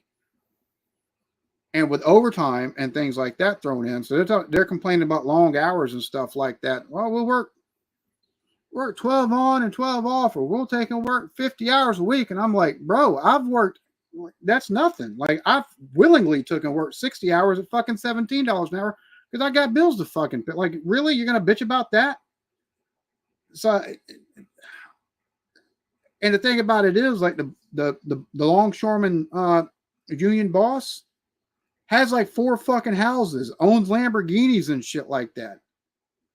But he's willing to take and make Americans take and pay through the nose because he's going to take and stop the flow of fucking logistics and stuff like that. It's insane. Have a good one, Gene. Thanks for stopping in. There's a good chance I'm about to take and end this here shortly myself. Like it's 11:01 and we're still sitting at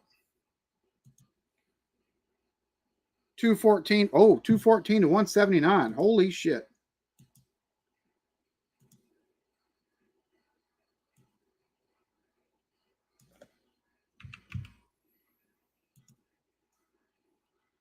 So 179 to, oh, hold on. 214.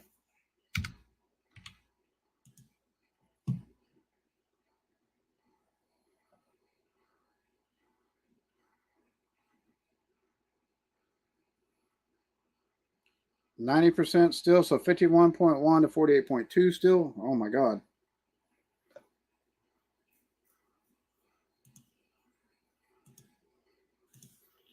Thanks for stopping in. Greatly appreciate it. See, I wish we had something like that. What the thing is, like, if we had a minimum wage here of $24 an hour, like, it would only take an increased prices, unfortunately. Everything goes up over here whenever you do wage increases. It's stupid. But that being said, like the average, it's dumb unless you own your own home outright here where I'm at. As a single person, you have to be making like $23 an hour just so they can pay rent, pay lights, pay water, pay garbage, and have a cell phone, pay insurance on a vehicle that you own outright. Like it's stupid. So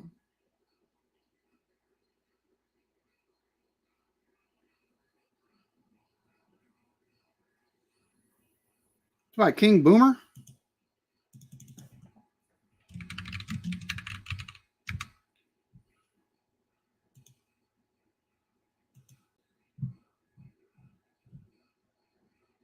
No, I haven't seen anything from him in a hot minute. Like I try talking with him as much as when I get a chance. I haven't had a chance to talk with King Boomer in a while. 23.7. Holy crap. Spencer is spending time at Dan's place for time being. Oh, that's cool. I need to get up with them two fellows.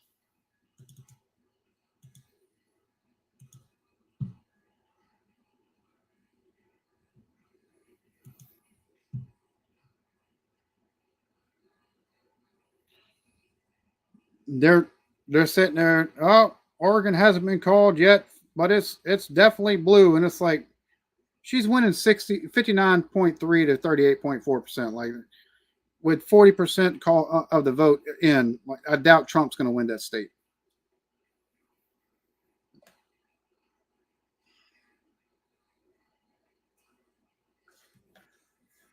So if Trump can hold on to Pennsylvania, Michigan, and North Carolina,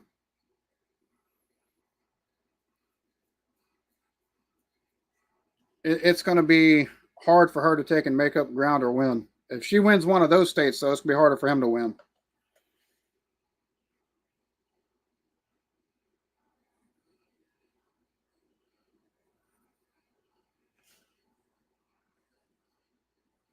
Michigan at 28% of the votes. Trump's winning 51.3 to 47%. Oh, he's actually extended his lead there.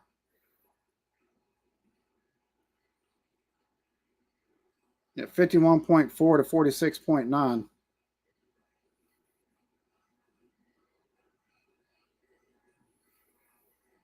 71%. Trump at 51.1 to Harris at 47.9. Looks like he's pulling ahead a little bit more over there. Too fucking many. It's 11 o'clock. The bad thing is the Western states have, in the last hour, took and closed voting booths because it's finally 7 o'clock over there.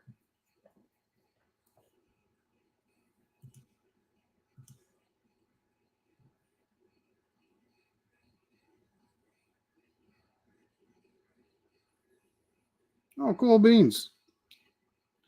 I need to take and reach out to King and see how he's doing. Get called a Muppet. See, I disagree with that, Phil. I like Spencer. Spencer's good people. But that's also the reason. But they also have their own stuff outside of Embrace the Suck 21. So, like,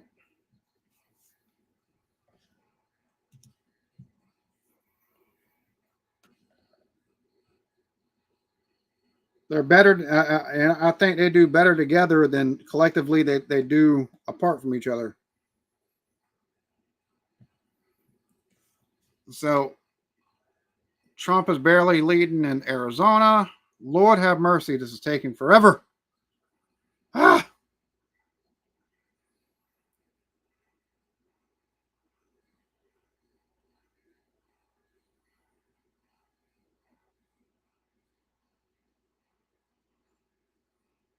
California being called for Harris. No shit. We knew that was coming.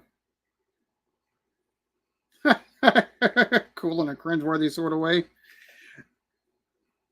Spencer can come across as a bit awkward. I love Spencer to death because he's got such a good personality. He's got such a kind soul. I love the dude to death. He's such a nice guy. So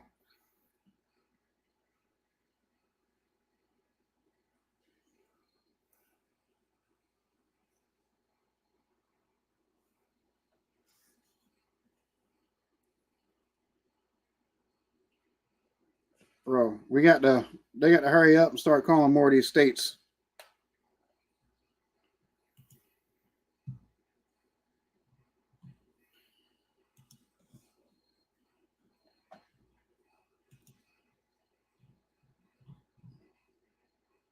Now the question is with some of these states, right? You take a look like, was it Minnesota?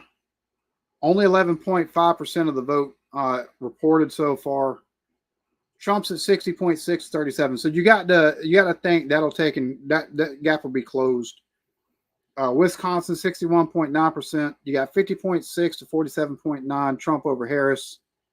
Only 28% of Michigan is in. So 51.6 to 46. Great God.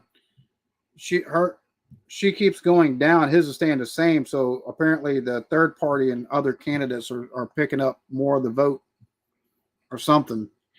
I don't understand it. But it went from 50 to 48 and now 51.7 to 46.5% of the vote. Only 1.5 million votes have been tabulated in total so far. So less than 30% of the total vote has been tabulated. But I expect that to fluctuate a bit more. 71.6% of expected votes reported in Pennsylvania, and he's holding a 51.4 to 47.7% lead over Harris there. 87.7% of expected votes reported in North Carolina, and 50.8 to 48.1% of vote in North Carolina, Trump over Harris. And that's a different at this point in the 2020 election. It had already flipped from Trump to Biden. And the last 20%, it flipped from like 48, 49, 50% to like 50 to 47, 50 to 49, then 50 to 48 to 52, 51 to like 40, 48, 50, 52 to 47. Like his vote took and gained the last 2.5 hours of that. So at 87.7%, if that still holds, that's going to be a key win for him. And then 88.4% and 51.1 to 48.2. So he's holding that lead there in Georgia. What's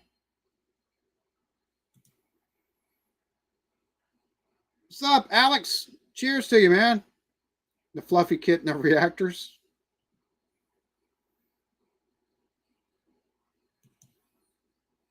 Right. It's not I mean, they've worked so hard to build that channel, and their fucking views and everything dropped off a fucking cliff a couple months ago. It's frustrating.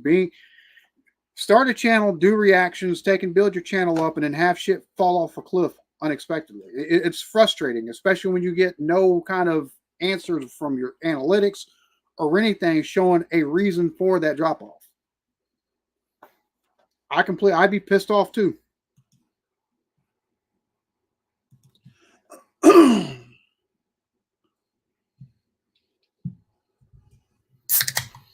Yes, bro. I'm hoping this shit, like some more of these states get called or something.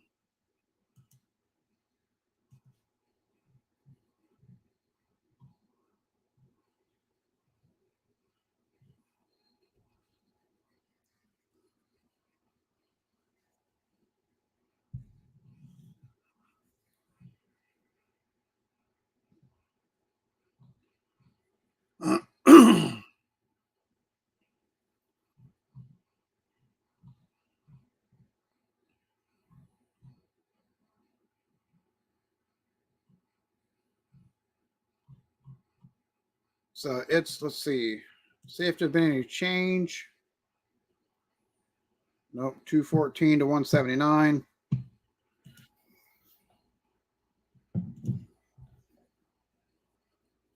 Diet Dr. Thunder. Off-brand Diet Dr. Pepper.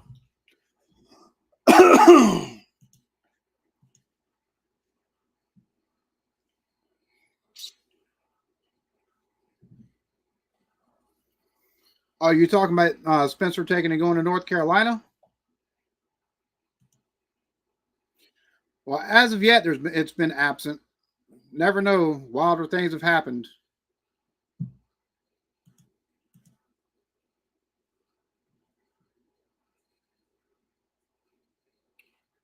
.93% of the votes are in Georgia.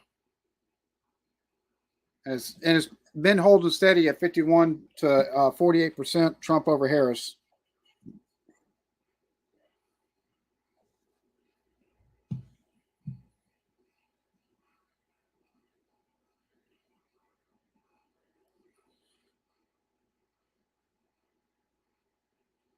So if they're expecting like 69% of the vote for, or 59% of the vote for outstanding ballots around Atlanta for her to take and win, I just don't see it happening. And I could be wrong. Cheers to you, homie. Yeah, I agree. Oh.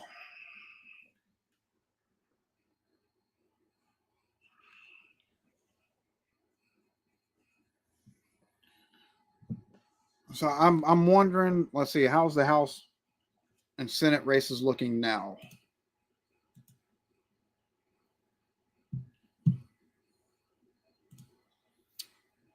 Yeah, I noticed that.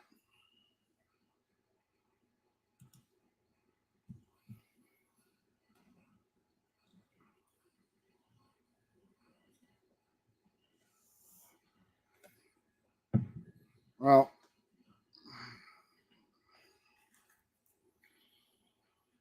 I disagree with that. I disagree with that completely. Now, granted, if you want to do stuff outside of reacting, outside of doing stuff like this, which is outlier stuff on your channel, start a new channel for the shit. So, and be as consistent with the content uploads on that as you are with reactions. Otherwise, you're not going to take and have any kind of success. Like, I've got stuff I'm working on in the background that is going to be on different channels more than likely that's completely outside the realm of reactions. Well, the thing about it is like a lot of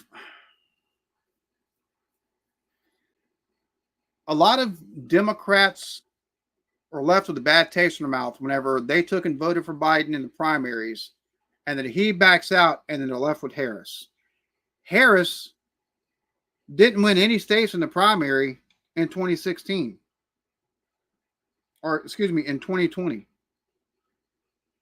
She didn't win any states, and she had to drop out the race before she was nominated, or before she was picked by Biden, since he wanted to take and pick a female person of color, as he said, as his running mate. So she wound up being a de facto choice. She had lost her own presidential bid, didn't win any states in the primaries, and then she's thrust on people instead of them being able to take and choose for themselves who they want as their candidate to vote for. So that's the reason why she's a big reason why she's got lukewarm reception. Like a lot of people are voting for her are doing so because they're voting against Trump. That or they're voting to take in because they haven't grasped the concept that abortion was kicked back to the states. So they think that the president's going to have any outcome on, because it's stupid. But that's the two main reasons why a lot of people are voting for Kamala Harris. It's I'd be upset if I was a Democrat. I'm not even gonna lie. Like I'd be completely upset because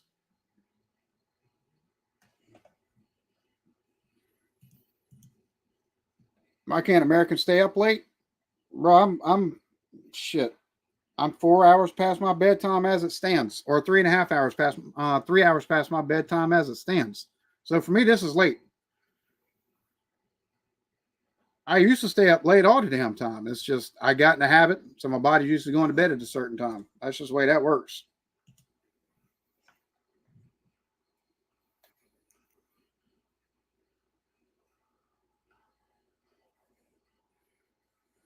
Well, see, that's the other thing. Like, there's a power struggle going on within the Democrat Party right now. Like, everybody wants to take and as progressive as what folks think Democrats are, or as liberal as a lot of people in the Republican Party think Democrats are. There's a power struggle between what would have been considered the moderates. Like Adam Schiff at one time was a moderate Democrat. So was Nancy Pelosi. But they've had to take and bow and kowtow to the more liberal faction within the Democrat Party, and it's only becoming more liberal as they go along, becoming more progressive or regressive, however you want to take a look at it. So there's very much a power struggle going on, and they're leaving a lot of their voter base behind. There's a lot of moderate and centrist Democrats that do not agree with the path that the party has been taking the last 10 to 12 years, and they voice any opinion, and they're labeled right wing and Republican shills and fucking bullshit like that. So I mean, it's been wild to take and watch, to be honest with you. Cheers to you. Philippines, awesome.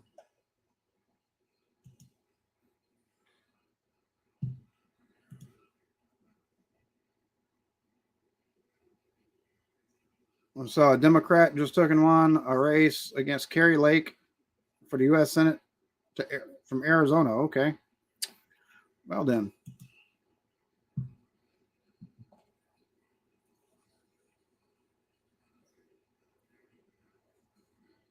94% of the vote in for Georgia. Trump still holding that 51 to 48% lead.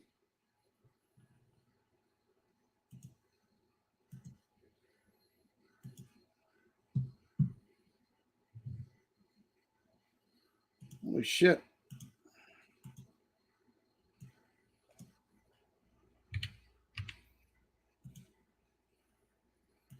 There we go. All right, what other state was called for Trump?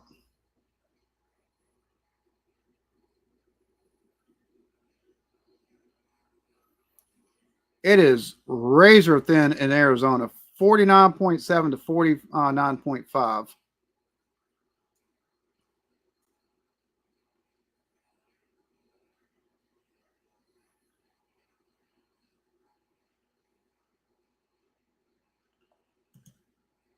Jesus.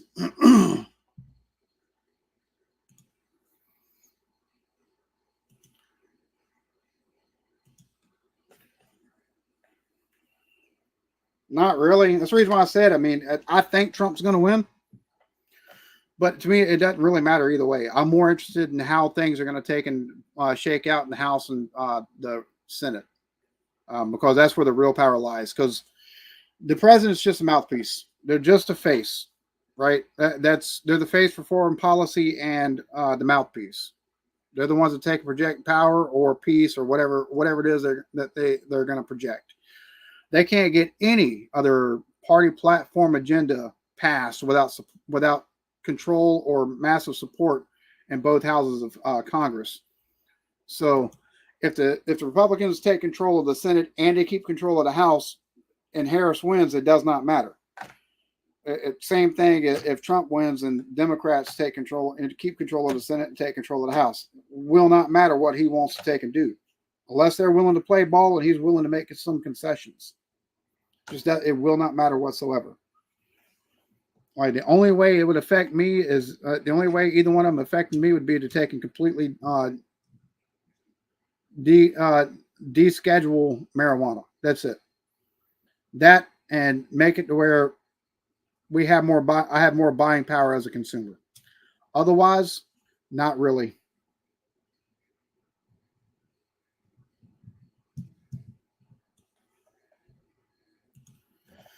Most of my senators here are the two senators I have here are both fucking reactive. So I say that Nancy Mace is proactive. Nancy Mace actually she's actually called for a couple of things for border security and for like legalization and a couple other things. So she's kind of proactive, but most of the senators here are most of the senators anywhere are reactive. So.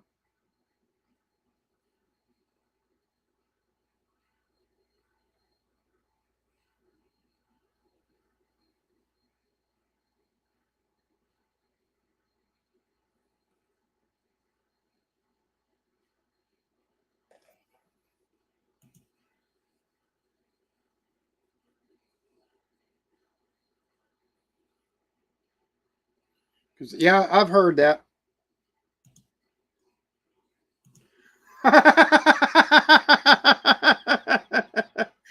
I hear you. And see, the president does have executive powers that he can do through like executive orders and stuff like that. But if they're deemed to be unconstitutional or overstepping his bounds, Congress and or the Supreme Court can step in and be like, no, that's null and void.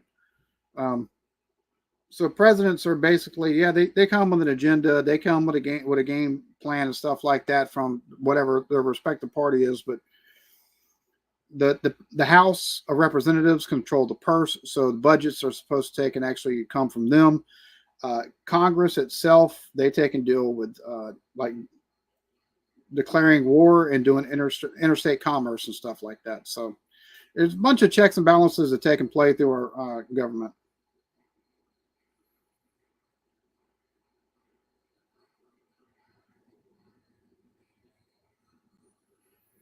How is it they're at 50%? Last hour, they've gotten no word from Arizona.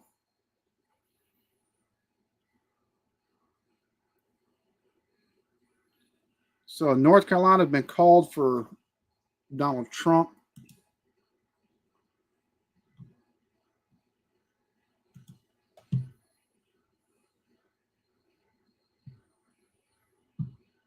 Lord have mercy. So I need to update it again because Lord have mercy. 187 to 230. So Trump is 40. Oh, Trump is 40 electoral votes away from the presidency.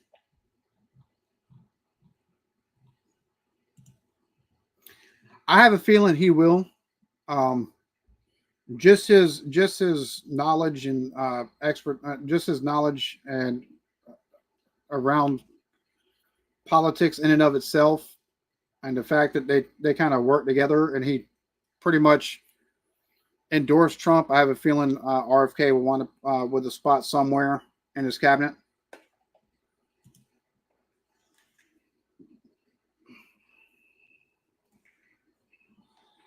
Yeah, that sounds about like us. Sounds about like us. In multiple different ways.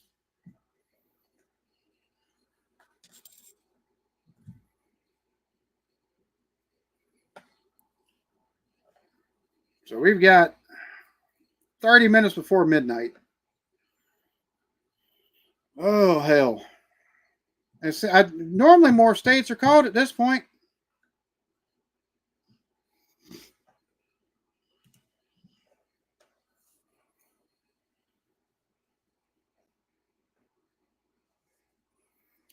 I believe Robert and John would both be considered Republicans. Would both be looked at. Would both fit more in the Republican Party today than the Democrat Party of today. 100%.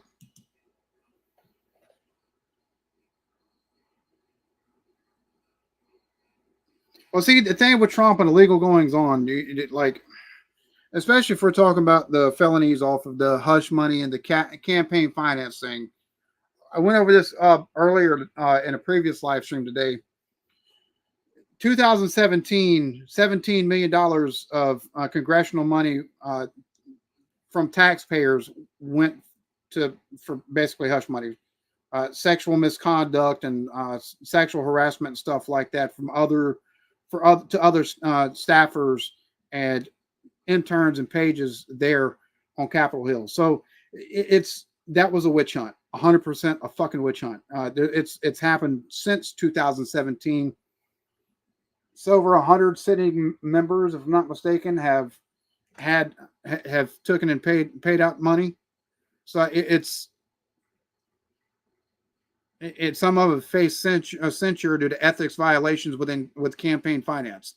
So that was a complete fucking witch hunt.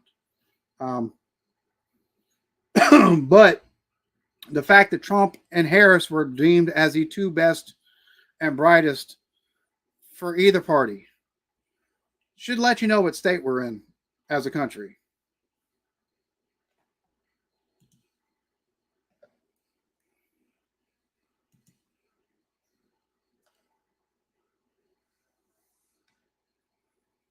Well, it's crazy because the Democrats back then are completely, well, not completely. They're a lot different back. They were a lot different back then than they are now. Back whenever JFK and Robert were taking a running and stuff like that, they were the party of George Wallace and segregation forever. That's the party they were part of. Now it's, you can't do this on your own, so we're going to take and write a bill to take and, we don't think you can do this on your own, so we're going to take and write policy to force people to take and give you an opportunity over others. Like, it's benevolent racism, saying you're not good enough to take and get the position. So there's similarities, but they've gone far left on a whole lot of other bullshit, that because they were a lot more conservative even back then, even with all the bullshit with the racism. So, oh, that'd be fun. I need to take and see if I can't get up there while he's there, take and spend a day with him too. Take and rent me a hotel room. Try to find me a decently priced hotel room to try to take and get up there to take and rent, take and spend some time with them. Negative. 100% wrong on that one. 100% wrong. That whole party change bullshit did not fucking happen. That party switch did not fucking happen. You had two total Democrats that took and switched from Democrat to Republican. Two. They did not take and switch allegiances or party ideals whatsoever. Like, that's bogus. 100% bogus.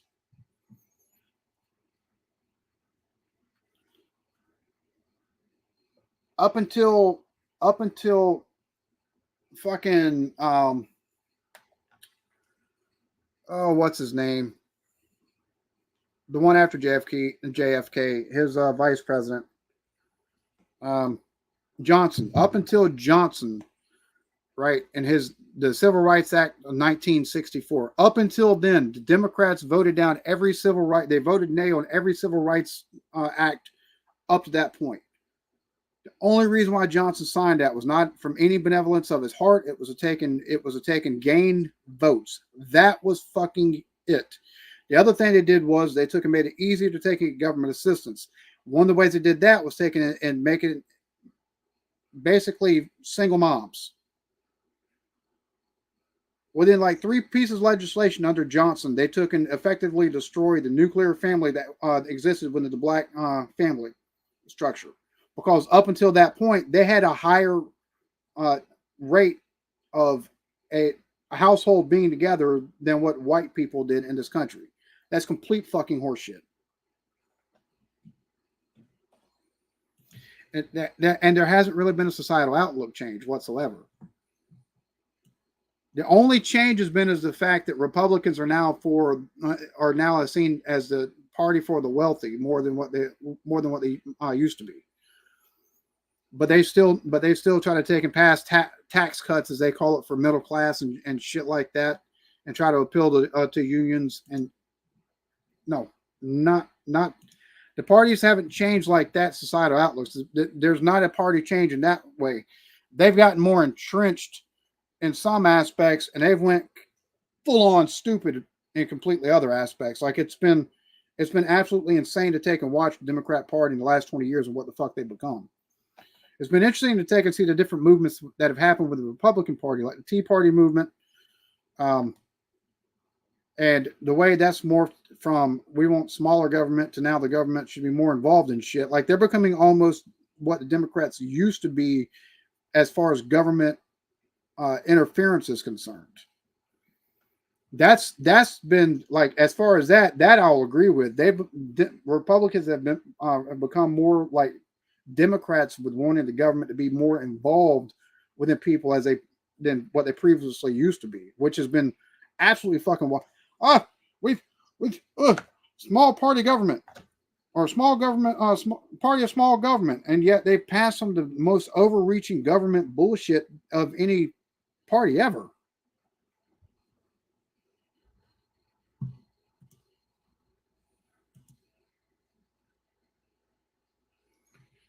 Right now, we're sitting at 230 to 192.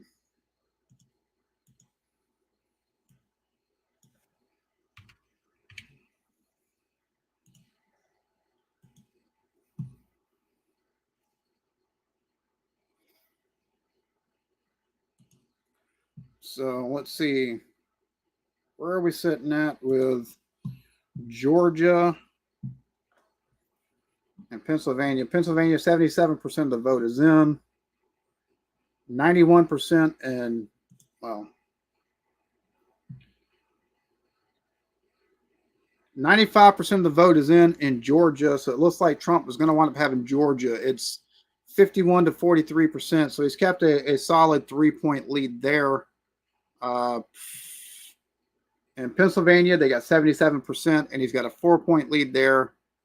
In Wisconsin, he's got a 3-point lead to 67.2%. Only 36% of the vote in Michigan, but he's got a 5-point lead there. So if Trump does not win, I will be surprised 100%.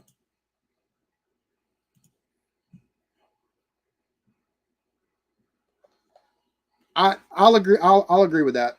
I'll agree with that.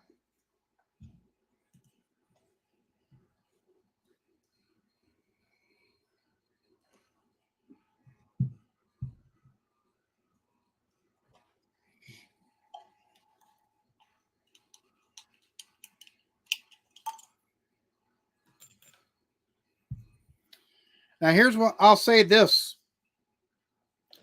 Even if Trump wins, I don't care what happens, what he says, or nothing. Israel will stop when Israel wants to stop. I don't know what the fuck they've got on the U.S., but they've got to have something, because any U.S. president that tries to take and be like, hey, don't do that shit, they're like, yeah, fuck you. And behind closed doors, they have to be like, hey, we'll take and release this if you don't shut the fuck up and help us. And we immediately start helping. I don't know what the fuck. But as far as Ukraine and Russia, I could see him going, hey, Putin, how many more people are you going to lose, dude? Well, I mean, to be fair, all right, we want to take a look historically at that region, right? You take and go back even to the ancient kingdom of Israel, and then you got the age of dysphoria, where most of the Jews were either shipped off or they took and left. You've had a contingent of anywhere from 20,000 to 100,000 Jews in the area at any point in time. Whenever the British mandate, before the British mandate happened, Palestinians in the area were taken and given the option of creating a Palestinian state, which they took and denied. There was approximately 40,000 Jews in the area at that point in time. The British mandate happened. Jews started coming back. They started shipping Jews back. After they become a nation, the width of their country at the narrowest spot was like just over 3 miles. You had not once but twice multiple Arab nations take an attack, and each time they attacked, they expanded their fucking borders. Now this go around with Hamas, you got October 7, and they've still got over 250 fucking hostages. They killed over 2,000 people, and they're using civilian places as shields. The Israelis are taking and dropping pamphlets and be like, hey, get out the area. We're going to take a fucking bomb here. And you got Hezbollah, which is taken and funded by Iran. You've got Hamas, which was just founded and funded by Iran. I mean, it's not like they don't have historical cause to take and be like, all right, fuck off. Y'all want to take and keep doing shit.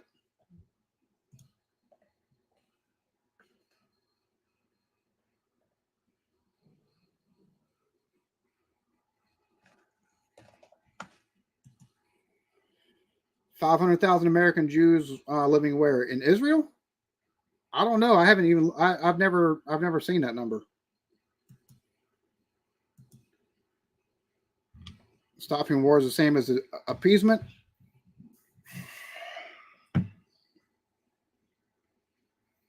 I mean, Ukraine and Russia, who are you going to take and appease? You're going to piss off somebody somewhere. I have a feeling with the fact that they've taken and brought in North Korean soldiers and so many people are being thrown to the meat grinder from Russia. I have a feeling he's going to go to Putin and be like, you need to make concessions and get the fuck out of there and stop this bullshit. Look at how many people you've already lost. So I don't see him taking and going to Zelensky and be like, yeah, just take and cede this territory. I don't see that happening at this point.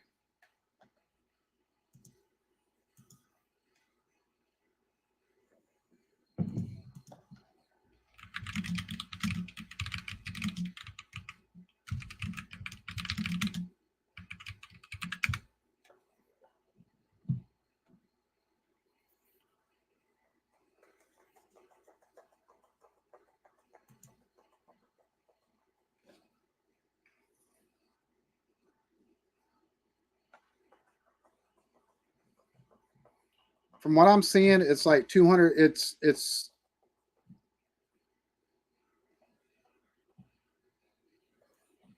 around 300,000. Less than 200,000 of them are actually American citizens. So take that what you will. Well, my thing is the longer Putin, if he keeps playing the long game, and here's the thing: if Harris wins, right? If it comes up and she wins Pennsylvania and Michigan or something like that, she winds up winning the whole shebang. It doesn't matter how much equipment and money you keep giving to Ukraine. Putin can play the long game. He's got the numbers. They're starting to be depleted over there in Ukraine as far as manpower is concerned. So if the longer this keeps going on, the more in favor of Putin this is going to be. I almost died. I don't know. Okay, bye-bye. So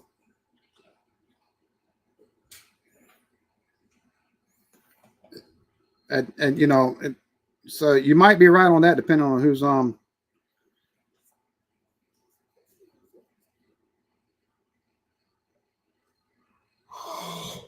oh shit.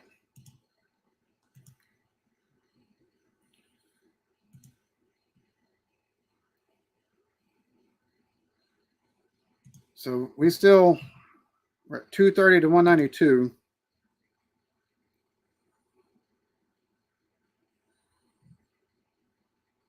They're starting to take and call Minnesota for Harris.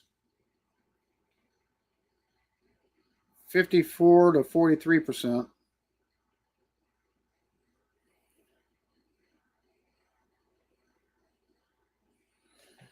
%38% in Michigan, and Trump is still holding a 5-point lead there. 5.1% lead there. He's actually increased the lead.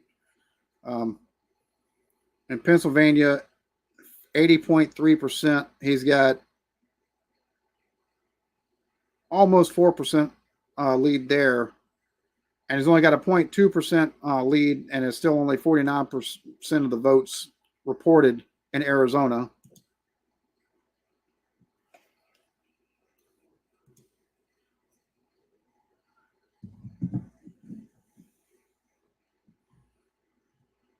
I think Georgia's going to wind up being called for Trump. You got 95% of the votes in, 51 to 48.3%. There's been no change whatsoever for either one of them in the last like 30 minutes there. So that makes two of us, Richard. It makes two of us.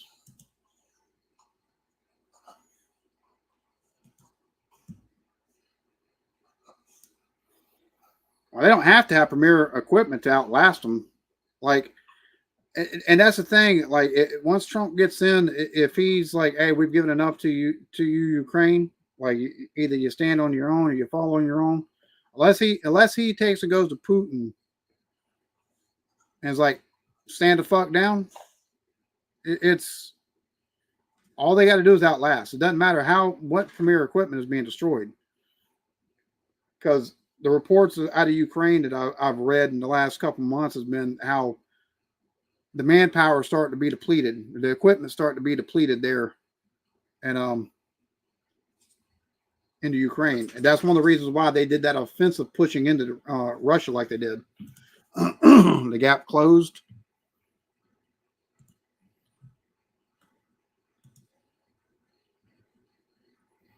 Oh, 230 to 205.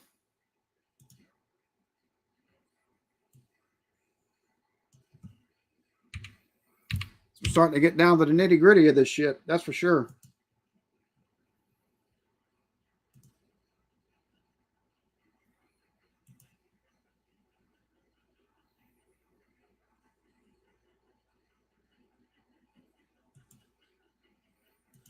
Whew, good Lord.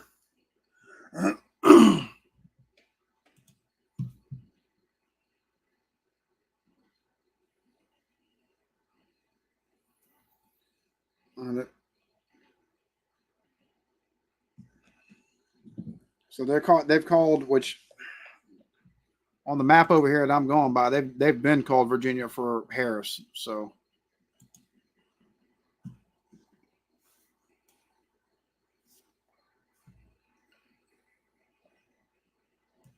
yeah, we've had that every election since like Bush Gore.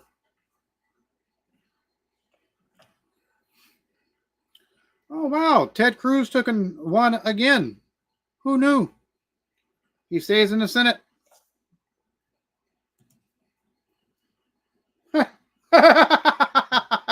Damn, that's old. Holy crap.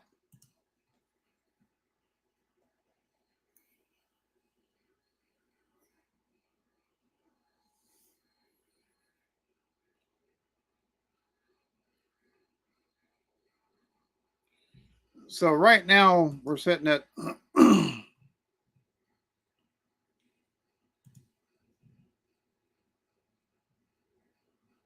39.2% in Michigan, 81.2%. Like if he holds that lead through the last bit in Michigan, it's going to be in only 18.6% left for Pennsylvania.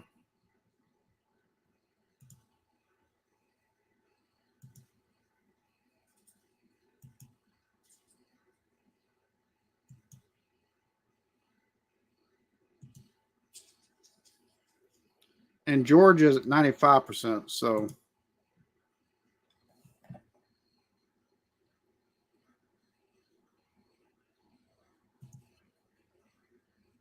So yeah, 95. Let's see. They're saying chances of winning for Trump are very likely, plus 2.6% estimated margin in Trump's favor.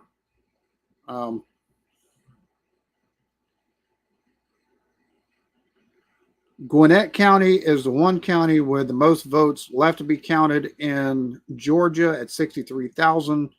The rest of them have less than, let's see, Henry County has 80% and 25,000 left to be counted. Chatham at 60%, 56,000 left to be counted. Like, unless she wins like 60% of all those votes, it's Georgia's Trump, 100%. But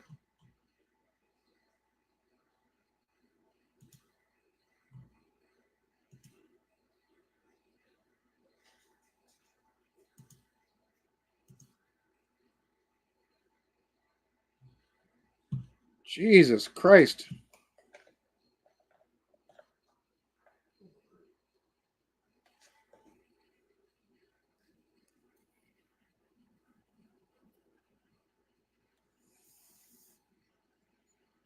Whoever takes Nevada, what?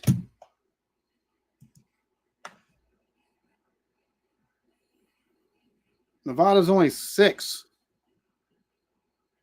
Like, if the states that are red can stay red for Trump right now, like, there's no.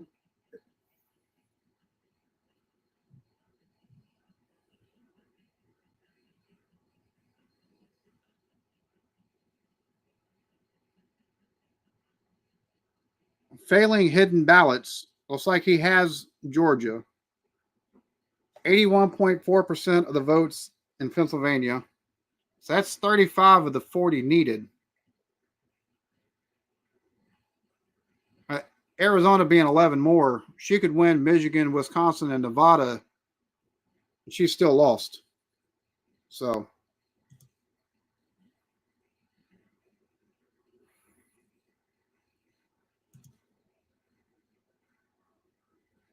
Oh, Lordy. This is going to drag the fuck on. I can already see it.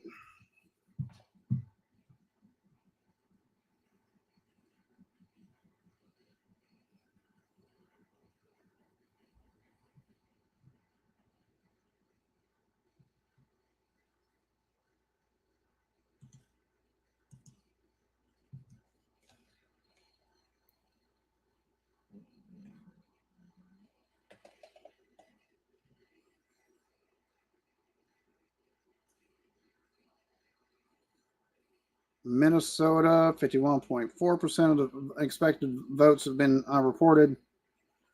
She's at 53.5 to 44.4.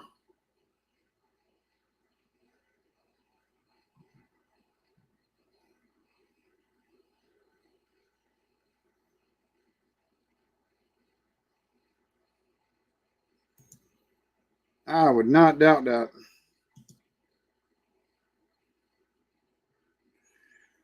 Not a whole lot. Not a whole lot will happen. I'll be honest with you.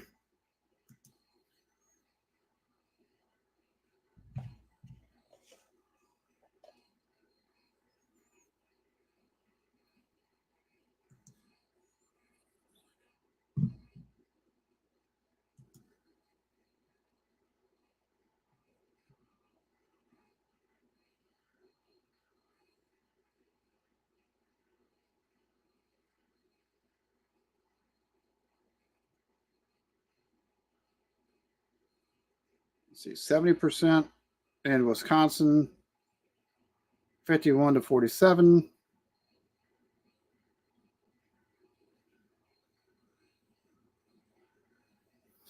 Yeah, Arizona hadn't even took and changed the amount of fucking votes or anything like that. 50% has been expected votes reported, and that's been for over an hour now. So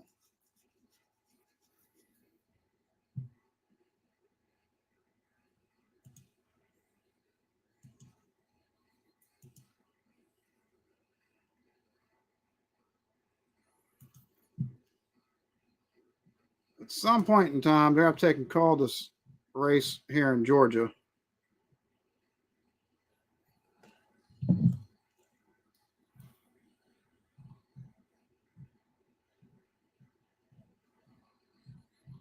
Like, as it stands right now, just in the votes that are outstanding in Georgia, she'd have to take and win 100% of those votes, just about, to actually beat Trump.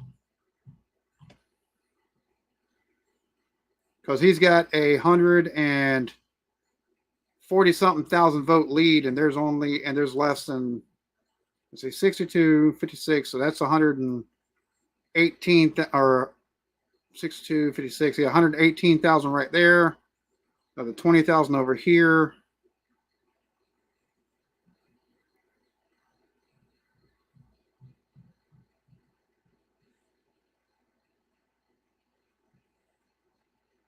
Six two 25, so that's 87 plus 56. She'd have to take and win 100% of the vote in Georgia that's outstanding to take and win. That's just over 130,000. So if she only wins 60% of that vote, she's still lost Georgia. If she only wins 80% of that vote, she's still lost Georgia. It'll take and wind up going to, more than likely to wind up going into an automatic recount in Georgia if something like that were to happen. But she's not winning 100% of the outstanding vote that's there in Georgia. She's not winning 80% of the outstanding votes. She wins as they claim. Like, she's got a chance to win 59% of the outstanding vote that has yet to take and be counted. And this was 4 hours ago. She's got a chance. At this point, she gets 59% of the outstanding vote. She is lost still. Like I said, unless she gets 100% of the outstanding vote in Georgia, at 95% of the votes being counted, and just over, from the major counties, just over 130,000 votes, and she's behind 140,000. Unless she wins all of the ones at 2,500 and 5,000 that, or less than 5,000 votes be counted and stuff like. Unless that happens, it doesn't matter. She's completely fucking lost it.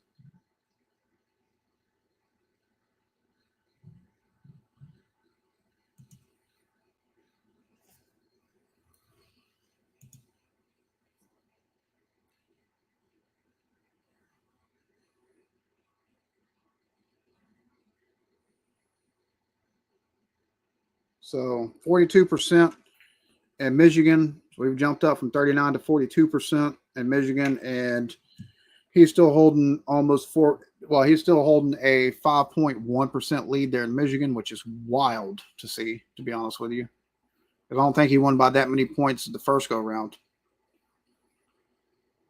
81.7%, and he's still holding a right at 4% lead in Pennsylvania. So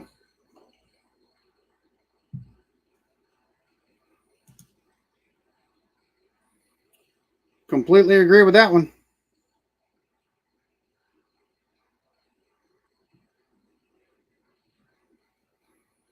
Have a good one, JL.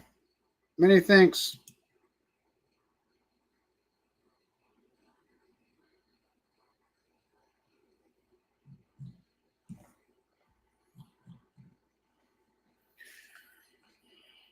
Oh, hell, we got 4 minutes to midnight.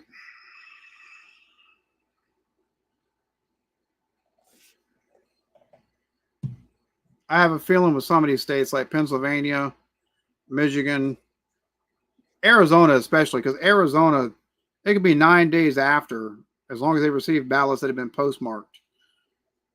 9 days of ballot counting that can be done in Arizona.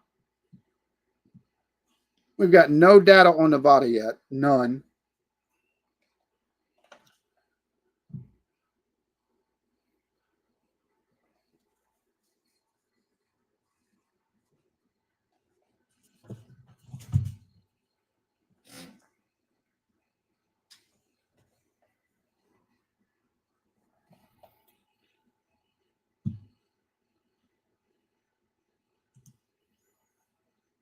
I hear you.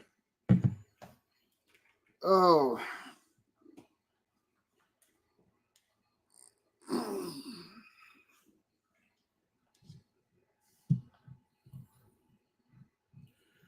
So 230 if he wins Georgia, and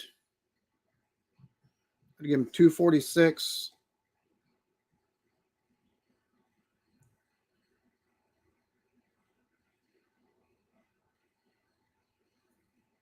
Yeah, it's not going to take it. it's not going to take much for him to take and win this. SpongeBob SquarePants. All right. So, Jesus Christ, this is taking and dragging the hell on.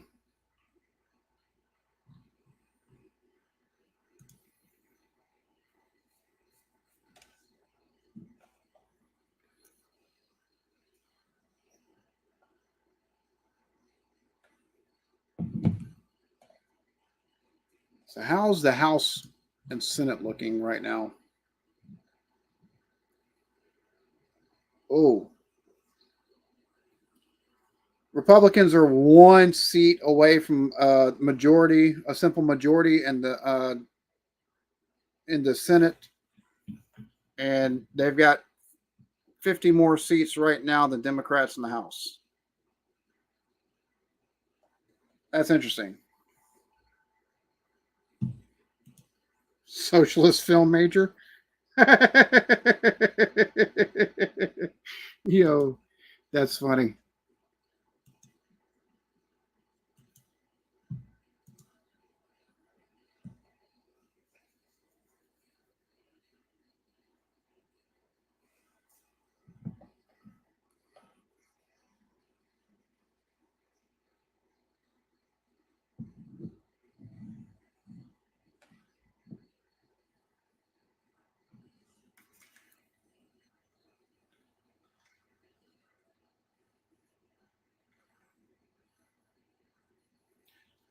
The thing is, they've already, if Trump wins, Vance is a tiebreaker, so they'd have control of the Senate. But if 2 or 3 more Republicans win seats in the Senate, it'd be interesting if Trump wins, because whatever he's wanting to do, if they win the House back too, bro, most of his plans will take and get through, because they'll have the numbers.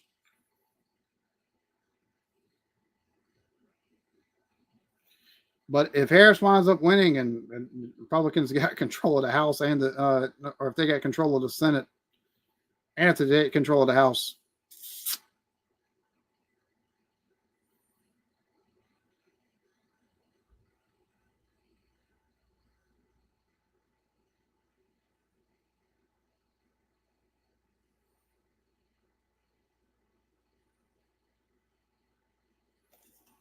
so apparently another I guess another Republican took and won another seat. Bro, that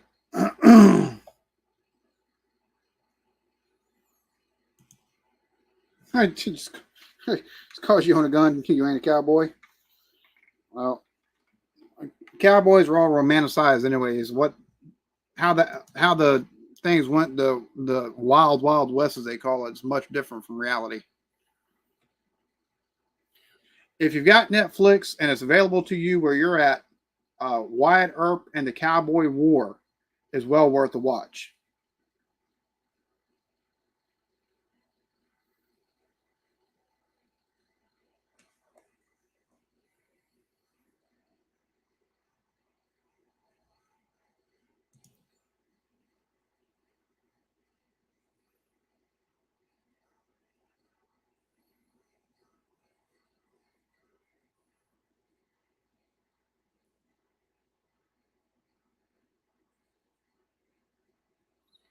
So let's see.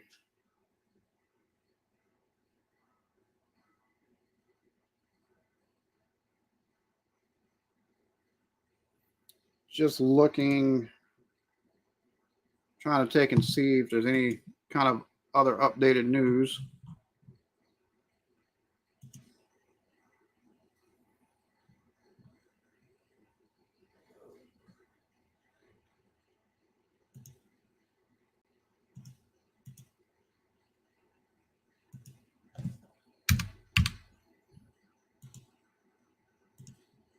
There we go. 209 to 230 now.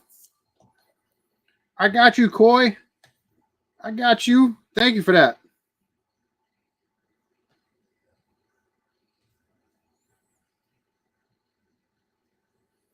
Yeah, Hawaii.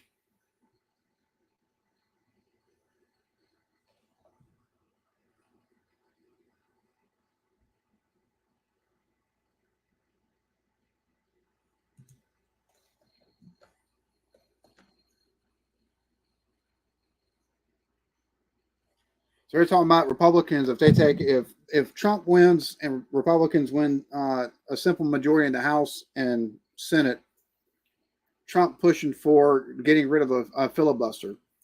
Now they say this and they forget that during Obama's first 4 years, filibustering no longer was a thing because Democrats took and used what they called the nuclear option and pushed so much stuff through, and all they had was a simple majority in both houses. So if Republicans, if Trump and Republicans do that, so if Trump wins and the Republicans have simple majority in both houses, filibustering they'll take and use the same tactics to take and get stuff passed. If Trump pushes for it, that Democrats use under Obama with a simple majority, his first 2 years in office. So, Daniel, no, they have not. It seems like they would with 80-something% of the fucking vote in already, or 77% of the vote in.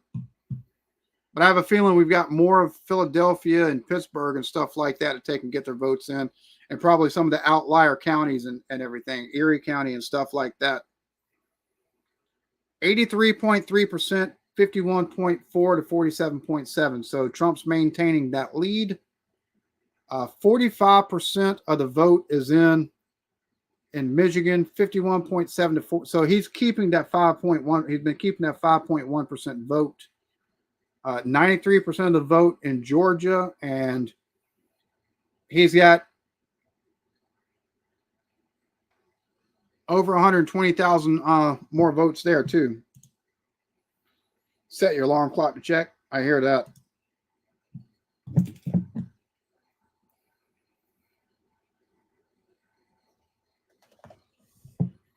I hear Spence is hanging out with you for a month, homie.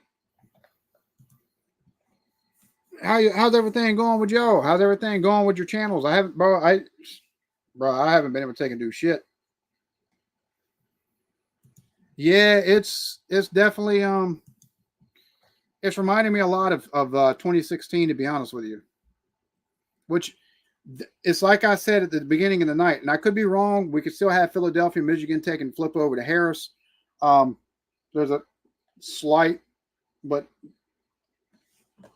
I doubt it, possibility of Georgia because of outlying votes, but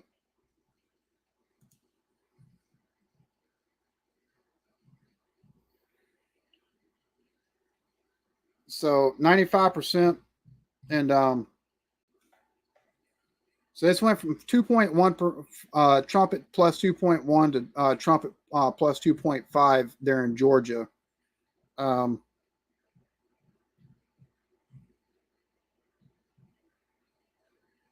And some of these places that had the large vote counts have went down. We're no longer seeing the 50,000 outstanding. For all intents and purposes, Harris has lost Georgia. So from what I'm seeing, there's just over like 80, 90,000, and she's down by over 120,000. So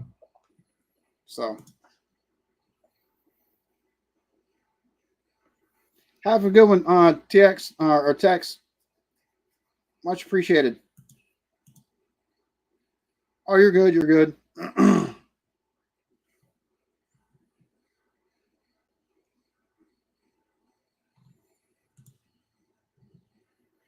Daniel, you want to hop up? Jesus Christ. What the fuck? Yo, what the hell?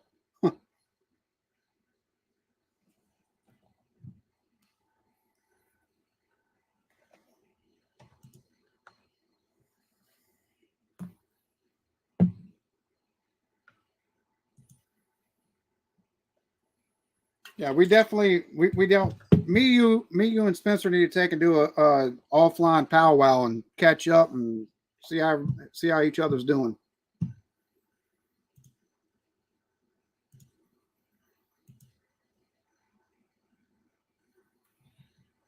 230 to 209. Let's see, 84% in Pennsylvania.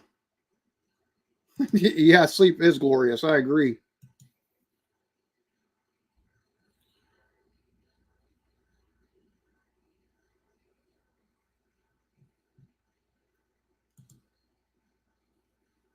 Uh-oh, they got more stuff from Philadelphia. What's going on in Philly?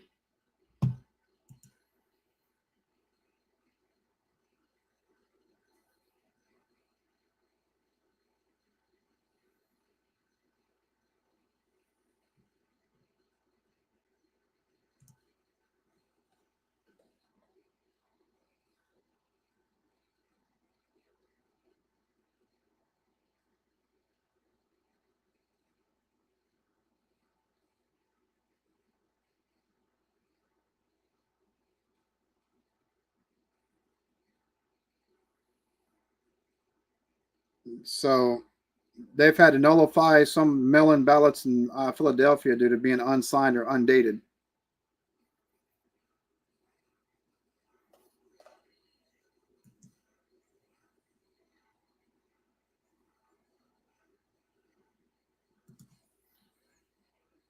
Cheers to you, Colin. Well, things get silly all over whenever elections are happening here.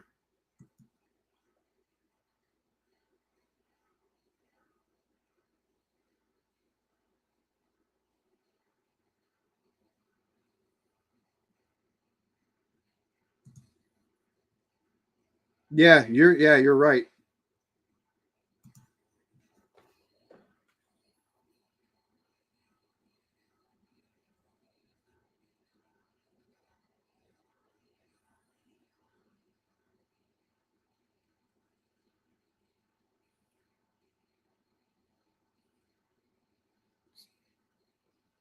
So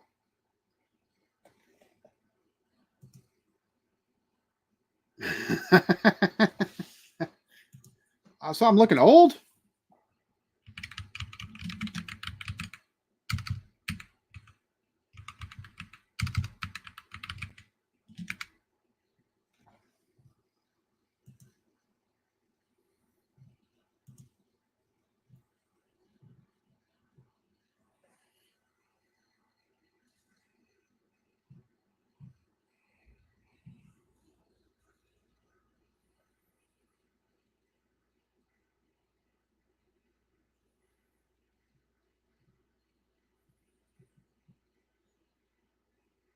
So in Philadelphia,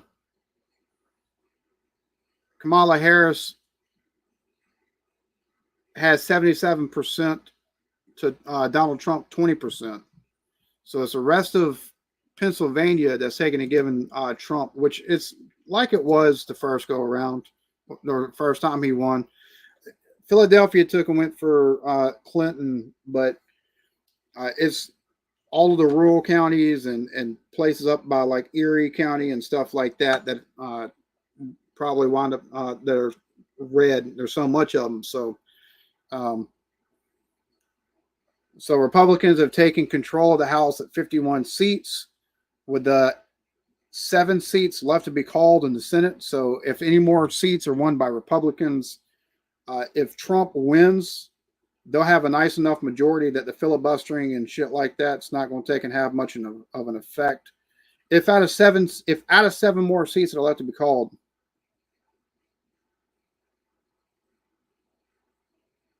they're showing 4 more seats for that are leaning red. So if they win those 4 more seats, plus with Vance, well, Vance is just tiebreaker vote, but 4 more seats out of 7 left to be called in the Senate. If Republicans win all 4 of those that are leaning red, bro, that's going to be crazy.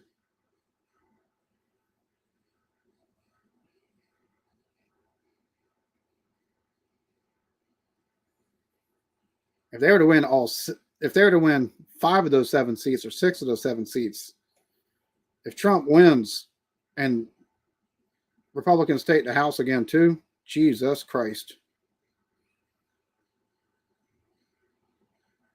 Look for some really silliness.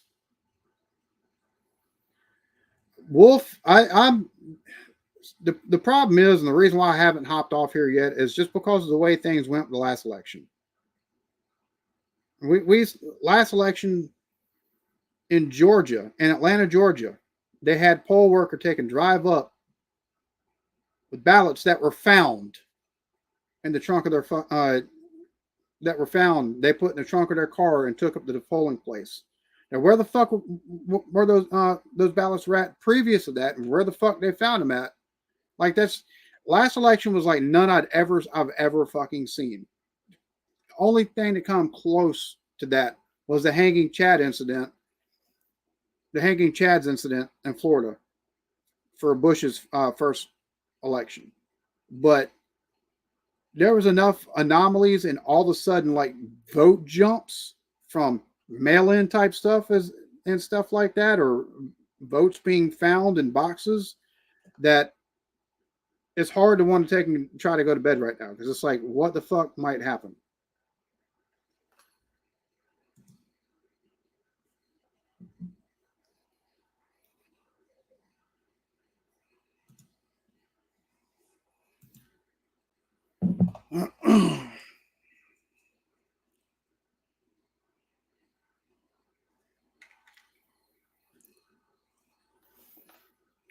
Well, the difference between Hillary and Biden, by the time Hillary run, we'd been hearing about Bill Clinton in the fucking news since he was governor of Arkansas.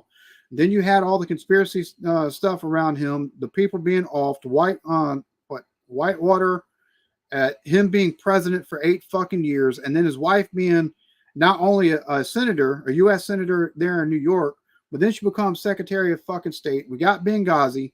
She has no fucking answers. A fucking server being found, one of her servers for email being in a mom and pop shop in a fucking back room somewhere. American public was tired of hearing of that bitch. That's a big difference between her running and losing and Biden, who was Obama's fucking vice president, because Biden at least was fucking, he was in the public eye. Kamala Harris has been in the fucking background. We haven't heard her fucking name other than to be appointed the border czar in 3 out of the 4 years that Biden was president.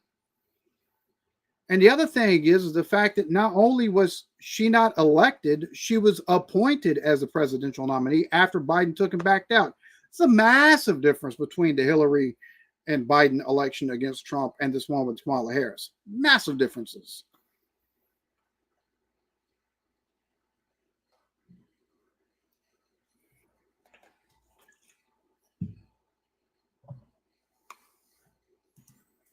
About fucking time. About fucking time.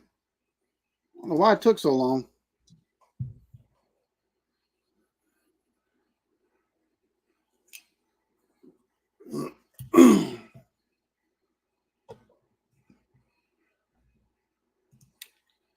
Being a career politician will do that for you. Because before she was a president's wife, she took and was a page and a staffer on a Democrat senator's staff in the 70s. So her career has been centered around politics. So she's gonna take and sound better than fucking Kamala.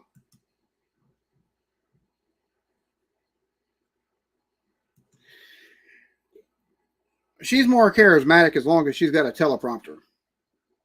Or if she's being reactionary. Otherwise, no, she doesn't.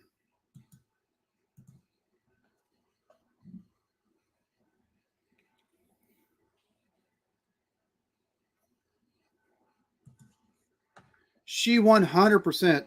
The Democrat Party, see, this is the reason why I don't understand why the Democrat Party still has so much fucking, they can claim a threat to democracy all they want with Trump, but looking at what the fuck they did to Bernie Sanders is a more clear threat to fucking democracy than anything Trump did while he was in fucking office. Same thing this go around with fucking letting Biden, as fucking incoherent as his ass was last 2 fucking years he was in office, letting him fucking take and run for the primaries, take and be reelected, only to take and be exposed horribly. They couldn't have any excuses, into fucking debate with Trump, and took and pulled his ass and then appoint fucking Kamala. Like, the Democrats are a threat to democracy in and of themselves with their own fucking actions within their own fucking party.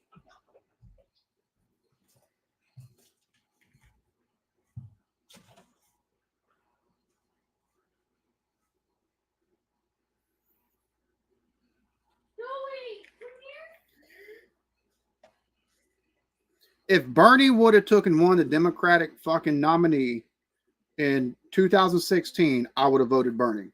Just like if Yang would have taken what I say that, and if Yang would have taken won the fucking the Democratic nominee in fucking 2020, I would have voted fucking Yang.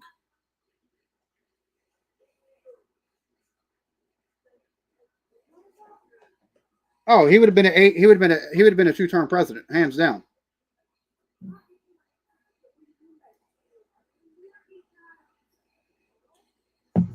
That's exactly why they stopped him. 100%.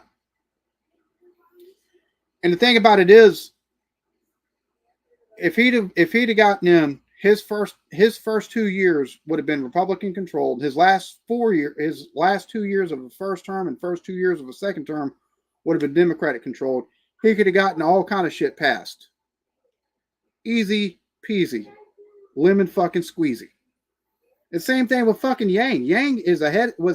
Yang talking UBI was ahead by about 4.5 fucking years, because he's talking about the automation, the AI that's coming down the fucking pipeline. And what the fuck do we see right now?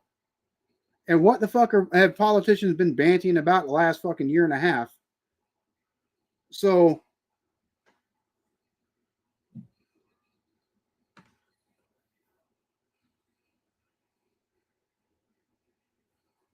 fuck no. Fuck no. She's entertaining as hell. She is entertaining as hell. Like, and she's not as stupid as Republicans make her out to be, but fuck no. Fuck no. No way in shit.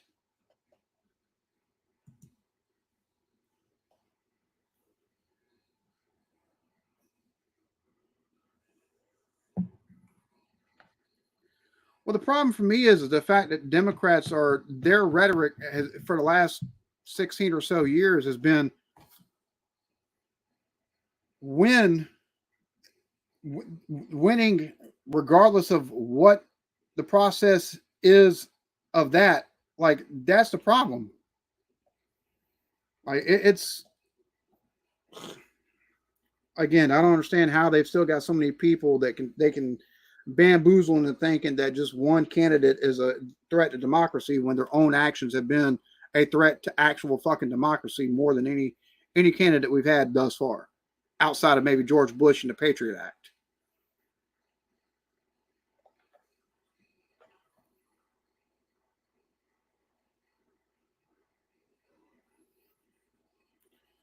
Do we really have to hear Adam Schiff take and give a fucking speech? We knew you were going to win, you cocksucking motherfucker. Like, seriously.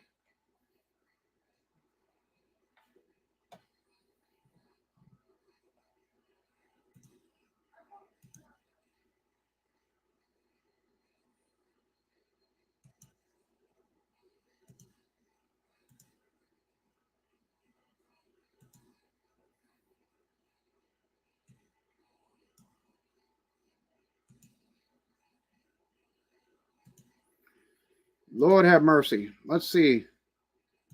Yeah, Adam shit. Yeah, you're right. Let's see. You got any updates?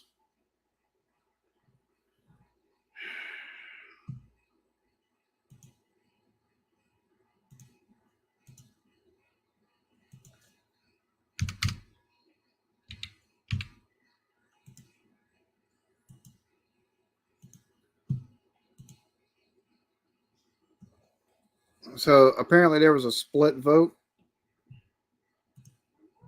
in Nebraska. They've got 2 electoral votes. One went to Trump and one went to Harris. If I'm not mistaken, the same thing happened in Maine. They had split electoral vote. One went to Harris and one went to Trump.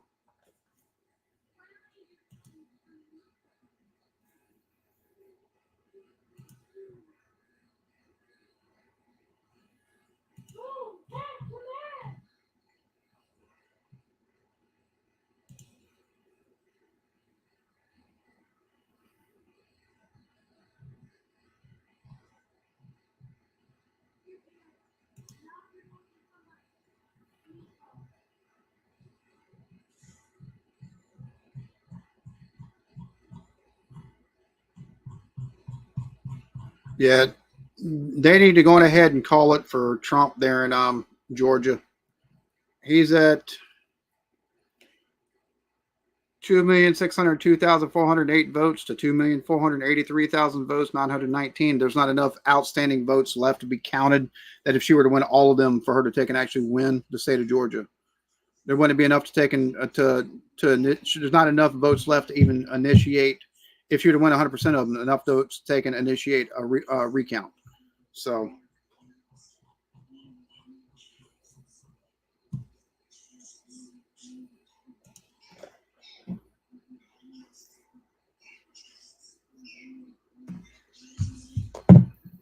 Well, the problem is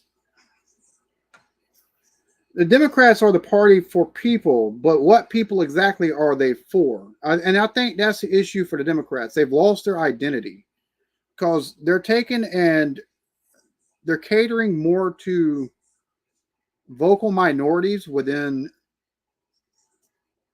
the fucking American society. And granted, if you're part of a minority, you need to be represented, but you can't be the only people represented within a political party. All right. And that's part of the issue outside of the fact they want to take and claim that they're for the small man all they want, but they flirt and have so many people within their party and within their benefactors and donors that are multi-fucking billionaires and control half the fucking world's wealth. So,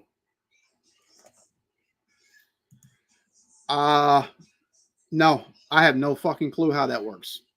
Like, I don't know how you get split votes for the Electoral College at all. And for me, and in my opinion, that's the problem for Democrats right there. They've got an identity crisis. If they were more across the board with everything, you would have seen a larger turnout for Harris, I do believe. Because she doesn't have completely bad fucking policy choices whatsoever. I think some of her choices are going to wind up taking and creating a hyperinflation situation. If we have price controls and shit that we don't need, because it's not taking and giving people more buying power. It's just taking and giving corporations a means to take and do increases to the point of you can't raise it above this price. Well, then it'll be raised up to that price. They can't raise it above. And if that's 20-30% more than what it is right now,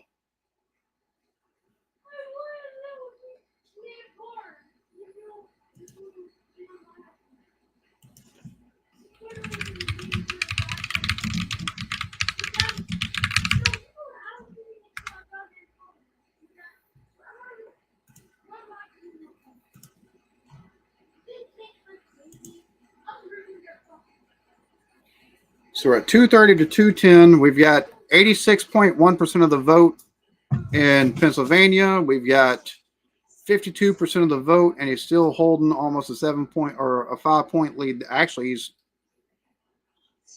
over almost a 7-point lead there in Michigan.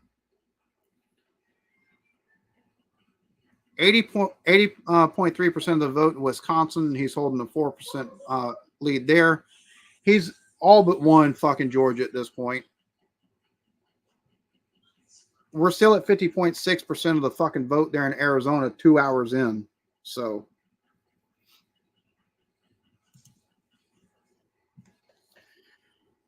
well, the problem with the Obamacare, the Affordable Care Act, the problem is instead of taking and going the route they did where they tried to usurp the fucking insurance market. They should have just taken and done Medicaid for all, expanded the people that are eligible for it, like massively. Like if you pay taxes and part of those taxes go to FICA or Medicare, basically, you get coverage. All right. Now, granted, if you're covered, 20% copay or 30% copay, which is the going rate for fucking medical insurance as it stands, and $2,500 to $5,000 deductible. If you still want private health care, you have that option. That's what the fuck should have been done. It was a complete fucking, it should have been an aborted fucking thing instead of doing what they did. It raised so many people's insurance premiums and deductibles to the point of unfeasibility. That's the reason why so many people decided, fuck it, I'll pay the penalty.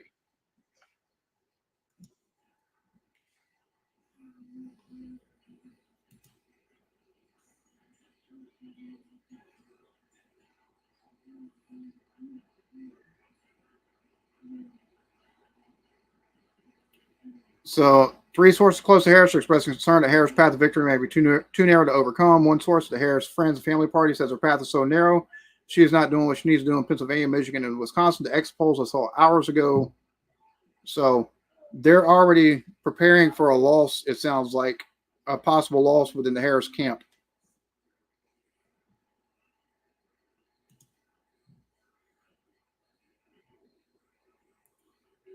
%95 of the vote is in. They just need to call it there in fucking Georgia. Jesus. There's not enough votes for her to take and gather from the uncounted ballots to actually fucking win.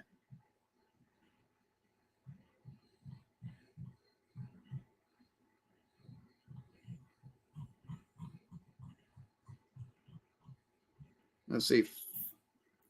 5, 10, 15, 20, 25, 30, 35, 40, 45, 86, 91, 100,000, 104, 108.5, 112. There's not enough votes left for her to take and win. If she were to take, she'd have to take and win every outstanding vote that has yet to be counted in Georgia to actually win. So that's not happening.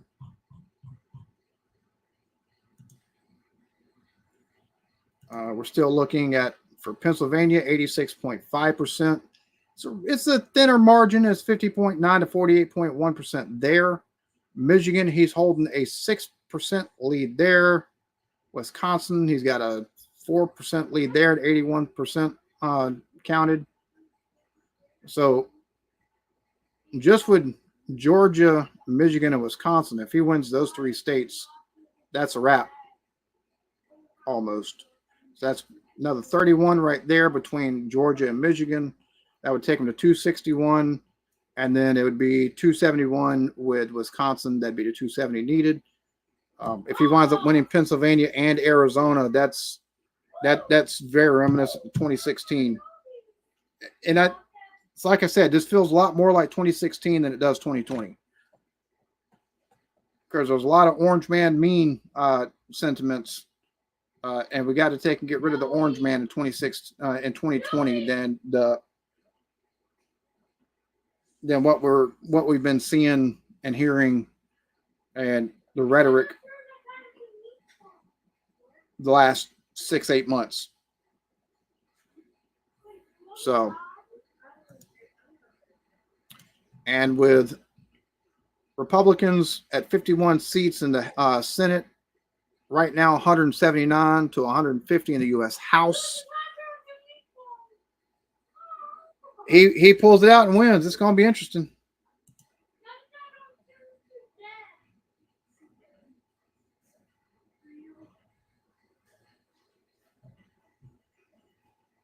Damn, I can't believe I've outlasted Joey. Are you almost done? I don't know, Zoe.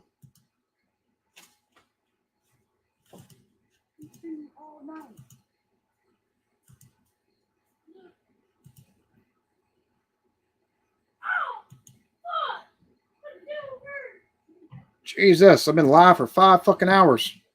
Woo!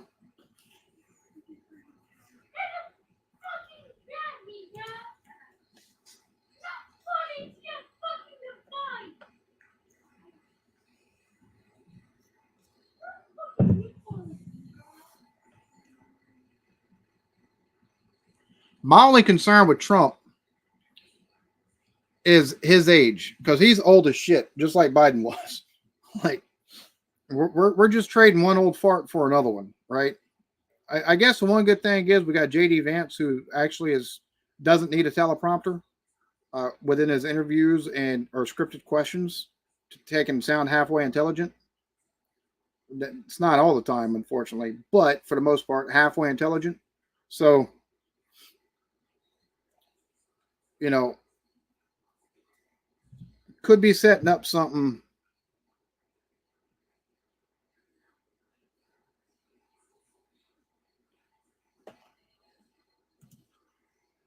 Mm-hmm. 230 to 210 still. Bro.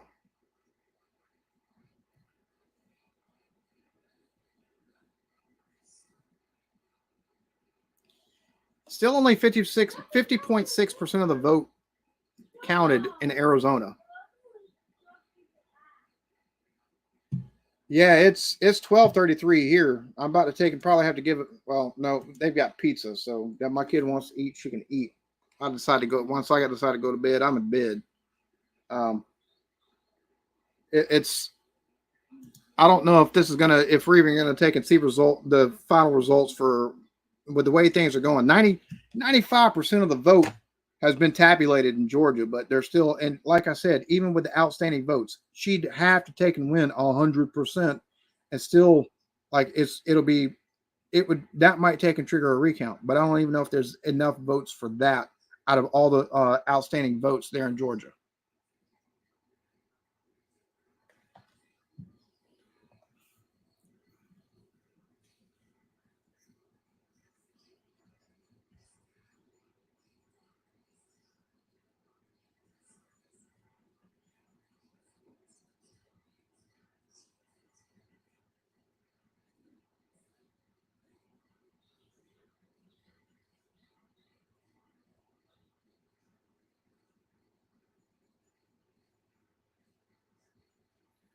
So they're talking now on what I'm watching about Harris there in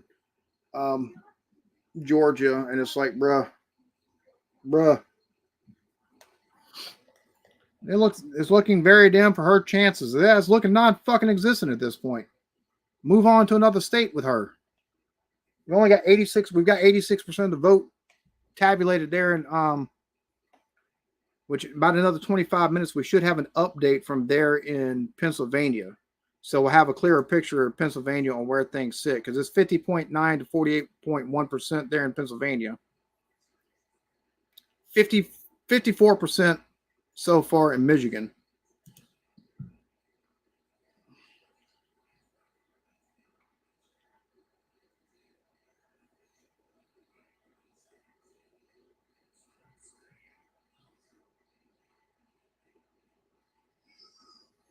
Nothing at all yet from Nevada. What the fuck?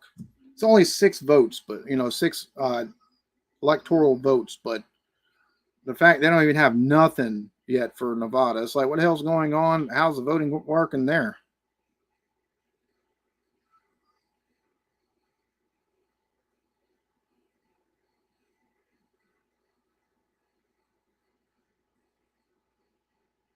Yeah, they're talking about like Gwinnett County and stuff like that around Atlanta, and what are her, how strong. It doesn't matter how strong it is for her. She would have to literally win 100% of the outstanding votes across the fucking state. It's not going to happen. She wins. She only takes and brings in the last 80% of the outstanding votes. She does not fucking. It doesn't matter. She doesn't win. She can't win 60. She can't win 50. She'd have to win 100% to take and even trigger a fucking recount. Like there's no chance for her there.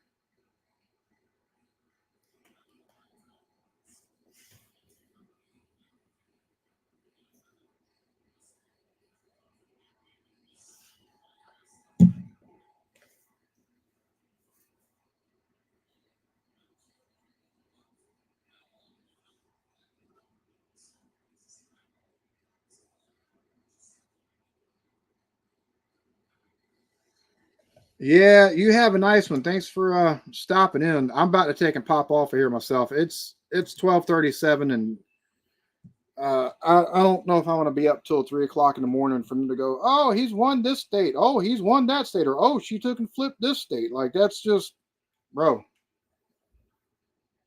Like 86%, basically we're taking and waiting on the rest of the votes to be tabulated there in Philadelphia and some of the outlying counties. That's basically it for Pennsylvania for the most part. Probably some of whatever county Pittsburgh is in. So it's fucking hell, man. It doesn't matter what happens in Wayne County. She doesn't have the amount of fucking votes. Move to a different fucking state, dumb shits. Bro.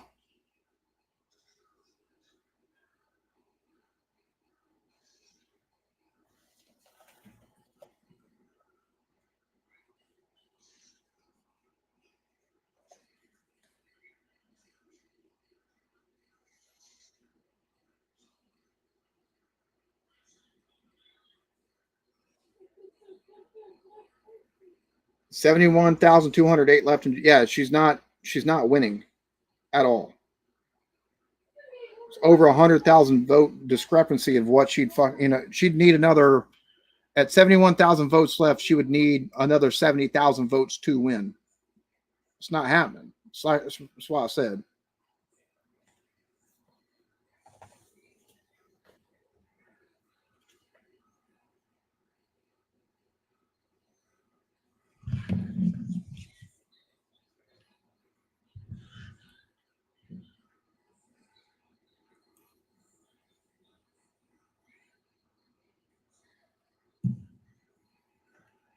So they're talking about how Trump went to Dearborn, Michigan has the largest Muslim majority of any city in the U.S. And Trump went there campaigning a few times in the past couple weeks. And the fact that he doesn't want any kind of war, and he's like, he's telling them, look, we're not going to send any more armaments to Israel to arm them. They've got enough arms as it stands. Like, a lot of the fucking Muslim community are pissed at Biden and Harris administration for taking and sending more weapons to Israel. So, and how they're being used there in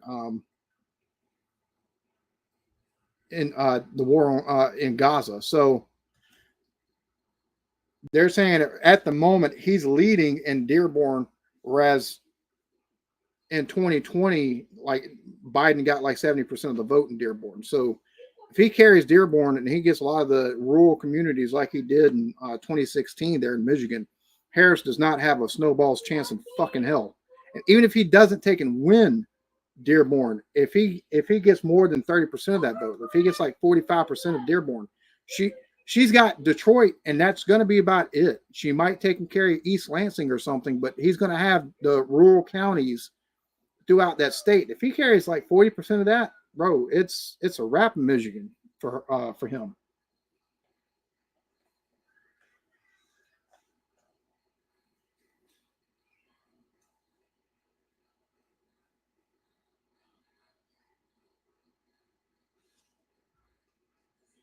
So let's see here.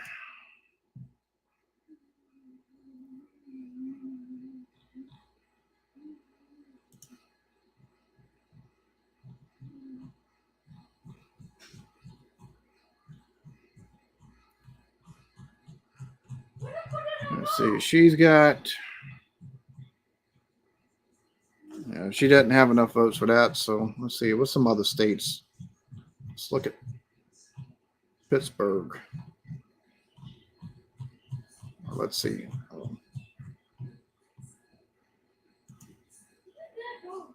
State results. Pennsylvania.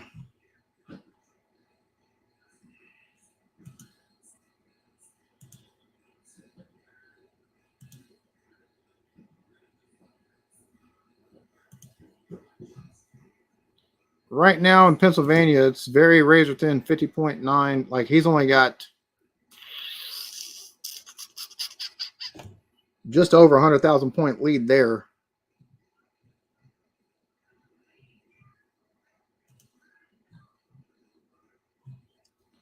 No, I don't want to see that.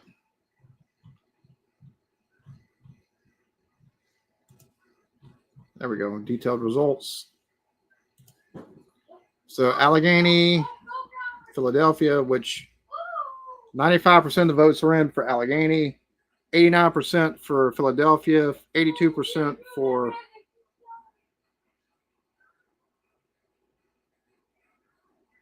I don't think she's got the votes to take, and I don't think there's enough outstanding votes left to be counted for her to take and win in Pennsylvania either.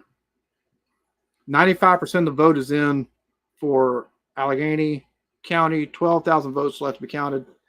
77,000 left to be counted in Philadelphia, 91,000 in Montgomery. 69% left to be is in Bucks County with 123,000 left to be counted. That's leaning Trump. Like if she wins in Pennsylvania, it's going to be such a razor thin margin. There's going to be a recount, 100%. She's up by 20 points. So even if she wins 80% of the last 12,000, she's going to have to take and win more than the, let's see. And she's, let's see, she's went 57%, or no, she's 57 points, 24 points, 23 points, up by 20 points.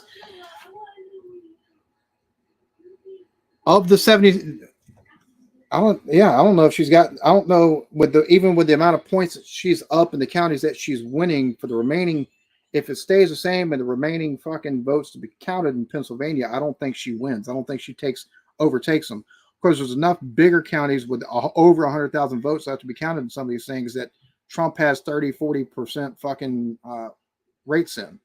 So I don't think she's going to take, and I don't think she wins Pennsylvania.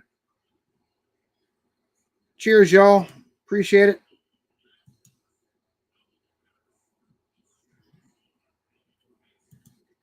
It all depends. Like Dearborn, I think is, let's see.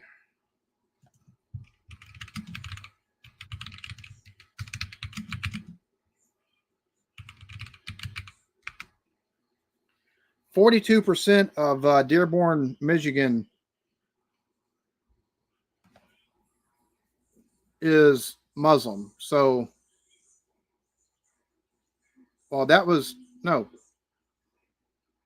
Dearborn is the largest city in the United States with the Arab majority. In 2023, 55% of the city's population of 110,000 identified as having Middle Eastern or North African ancestry. 42% of that, of Dearborn in 2004 was Muslim. So even at 55% of still 42% of that, so that's, but overall, like we've got a lot of Muslims here, but it depends on, like you see more in places like New York, like Dearborn, Michigan. There's pockets here and there in different places. Like we got a decently robust Muslim community in the Charleston area of South Carolina, but have a good one, man.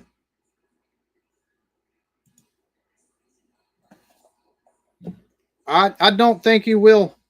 I don't think he will at all. He's not for wanton violence. I mean, he's just not. Oh my fucking god. He will want it when you make it stop. Like, honey, I don't care if I'm still Him taking and dropping something like the mother of all bombs over there on in Syria on ISIS, on a massive ISIS compound is different than if he was taking send a plane with a bomb like that to somewhere like Gaza. Whereas you know the enemy, you know who the enemy was over there in Syria. You don't know exactly where the enemy is or who or what they're hiding behind there in Gaza. Completely different. He didn't send a whole lot of stuff, so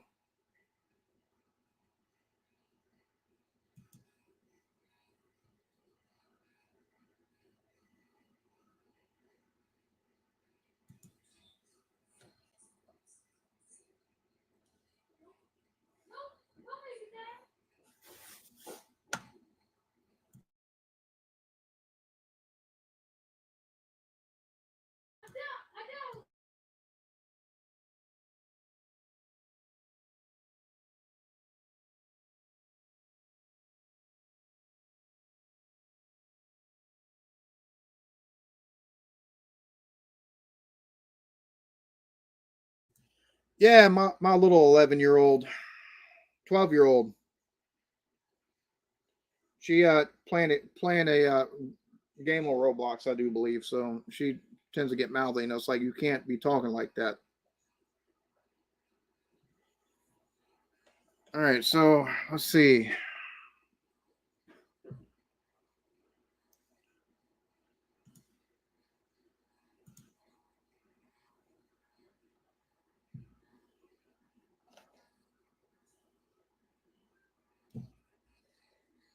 %56 of the vote, 87. Bruh. All right, so it is 12:48 a.m. We're still waiting on a couple of key votes.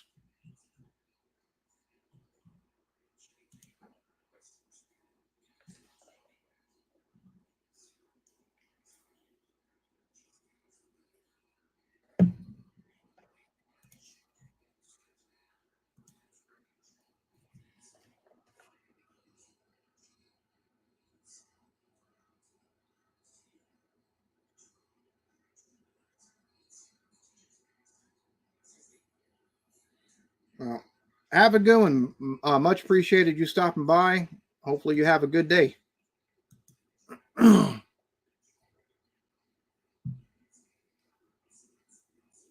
So they're talking about battleground states, and it's possible that if enough of the battleground or the swing states are actually won, that uh, Nevada, Arizona, and a couple other states might not even matter.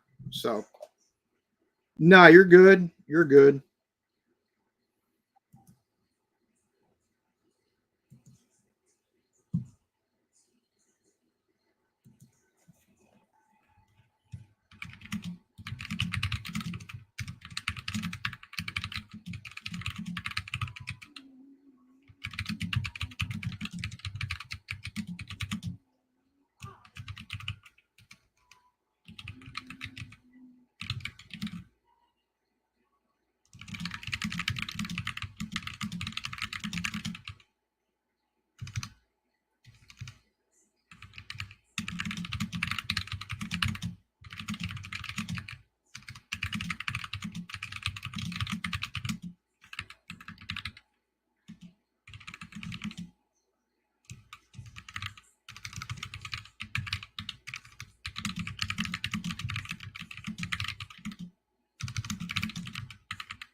So my sister's like, "Are you seeing this?" Yep. Cheers to you, Matthew. Hopefully, you're doing good today. Oh, bro, hurry up and call a couple of these states. Jesus. How many what's Wisconsin looking like? 84.2% Wisconsin. And he's holding a 6% lead there. He's holding a 6.3% lead there in Michigan. Oh, hell. State results. Michigan. Detailed results.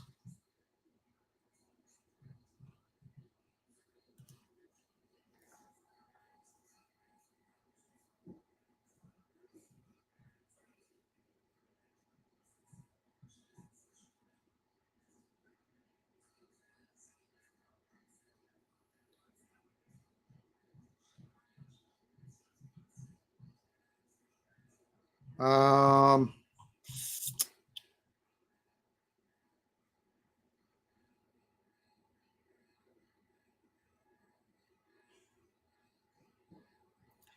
outside of, let's see, in Michigan itself, Harris has 1, 2, 3, 4, 5, 6, 7, 8, 9 counties. She's winning in 9 counties. Of those 9 counties, Wayne County has the most outstanding votes left to be counted, with only 25% of the votes being counted. 216,000 216,000 being counted, 640,000 left to be counted. She's winning by 19 points in that county thus far. He's winning by almost 300,000 votes. She would have to extend that fucking lead in Wayne County. She would have to pull better than 10% or better than 16% in Ingham County. And there's not enough votes left in Washita or Janice. Like she's gonna have to extend the lead in some of these counties, in like 2 counties with over 100,000 votes left. And McCobb County, Trump's winning by 17. Only 44% have been counted. There's 281,000 votes left to be counted. Wayne County, she's winning by 19. 640,000 votes left to be counted in that county. And he's winning in most of them. Like he's winning by 50 points in another with 50,000 votes left to be counted. She's going to have to extend her percentage of winning to higher than 10, 15%, even in these counties that have 200, 300, 400,000 votes, or the stuff that's outstanding where he's leading.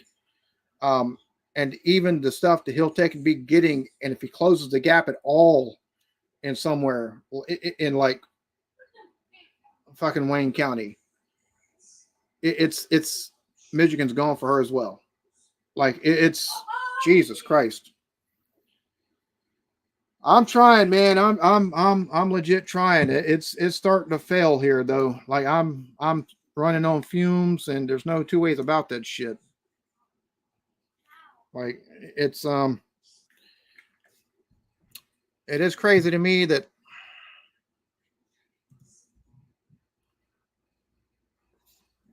only 58%, but through that 58%, he is maintaining a 6-point lead. So she's got to make up 6 points worth of votes.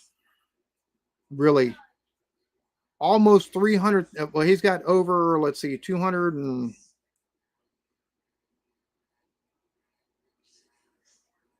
206. He's winning by 216,000 votes in Michigan.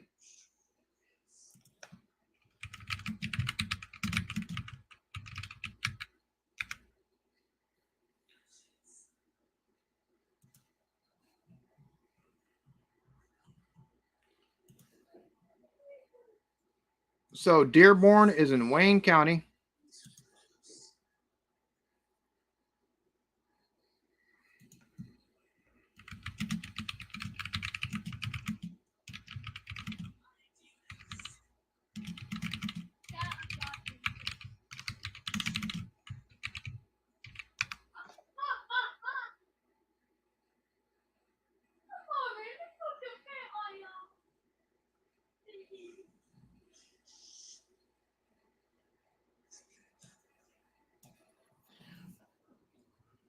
As of right now, she's got a 19-point lead over Trump. In 2020, Biden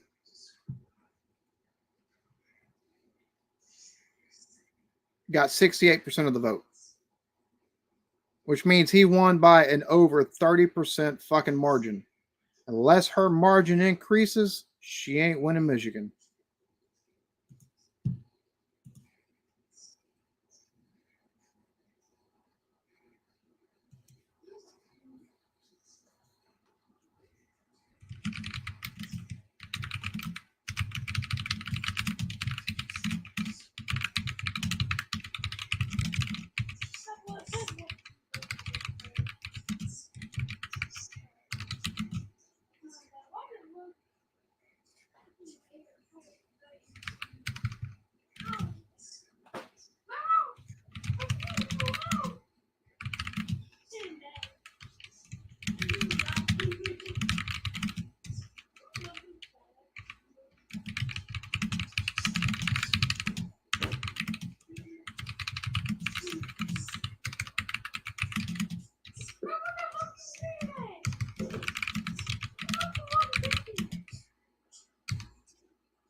My sister trying to take and talk to me about what's going on too. Deja vu from 4 years ago. Exact same. No. 4 years ago is a much different progression because I watched this shit to the fucking end 4 years ago, and Michigan was nowhere as close as it is right now. Uh, Pennsylvania was a little bit wasn't as close. Um, North Carolina was a win for Biden. Like it, no, this reminds me more of 2016 than 2020. Let's see.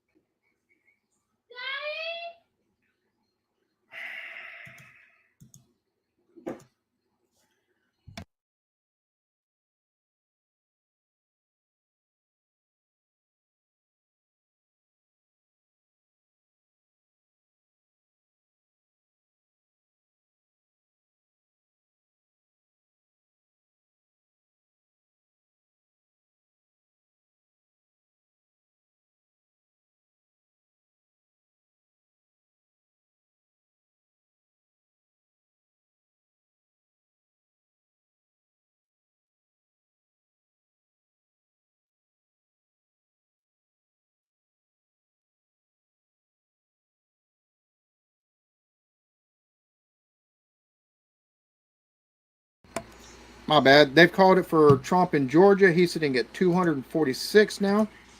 Oh, what are you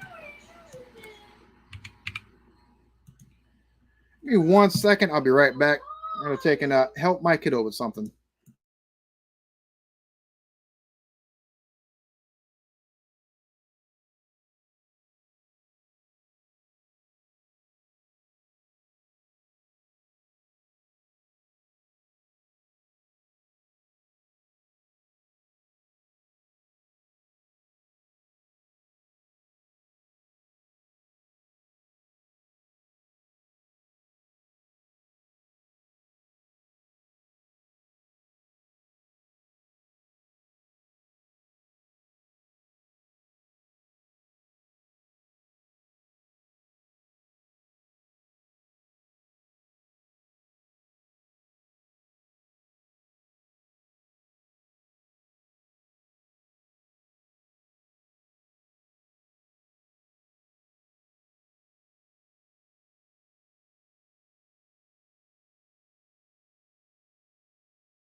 All right, so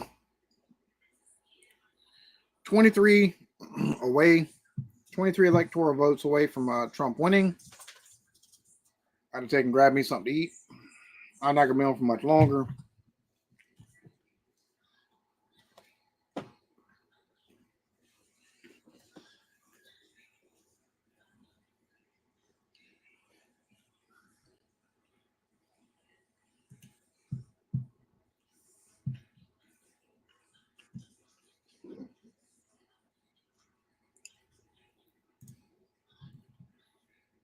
So 90% of votes are in for Pennsylvania,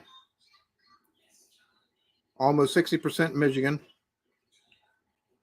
85% in Wisconsin. And he's winning Nevada with 75% of the vote in.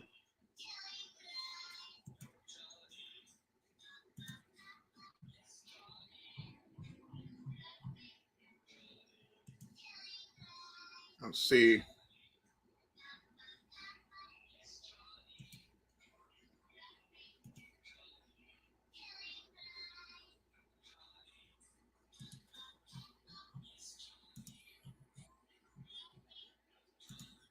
Detailed results.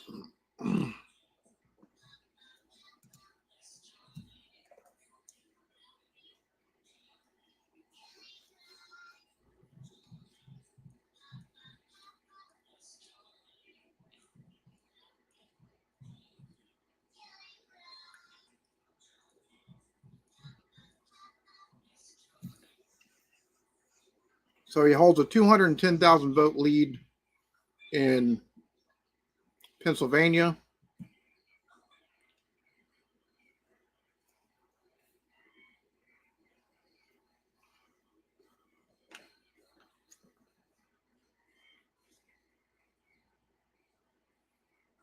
Have a good one, Alex.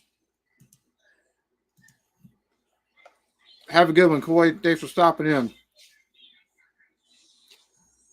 It doesn't matter who wins. The world's fucked either way.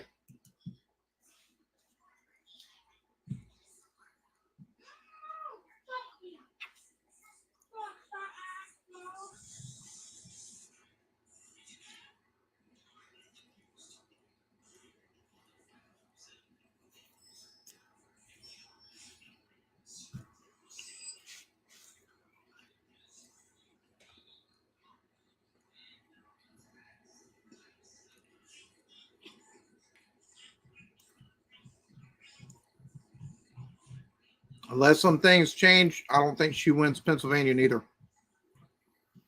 Because looking at, she got 20-point lead in Allegheny, 12,000 votes left to be cast.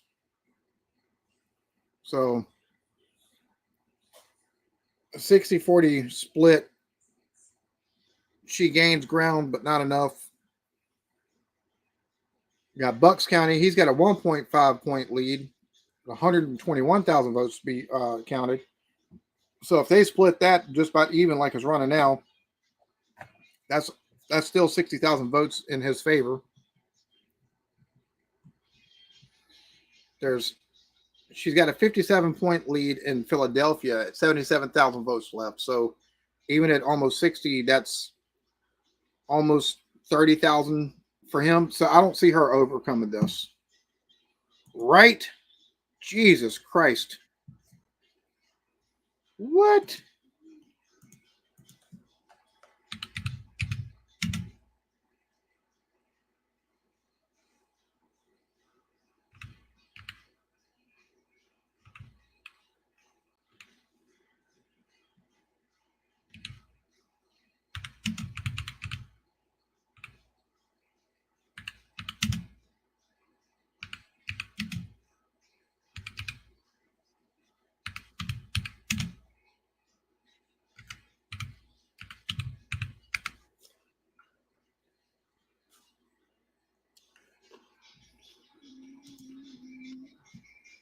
That'd be kind of crazy.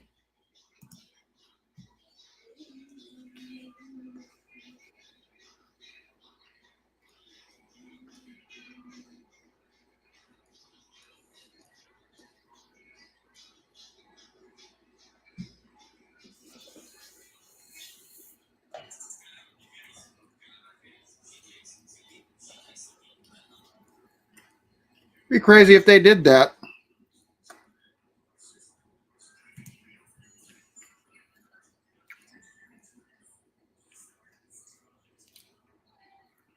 Well, here's the thing, right?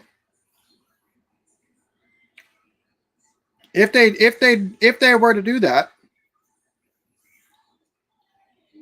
they've had declining viewership the last 3 seasons. That would be a massive PR mistake. They would lose a shit ton of viewership.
Expanding playoffs to make up revenue.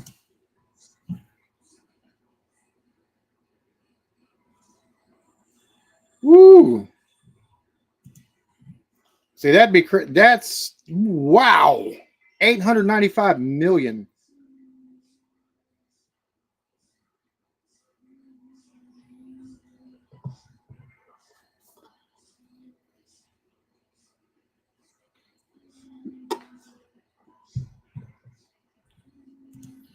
It seems like she would take and show up and at least try to take and calm nerves and everything else like that with supporters and let them know what paths at least she has left available to her for a positive outcome.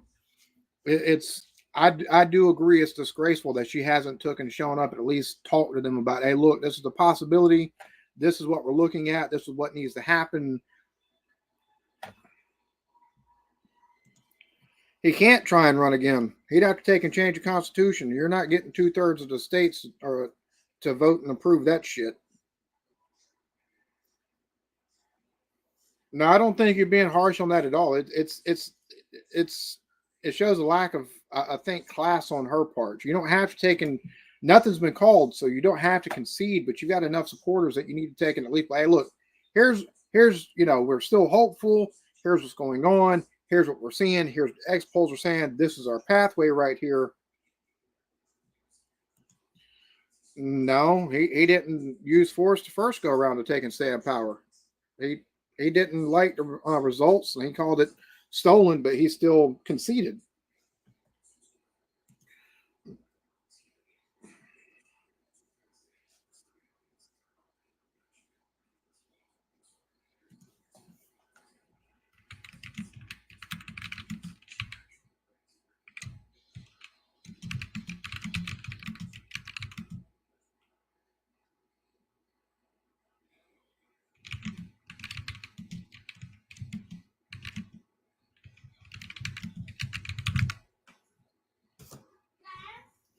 So let's see.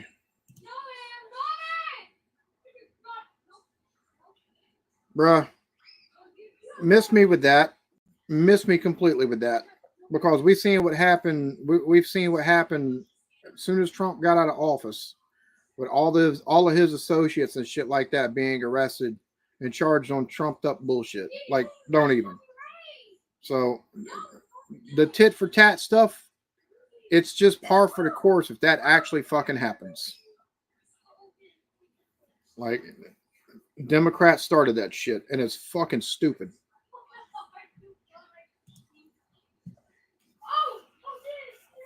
I don't think so. I mean, we've always had a large target, and it's a large part of that's due to our CIA and our intelligence programs and all of the destabilization that we've done, not only in Central America but also in the Middle East, and even some European nations. So I don't think we've got any larger of a target on us than we had previously.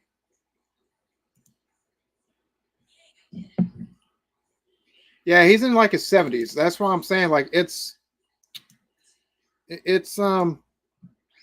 he's right there at Biden's age. I mean, like, my only thing is like, if he decides halfway through that 4 years he can't take a serve no more, at least he's got Vance, who's halfway intelligent. So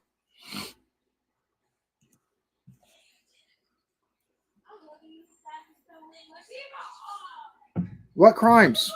What crimes? They've done this. They got put up on charges for same shit Democrats have fucking done for years. It's something that all politicians and all people that take and do campaigning and taking serving cabinets and shit like that have fucking done. They're all trumped up bullshit.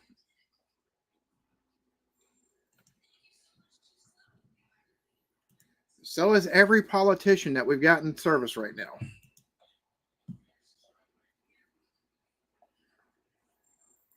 This year's not my year for fantasy football.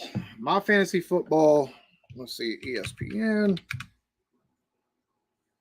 fantasy.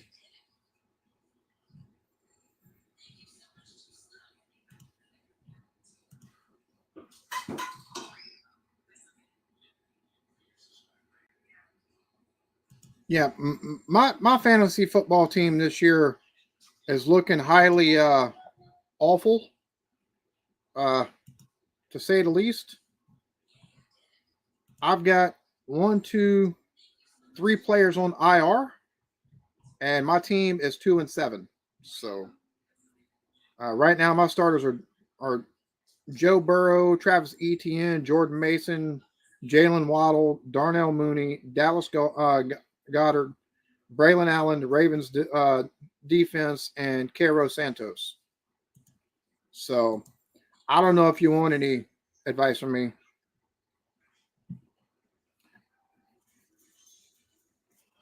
I mean, how's Russell Wilson looked since he's become the starter of the Steelers?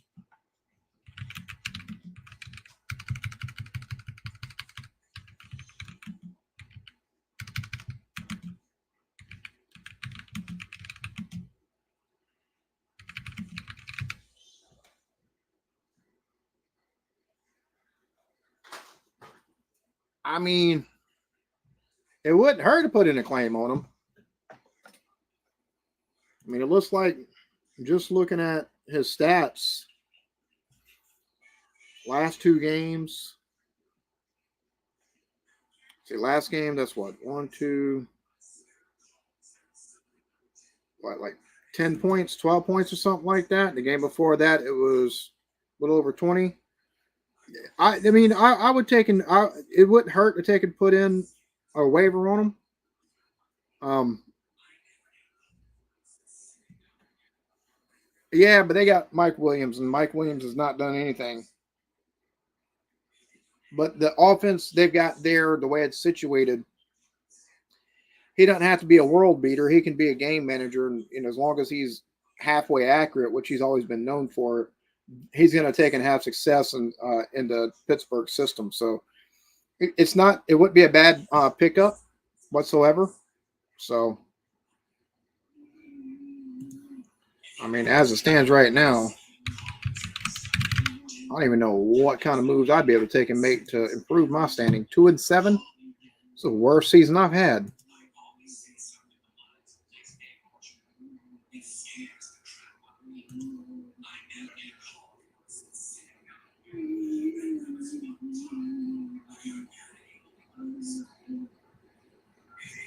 Yeah, there's not even anybody for me worth picking up to try to take and help anything.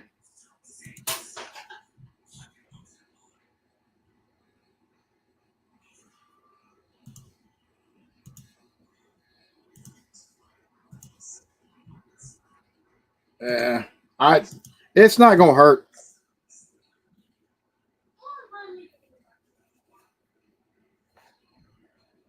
Oh, so you're having to take and pay to take and pick up people on the. Okay, I got you. I got you. So you're salary cap league.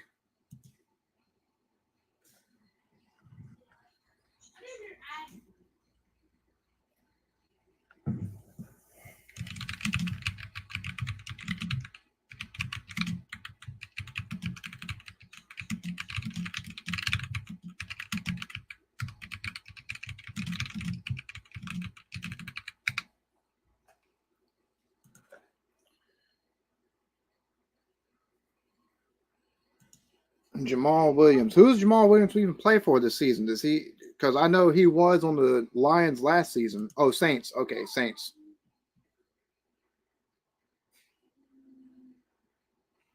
Yeah, and with the Saints offense being a dumpster fire so far this season, after past the first 2 or 3 games, uh, they're changing coaches now because they fired their head coach there in New Orleans. Oh, really? I didn't know that.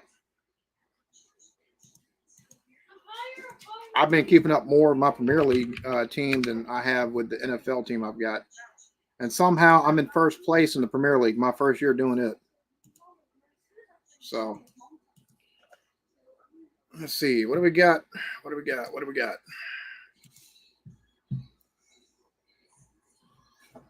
247 to 214.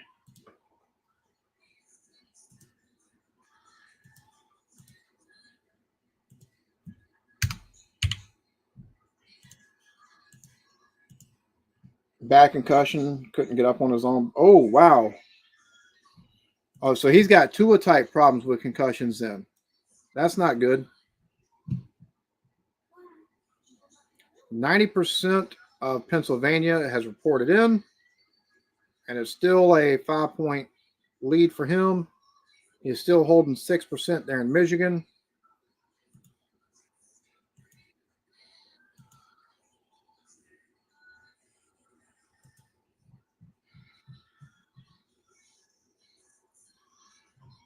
They're calling 95% chance likelihood that he takes and wins Pennsylvania. So that being the case, he wins Pennsylvania. That puts him at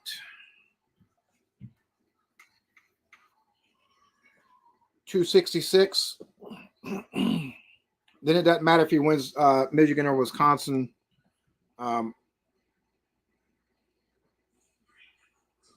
He could win Nevada and he's got it.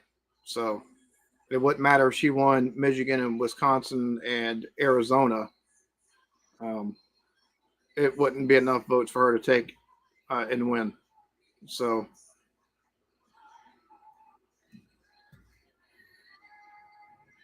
if he maintains that 6-point lead there, I've never really sat down and watched hockey. I watched I watched parts of a couple of games last season. It looks like it looks like soccer on ice with a puck and sticks instead of a ball.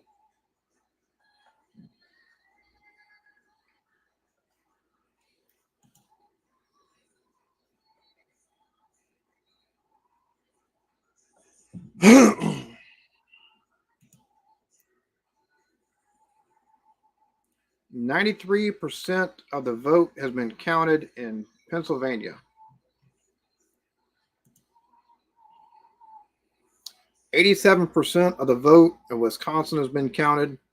He's up by 4.3% there.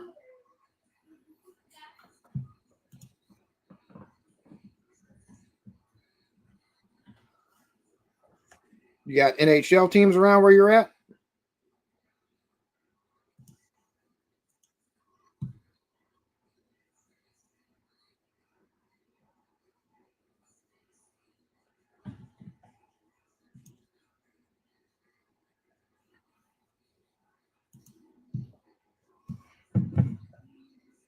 I think it's almost a foregone conclusion at this point that Trump wins.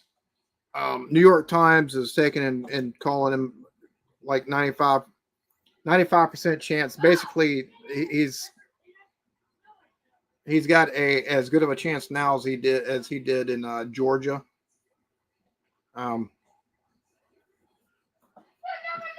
Philadelphia, yeah, I don't think there's enough outstanding votes and enough of points lead in the counties that Harris is leading in to overcome the 6 points that she's losing, or the almost 5 points she's losing by there in Pennsylvania. And it's the same thing in Michigan. But even without Michigan, looks like he's going to have enough votes in Wisconsin. So he wins Pennsylvania, and like Nevada, he's got it. It doesn't matter past that. So, oh wow, you got a lot of freaking teams around you. Holy crap.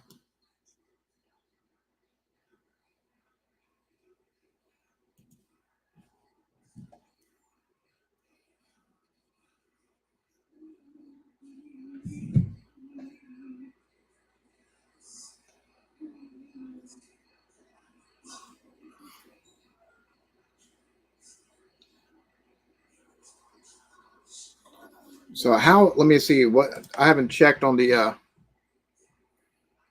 woo. So it's still 51. Let's see, has any more of the House or Senate seats been called? It's still showing with the GOP at 51 seats, and the Senate at 185 to 160 in the U.S. House. So again, if they win a majority in both houses, and Trump wins, like it looks like it's going to happen, whatever stuff he wants to pass is more than likely going to take and just be zipped right through. Because if they take and do like they were talking about earlier, with Trump taking and pushing to get rid of the filibuster, basically do the same nuclear option that Democrats did back to take and get Obamacare and a bunch of judge and other nominees passed, and to get around the filibuster, I think it's going to be interesting to take and see the outcome and how that's going to affect everything.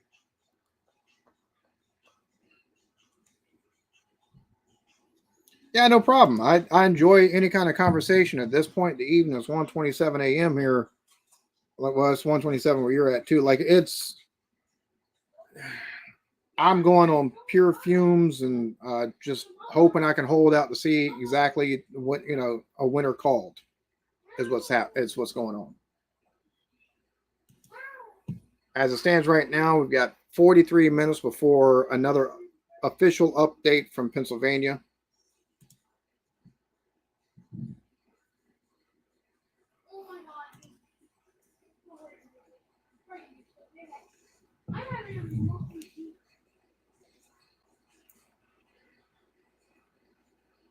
I don't know. I don't know if I agree with that. I don't know if I disagree with that, to be honest with you. I don't know if, I mean, if you take and put the Supreme Court up to a vote, how is that going to take? Like, you can't, again, a popular vote's not going to take and work because it's not going to be representative of the country as a whole. You're going to take and have the larger cities take and outweigh the people. Like it, so I think I don't know. I think that doing it the way of presidents appointing them. The only problem is the fact that they don't take and appoint judges or any any judicial system judge, whether it's a circuit judge or Supreme Court judge. There's too much bias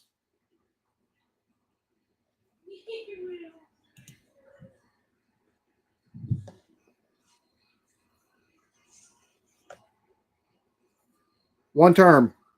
He served, and we've had this happen before. I believe it was Grover Cleveland. He won one. He served a 4-year term, lost, and then won the following election, and that was it. So it's just, and actually that was even before they changed it from the 2 terms to multiple terms for Roosevelt, and then changed it back after Roosevelt's death. I believe with a constitutional amendment. I do believe that yeah. So if he wins, he wins the night. He's only got the 1 term, and then J.D. Vance would take and run and select a vice president or whatever, and he could try his hand at doing things, or they take and if it's not the vice president Vance, it'll be whoever else that people decide that they want to take and vote for. So it's only 1 term that he takes and gets since he's already served 1 term.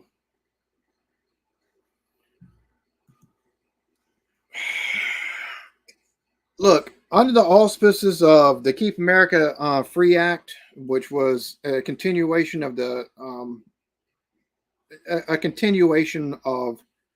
Patriot Act, in 2020, he could have suspended all elections under the guise of national fucking security, thanks to COVID and the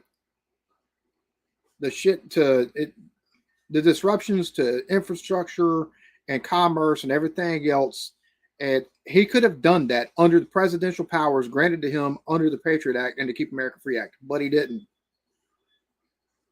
That's such a hyped up thing that it's, unless we're going with the whole Simpsons timeline. Yes, it is true. 100% true. 100%. Under the Patriot Act, if it's deemed due to national security, if there's something deemed as a threat to national security, they can under the Patriot Act suspend elections, use martial law, and everything of that nature. If there's a threat to national security and our defenses, our economy, and infrastructure, yes, he 100% could have, and he could have enacted that, and he could have suspended fucking Congress until he deemed fit under the Patriot Act and the continuation of it via the Keep America Free Act. Yes, he could have 100%. The Patriot Act is something that I've railed against since its fucking passage, because I've read it in its fucking totality, and it basically restricts Americans of our First Amendment, Second Amendment, Fourth Amendment, Fifth Amendment, Seventh Amendment, and Eighth Amendment rights as citizens. All they have to do is take and deem you a threat to national fucking security.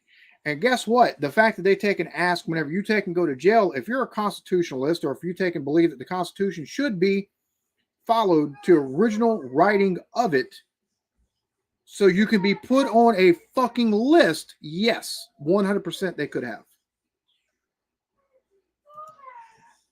Whenever you take and actually go to the bill to take and read it, I'm not taking and reading other people's shit. I actually take and go to and read the text of the bills. That was a hefty fucking bill, number 1, but number 2, the shit that it allows under the Patriot, under the guise of the Patriot Act is the reason why we had stuff like Edward Snowden taking and being like, hey, look, they're taking and spying on y'all America, on everyday Americans, and collecting the metadata from everybody's stuff, and they can take and tap into your webcam, they can tap into your. Every bit of that is thanks to the Patriot Act. Every fucking bit of it. I've railed against that shit, and I railed against Bush ever since his fucking passage. That's not reading shit on the internet. That's reading the actual text of the bill itself. That took and give the federal government so much overarching power. It boggles the fucking mind that Bush got a second fucking term. His second term is the first time I took and voted independent, when I voted for Gary Johnson. So yes, I 100% know what the fuck I'm talking about on this one.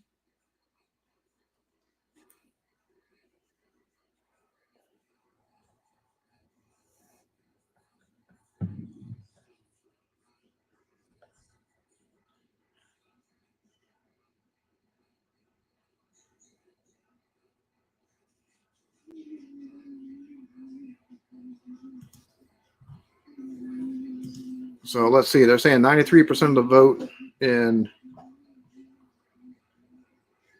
92.9% in Pennsylvania.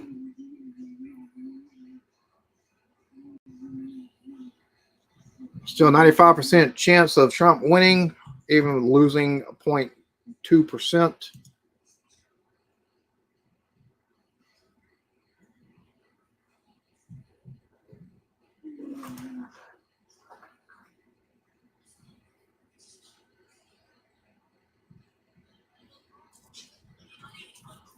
Yeah, they might as well go ahead and take and call Pennsylvania for Trump.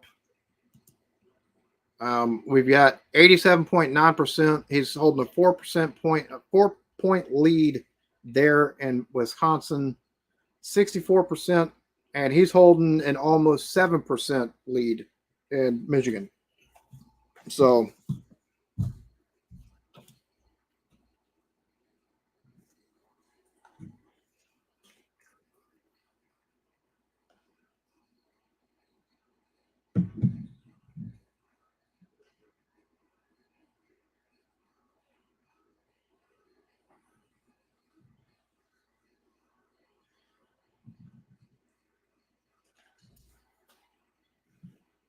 this is going to take and look worse, I think, than what we've seen with Trump and Clinton. All honesty, I think the end result of this is going to be worse as far as the way it turns out.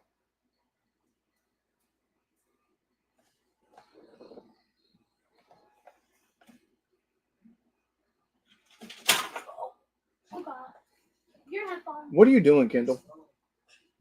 Don't, hey, Daddy's still streaming. You can't turn anything on now. Please stop. Kendall, don't turn anything on. I'm still live. But there's no eye. Kendall, I said don't turn anything on. Huh? Yeah, I turned the headsets on. She's turning the headset on? Oh, okay. Oh, hell. They need to hurry up and call Pennsylvania and 75% of Nevada. Only 26% Alaska, which Alaska just ended not too long ago, so that makes sense.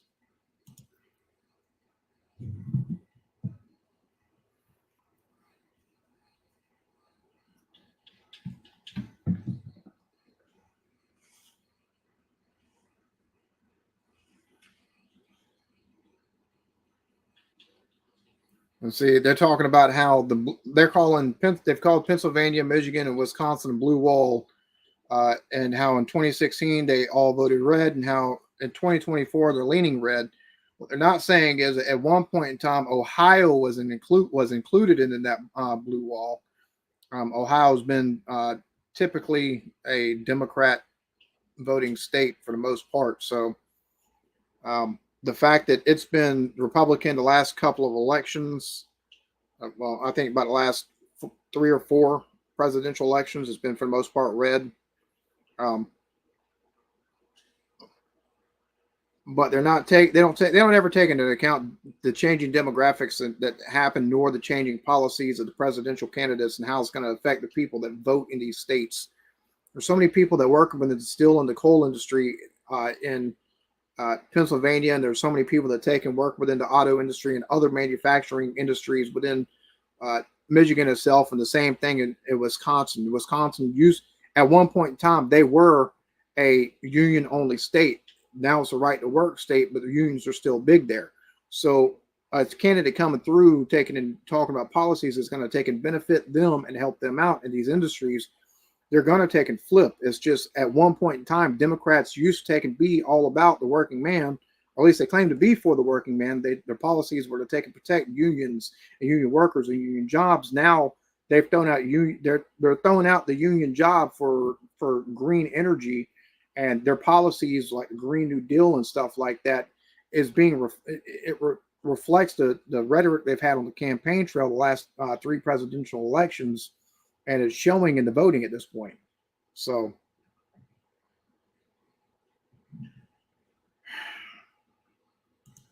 Bruh, I'm not even going to argue. Not even going to. Yes. Yes, it does. Yes, it does.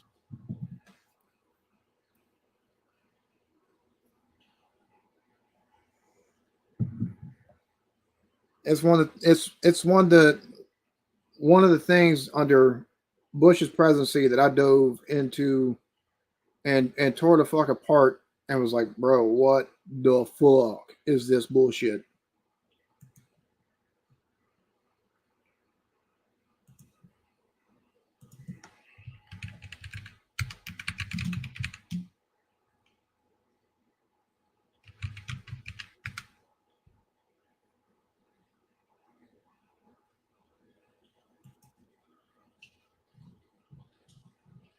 No.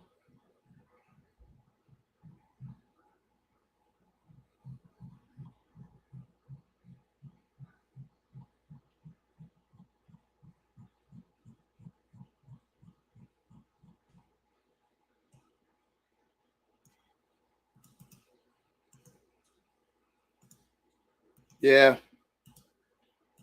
there you go. You can look through all 100 and something pages of it. 132 pages.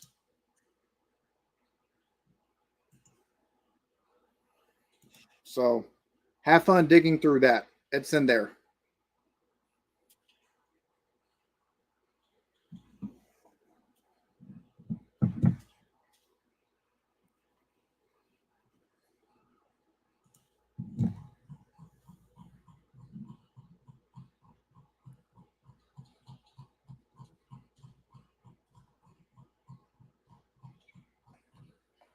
All right, Chihuahua. Bro, they got to hurry up and call this. Like, seriously.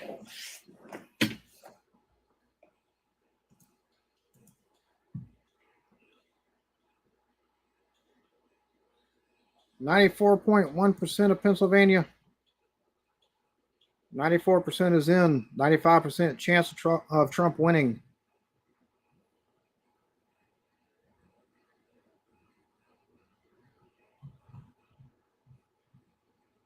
And he's up by over 190,000 votes. So, and there's not enough outstanding votes. Well, there's enough outstanding votes, but she'd have to take and win every fucking one of them. And it's not going to happen. A lot of these votes are in places where she might have a 1.3% lead, or he's got a, so they're split 50-50. And in other fucking counties where there's over 10,000 votes left to be done, and he's holding a 20-point lead. And even in, like Philadelphia, 92% in, 59,000 left. She holds a 58-point lead. So 40% of 50,000, which at this point, that's about what he would take and get. So 40% or even 35% of that 59,000, she's not going to get what she needs. So unless she were to take and get close to 90% of all remaining votes that have yet to be tabulated in Pennsylvania, she has lost Pennsylvania. And we're seeing 77% in Nevada, 87%, 66%. So I think he's got this pretty much in the bag at this point. Holy shit.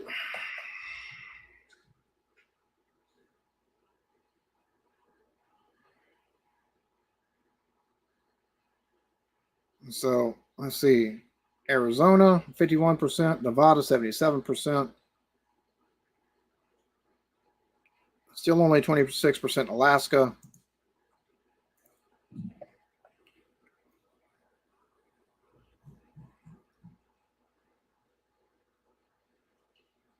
GOP has won the majority in the Senate. They've got 22 seats on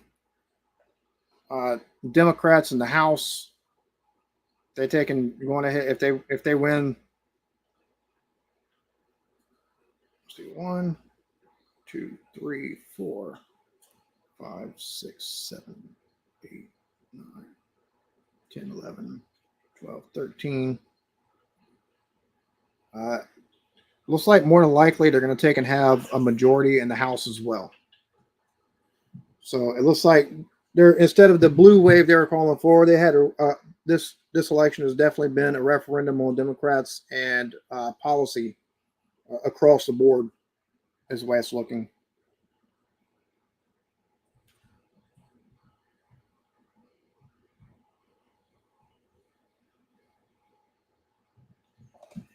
And what's crazy is, at this point, Trump has got 5 million on Harris in the popular vote as well. First go around and second go around, he lost the popular vote. This go around looks like he's going to have not only the states but the popular vote as well. So he'll have the Electoral College and the popular vote, which, wow. Because I believe Bush took and lost the popular vote but won the Electoral College in his first election.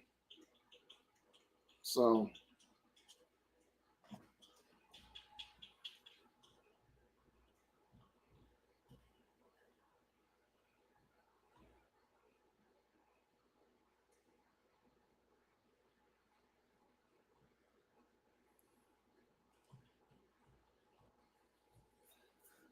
see, and this is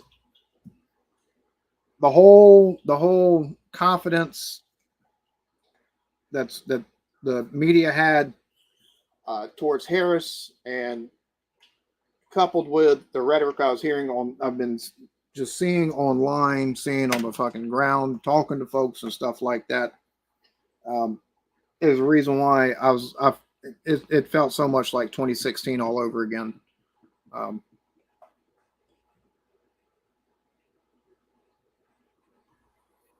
And the thing is, like, if he holds out, and as expected, he takes and wins Pennsylvania. If he wins in Michigan, if he winds up winning in Wisconsin, holds on to Arizona, Nevada, and Alaska, like, she'll have 1, 2, 3, 4, 5, 6, 7, 8, 9, 10, 11, 12, 13, 14, 15, 17 out of a possible 50 states in the District of Columbia. Landslide is not the word. Yep. Well, right now for Congress, they've got the Senate. It looks like, with the way that the House races are going, it looks like they'll have the House as well.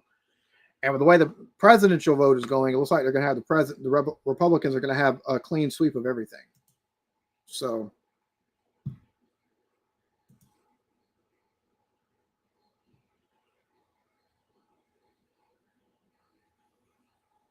how's the senatorial races looking? It's like they're 2, 3, 4, 5. So it looks like they could pick up another 5 seats in the Senate still. That would take and give them, if I'm not mistaken, if they win all 5 seats, 5 of, I believe it's 7 available seats. Maine and Vermont with fucking independence. 1, 2, 3, 4, 5. So yeah, 5 seats.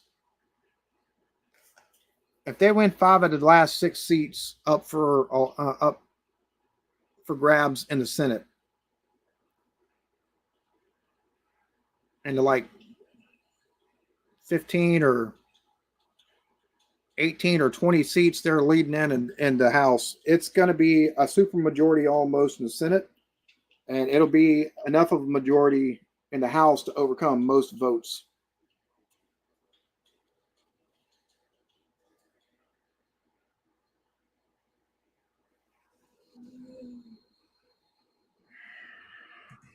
Yes, because we see how the fucking Democrats have done with democracy, taking and screwing Bernie Sanders out of shit and taking and installing fucking Kamala Harris as the only fucking option for voters.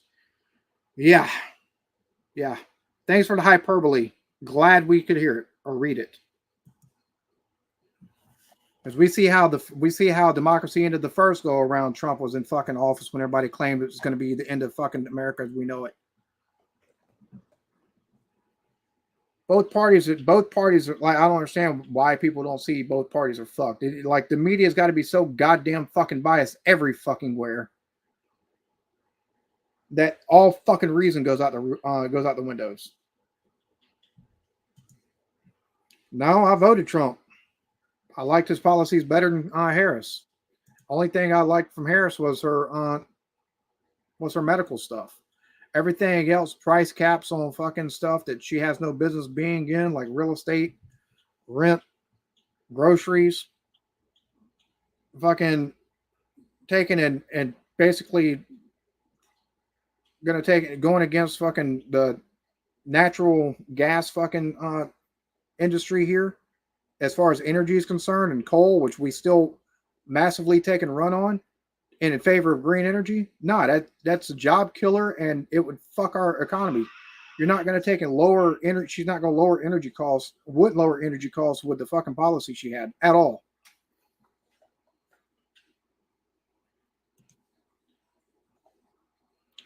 Fuck off. I don't like Trump. Don't like Trump at all. However, looking at policy, his policy aligned more with what I'm hoping for. I didn't vote for him the first go round. I feel like I didn't have much of a choice this fucking go round. You don't like what I've got? You want to take and leave? Get the fuck out of here. Fuck you and anybody who doesn't like somebody whose opinions differ from their own. That means you're a small-minded fucking small dick motherfucker. Fuck you. The fuck out of here, bitch. God damn, dude. Like, if you can't have a cognitive argument other than fucking Orange Man bad, you ain't got a fucking opinion either way. Fuck off. Jesus fucking Christ, dude. This hyperbole. Oh, it's the end of fucking democracy. How the fuck did that go the first goddamn go around? We still got a democracy, don't we? But we seen the fucking Democrats screw Bernie Sanders out of a chance for any fucking thing. But really, the Republicans are the one that's going to end the democracy? Get fucked, you retard. Jesus fucking Christ, dude.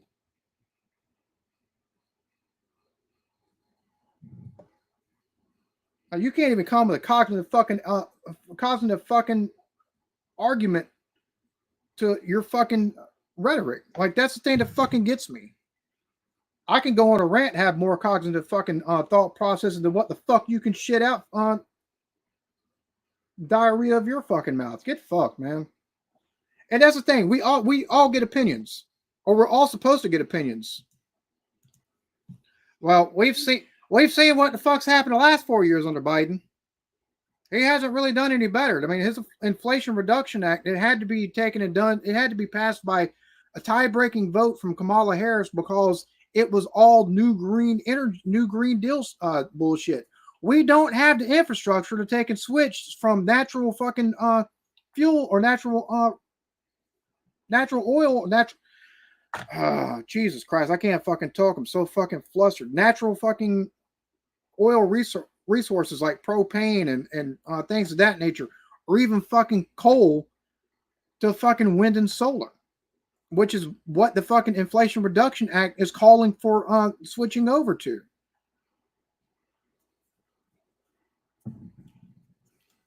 And as for as many jobs as they claimed it would create, it would take and create more unemployment. Like, I don't understand people not realizing the reason why a lot of people fucking plug their fucking nose to vote. I plug my fucking nose to vote for Donald Trump. I don't like the motherfucker's personality, but I like his policy better than what the fuck Kamala Harris is coming up with and what the fuck Biden did for the last 4 fucking years.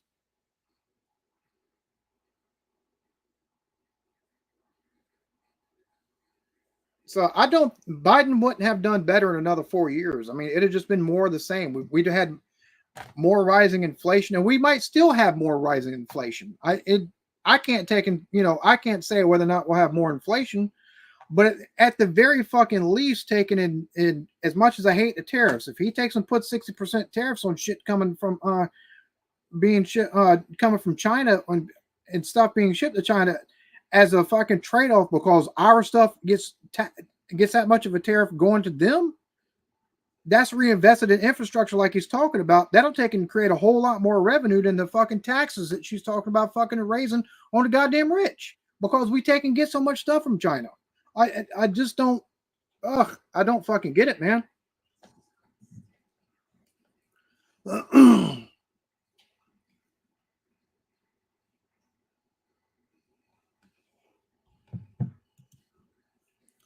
I don't think we're going to take and get out of NATO as like the first go around. We were paying the bulk of money into NATO. Like that's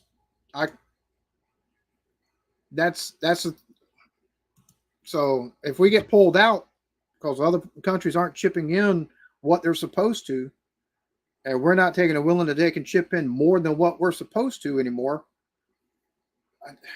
Like, I don't think we should be pulled out of NATO whatsoever. That's one thing I'm fucking worried about. Like I said, I don't care for him. I don't like all his fucking policies.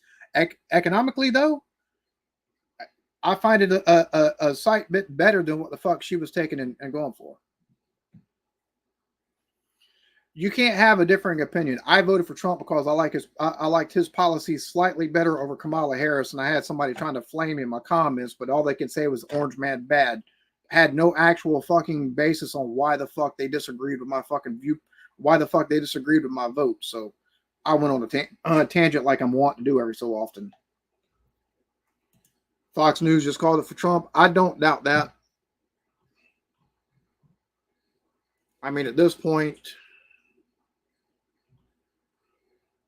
we're at 94% Pennsylvania. He's holding a 3% lead there. We're at 68%. He's holding a 6.3% lead in Michigan, and he's holding a 4.1% lead in Wisconsin, and he's holding a 4.2% lead in Nevada, and he's holding a 4.2% lead there. Or actually, no, it's an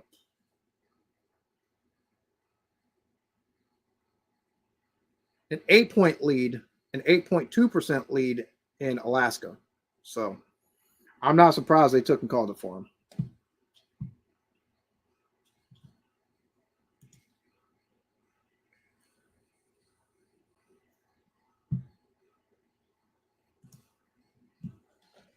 And see, that's the thing, because a lot of the policy, it's not going to take and show automatically. There's some stuff that will, like reinvestment into industry and stuff like that, and taking and doing tax cuts for small business owners and stuff. That's going to see immediate dividends with people not only hiring, but also hiring with higher wages because of the tax break that they've been taken and given. And small business here is anybody with less than 50, or anybody with less, a company with less than 150 employees. And we've seen that numerous times over in his first fucking term. So, but everything else, there's a lot of stuff that we're not going to take and see the dividends of until 3 years into his presidency, or until the next president comes into play. Like, we've seen a lot of the actions that Biden did not help the inflation. He only made it worse. However, the inflation started because of policies put into place via Trump due to COVID.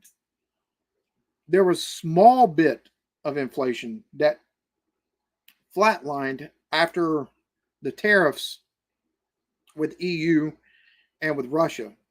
And he continued with the tariffs with Russia until he was voted out of office, at which point Biden tore that shit up and went back to the status quo. So part of the inflation, at least for a little bit, was due to that. But some of the stuff that was put into place whenever COVID hit, it's the reason why the last year and a half of his presidency, like there was like $4 or $5 trillion added to the fucking deficit, is because of all the bailout shit that the fucking Democrats and Republicans in Congress got him to fucking sign, with the fucking stimulus checks and taking and basically writing blank checks to Wall Street and funding all this other different bullshit. So he's responsible for some of it, but Biden's actions after he took office did not help stuff. So, and see, that's, in my opinion, they should have went ahead, and they weren't so far. They weren't in a position where they couldn't have done a small hey, look, we're going to take and do primaries in these states right here. You can choose from Vice President Harris, or these are the two or three challengers. And they could have done that. And whoever won, 3 out of the 4 primaries, well, that's who the nominee is for the Democrats. That would have taken at least given some kind of choice to their base. They didn't have any choice. They took and allowed fucking Biden, knowing he was half fucking senile, to take and campaign almost unopposed. And then once he has the nomination wrapped up, they take and do the debate. He does absolutely horrendously, has talking heads calling his sanity and the state of mind into question. So they take and drop him out and install, like, I don't understand how that's between that, the way they did Bernie in 2016 is absolutely insane. Like, I don't understand how they took and installed her and didn't just find somebody else, or be like, hey, these 4 or 5 states over the next 6 weeks, we're going to take and they're going to take and campaign. You're going to take and vote in these states. Whoever, wins out of the most out of these, that's who's going to be like, it'd have been an easy fix.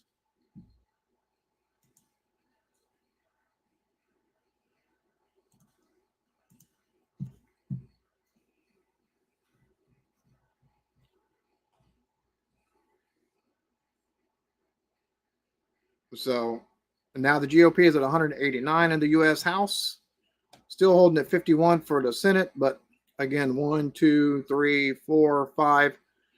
Looks like they got 5 more seats that they'll probably wind up winning. Although the race there in Nevada is razor fucking thin.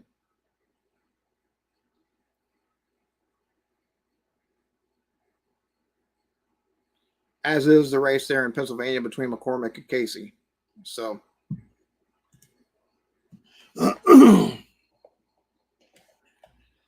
I'll be honest, I don't fucking know. I think he's going to try to do his best to quickly end the shit, take and get some kind of peace talks to end the shit that's going on, not only between Israel and what's the Hamas there in Gaza, but also between Zelensky and Putin. So that way we can get into more peaceful times. I definitely think that's going to be probably his first course of action. So that way he doesn't have to take and worry about extraneous stuff outside of the U.S. and he can focus on domestic policy. That'd be my guess. And then once he starts enacting stuff, because it looks like the Republicans are going to control the House and Senate as well, if they take and just nuke the filibustering in both houses. We're going to take and see how his promises to invest in infrastructure, energy, and things of that nature are going to take and play out. I think we're going to take and see, especially with the loosening of regulations, we're going to take and see a lot more independent companies take and pop up in the energy sector, take and lead to some innovation within natural gas and natural gas energy sector is concerned. We'll probably see more fracking and probably a build back of our national reserves, which Biden has been selling from.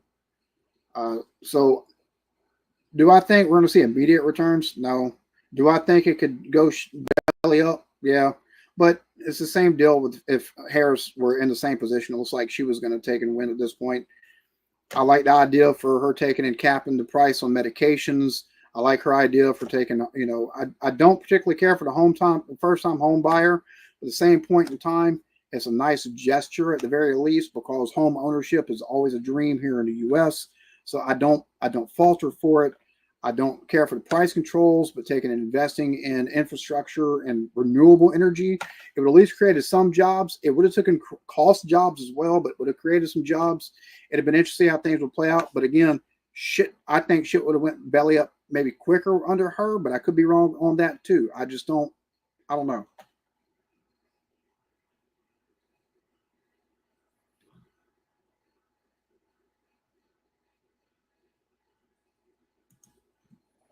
Well, we've still been sending fucking aid over to both of them, so. And we've still been taking and giving advice to both of them. So I think At some point in time, we need to take and be over that shit, though.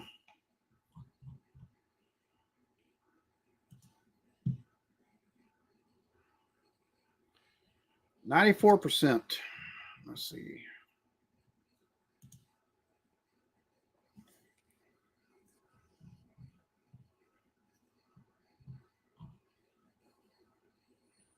Yeah. New York Times is calling 95% chance of victory in Pennsylvania at this point. There's not enough votes left in total, left uncounted, for her to take and make up the difference. I mean, 93% in the largest county of Philadelphia are already counted. 49,000 left. He's still getting 40% of that. So 40% of 40,000, that's still 16,000 votes added to his coffers. Montgomery County, 52,000. She's got a 21-point lead. So that's going to be, yeah, he's still going to take, and he's still going to pull enough from that. Same thing with, yeah, she doesn't, I don't see her overcoming in the last minutes or last hours anything in Pennsylvania. I just don't. Well, I don't know about returning to isolationism, but we need to take and focus more on domestic issues than taking and trying to be the world's policeman.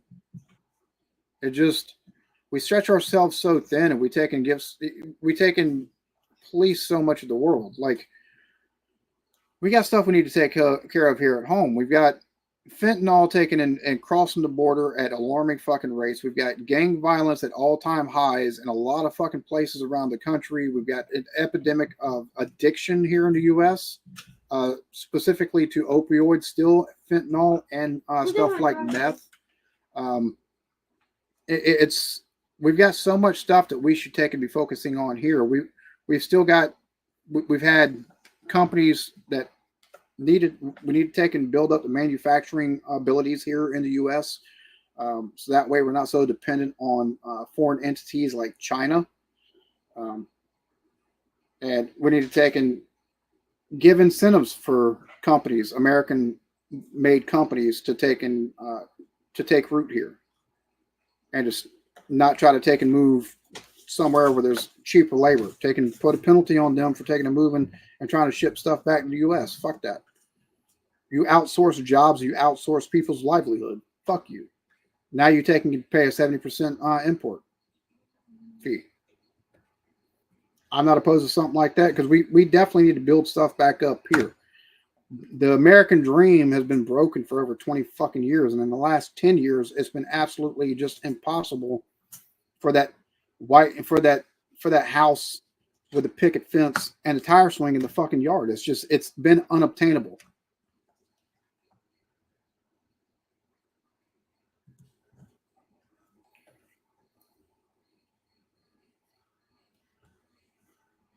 So did Clinton.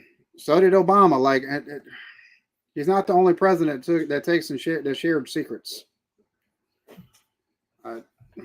Shit. Clinton, after he got out of office, we found out he took and served up the Chinese. One of the reasons why they've been able to take and build stuff up the way they have is millions and millions of dollars worth of fucking technology and military secrets that he gave to them. So he's not the first, and it wasn't the first, definitely won't be the last president to take and give out secrets to other countries, especially hostile nations. So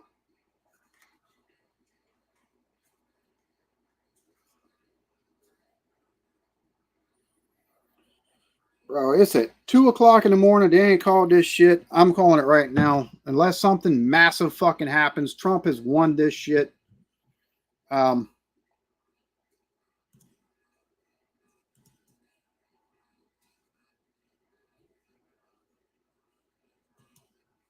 BBC must have took and went ahead and called Pennsylvania for Trump. So I'm gonna call it, unless something massive fucking happens between now and the time that it's called.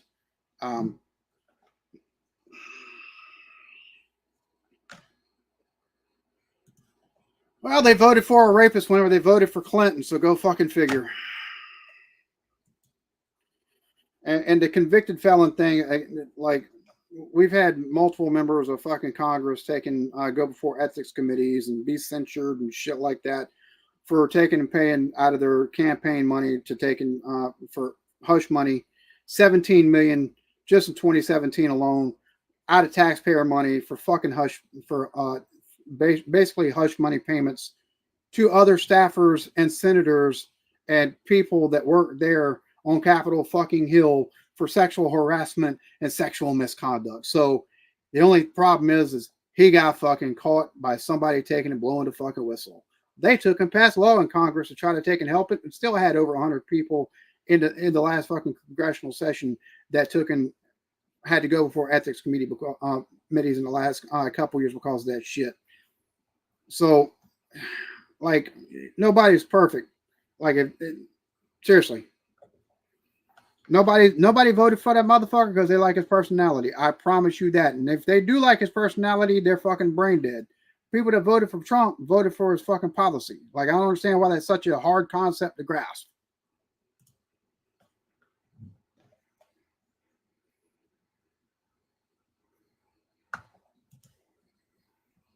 I have not heard that, but that's interesting.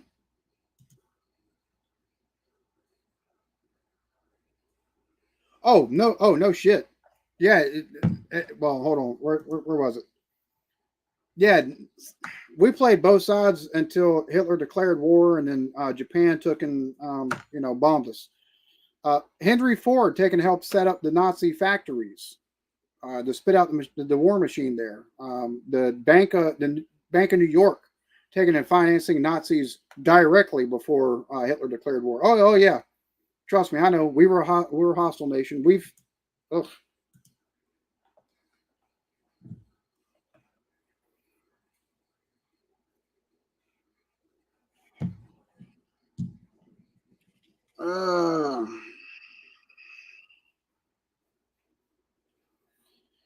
Again, it doesn't matter who would have won. The next 4 years would be an interesting ride, regardless. It really don't matter. Trump's economic policy is what has most people voting for him. A lot of people like me to plug their nose and voted for him for economic reasons. Simple as that. There's a lot of stuff that's left to the states that's up to the states, and it's not up to him. Like, it's the way things work here. We got a federal government, but again, Roe v. Wade being overturned by the federal courts here.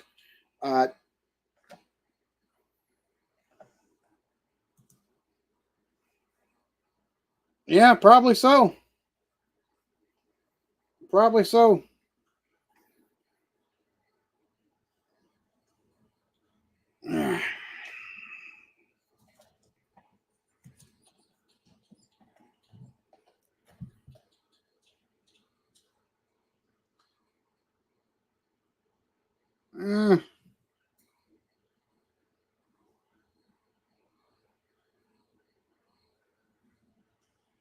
She had all kind of plans and she had no way to pay for it. It was just tax the rich. You're not going to take it. You can't pay for everything simply by taxing the rich. You can do fucking tax cuts for middle class. You can do tax cuts for small businesses. You don't take in tax capital fucking gains at almost 40% Like, that's encourage investment. They don't encourage investment the way she claimed it would. That fucking discourages investment because now you got less money to reinvest. Like, that causes people to take money out of the market and put it in other assets that's non-taxable, or put it in offshore accounts. Like, her plan wasn't that great. I don't care what experts say. They take and have the fucking mindset these days of spend as a way to get out of fucking debt. And it's just not the fucking case. There's no fucking way that you're going to take and tax rich people enough to get out of your issues. 31 trillion of debt. Taxing the rich ain't going to do shit. Taking and increasing regulations on energy companies ain't going to do anything but take an increased cost of energy for most Americans. her economic plan is fucking awful. Granted, his could be a complete fucking shit show in the long run too.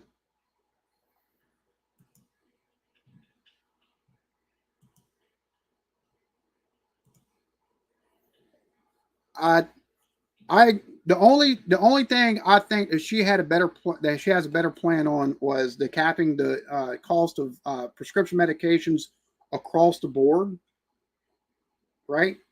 But the price caps she was talking about, not only the housing market, and for groceries and things of that nature, that would only cause fucking chaos. Because what you do is you can't take and charge no more than this amount right here. Say it's like 30% above what it is right now. What would happen is you would have an immediate jump by these companies to that 30% limit, because that's exactly what the fuck, and that's exactly how shit works. So the buying power we have now is very little, and it would be completely disfucking-pated. Like, her plan to take and replace fucking the natural oil or natural gas energy, coal energy and stuff like that with renewable energy, when our grid is not set up for stuff like that and we have no way to take and replace one for the other, you're causing job loss, which means you have fewer people in the fucking workforce, which means you have a greater amount of people that are on the fucking government dole, because most of them have been working in that sector for God knows how long. You're not able to take and just automatically take and train them for a new job. It doesn't fucking work like that. It's played out numerous times that it doesn't fucking work like that, especially for somebody who's been working in coal for 20 fucking years or working in a fucking power plant for 15 fucking years. It just doesn't work that way. It was awful for the most part.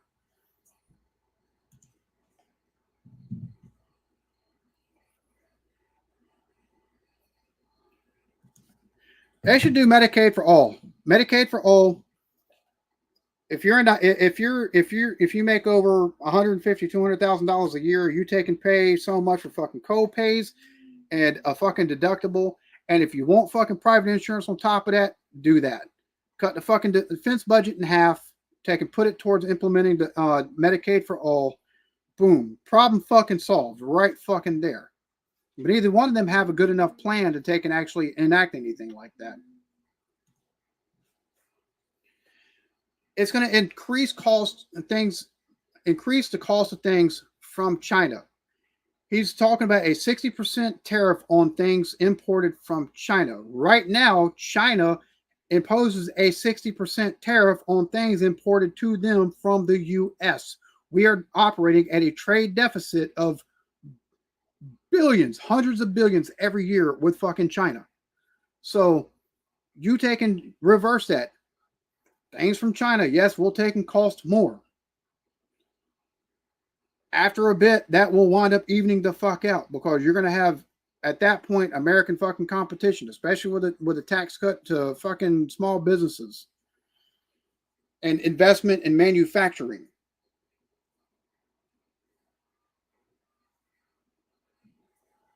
So a lot of times the grid is set up city by city and then state by state. Like, our electrical grid here is fucked. So we've been using, we've got places, like we've got a couple of like substations around here where I'm at, like where you've got money, where you got electricity that comes in off the main feed from the coal plant or from the hydro plant that comes in to a substation. Some of that power is supplemented to the substation by solar power. You'll see 8 or 10 fucking solar panels. For the type of power, for the type of fucking electrical fucking power for the grid from solar alone, you would have to take and clear cut a shit ton. They've already tried it in Nevada. It was supposed to take in, it was supposed to take in power like 200,000 homes. They had to shut it the fuck down. Like, it's her plan is not that great. We will take and pay, yes, because of tariffs. I understand that, Jessica. China,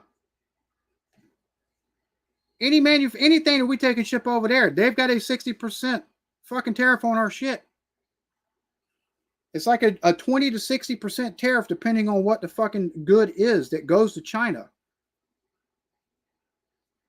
We have barely any fucking anything that we take and put a tariff on that comes from here, from China. So yeah, there's gonna be stuff that takes and goes up in price, no doubt, that comes from China. But most of that stuff we can fucking live without.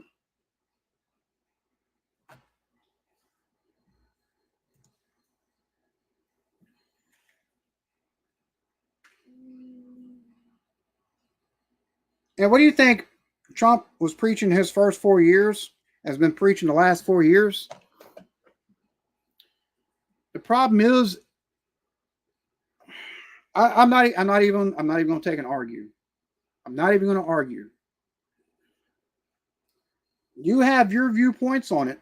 I have my viewpoints on it.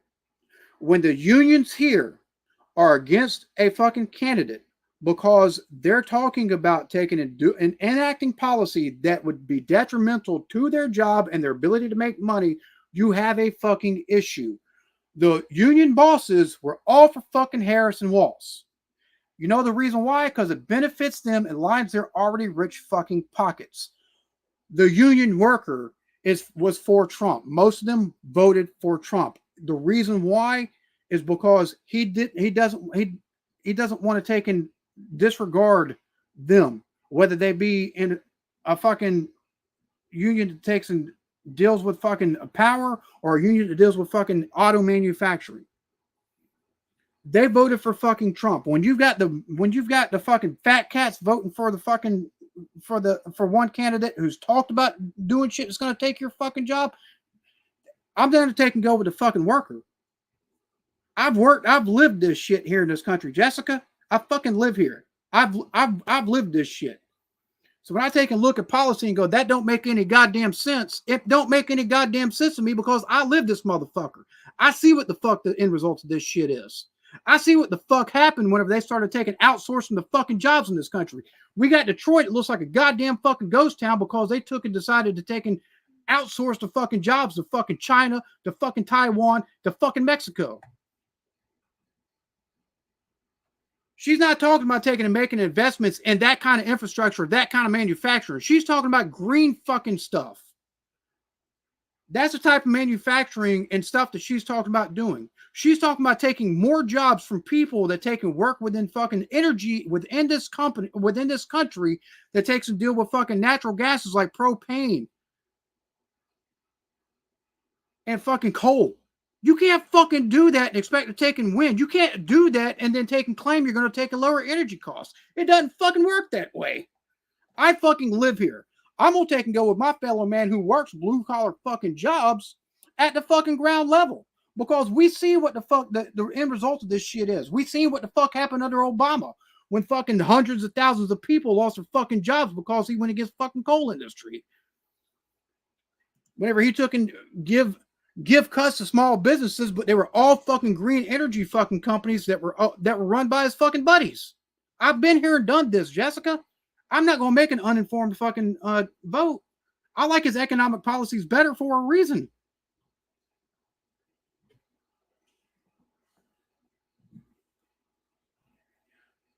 No. Again, you have your opinion. I have mine. I love you to death and I respect you. So I'm not going to go any further on it.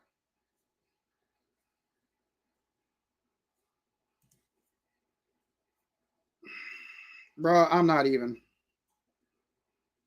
I'm not even, because holy shit, the context.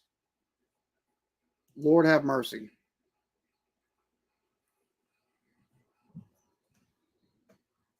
See, nowadays, used to the unions were for the people, right? The unions were for the people 100%. They were for the worker. Nowadays, what you have is union dues being paid. You might see an increase in your pay and your benefits every 10 10 to 12 years, or you might see like you had happen with the machinist fucking union with Vought and fucking Boeing in fucking 2012, 2014, where they took and not only lost pay, but they lost long-term fucking benefits over a fucking 10-year contract. But the pockets of the union bosses got lined. That's one of the reasons why Trump won in 2016. He run on water cooler stuff and taking and helping people that have been fucked over. And again, we've all been paying through the fucking nose for our goddamn groceries. I've seen a 40% increase since fucking 2020 of my fucking grocery bill. $100 used to, I could feed my fucking family for a week on $100 worth of groceries. Now, $100 might last me 3 fucking days. That's just taking to doing stuff like rice, hamburger meat, some stuff for some tacos, some stuff for fucking spaghetti, and some stuff for lunch. That's fucking it. Like, it's insane.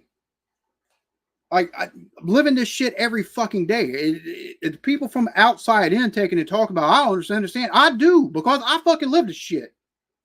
I live this shit. That fucking cunt has been in the fucking White House for 4 fucking years. Where the fuck has she been taking it? Where the fuck has she been taking and campaigning for anything that would benefit me? What the fuck soever? Not a goddamn bit. Not a fucking bit. I've lost most of my fucking buying power. I was taking a work in construction. I was making almost $1,000 a fucking week. After I took and paid my fucking light bill and paid for my fucking gas and took and paid for my fucking groceries, I'd be lucky if I had enough money for my fucking nicotine at the end of the fucking week. You know what? I didn't have a problem with that whenever fucking Trump was in office the first goddamn go around. There's a reason why people vote for him. I don't like the son of a bitch. I don't like his personality. What the fuck soever. But I know what how the fuck shit went the first goddamn go around. I remember having money in my fucking pocket. I remember my 401k that I had under 2 different fucking companies growing every fucking year. Like, the fact that so many people want to take and shit on something they don't fucking understand the reason why somebody's going to take and vote for. You can have your fucking opinion. I'm voting because I like what I see more. I'm going to take and go with the blue collar man more than I am some lady in a fucking suit that's telling me, oh, I'm going to take and do this, that, and the other, but hasn't fucking pushed for it as a fucking vice president for fucking 4 goddamn years, and didn't fucking push for that shit when she's a fucking senator for goddamn 8 years previous to that shit in the U.S. fucking Senate. She's pushed for shit that's consistently took jobs from people within this fucking country. Fuck that shit. I live this shit. That's the fucking reason why people vote for that motherfucker. We don't like, most of us do not like that son of a bitch. What the fuck soever. You know what I do like? I like having money in my fucking pocket. I gotta fucking live, and so does everybody else. And it's been hard to fucking do that the last goddamn 4 fucking years, especially when you got a fucking family. And that's with my wife having a full-time job and me taking and bringing in at times fucking $2,500 a fucking month. It's been fucking hard even with that shit.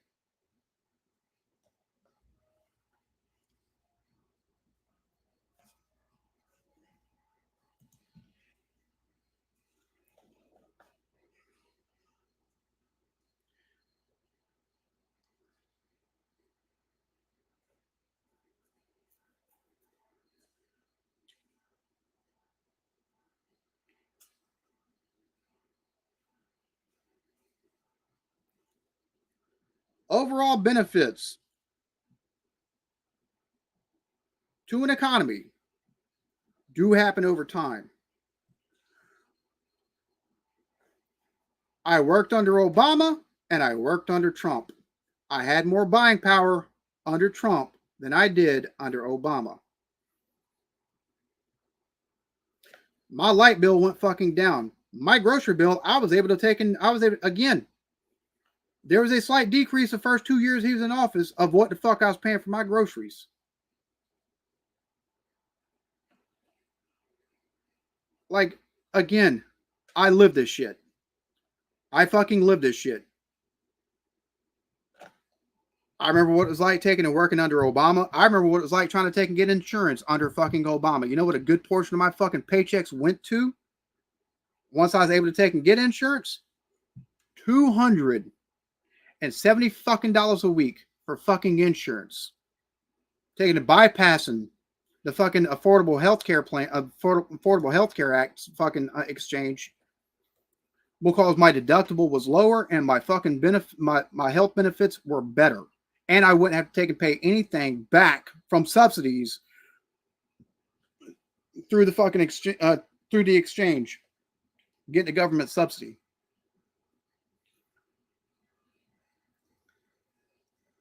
I'll have one job where I'm paying $250. 6 months into Trump's fucking presidency, I'm paying $150 for the same fucking coverage. The company that I took and left, their fucking insurance rates took and dropped by 40 fucking %. That wasn't fucking Obama. That was the repeal of the Affordable Health Care Act. I've seen it. I've lived it firsthand. Like, we're going to have a disagreement on this. You can have whatever opinion you want, but don't try to take and discredit what the fuck I'm taking and feeling. So, I completely agree that he was working with a fucking poor economy, because you had the fucking housing market taking crash because the fucking Republicans under Clinton wanted to take and deregulate the fucking banks, and we had Freddie Mae and Fannie fucking Mac, and what the fuck happened with that shit and speculation of bad fucking debt. So I completely agree with that. He had a shitty fucking economy, but he didn't take and leave us with a great economy either. You seen a jump in the fucking stock market when it was fucking whenever the fucking election was over in 2016 and Trump was declared the president, or Trump was declared the winner. And you saw another jump whenever he was sworn into office, and you immediately started seeing benefits of that shit by higher fucking wages being offered to fucking people because of not only tax cuts, but also business fucking loans that were more freely fucking available to some of these companies. So they were able to quickly get that money, take and hire people, get bigger fucking jobs, and pay that fucking money. I seen the shit first fucking hand. I'm not talking out my ass. Yeah, 9 times out of 10, it's gonna take it takes forever to take and see the benefits of a fucking economy. I'm not dumb. I know how this shit works. But Trump is the first time I ever saw actionable, holy shit, first 6 months, first fucking year. Wow. And throughout his entire fucking presidency, I had more buying power than what the fuck I've had the last 4 fucking years.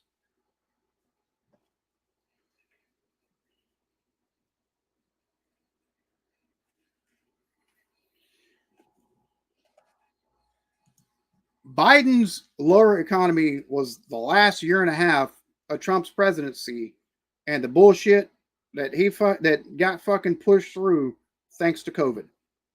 That last year and a half of his fucking presidency added more fucking debt in like a year and a half span than any time previous in American fucking history. Like, no doubt, it added to the initial inflation that we fucking seen.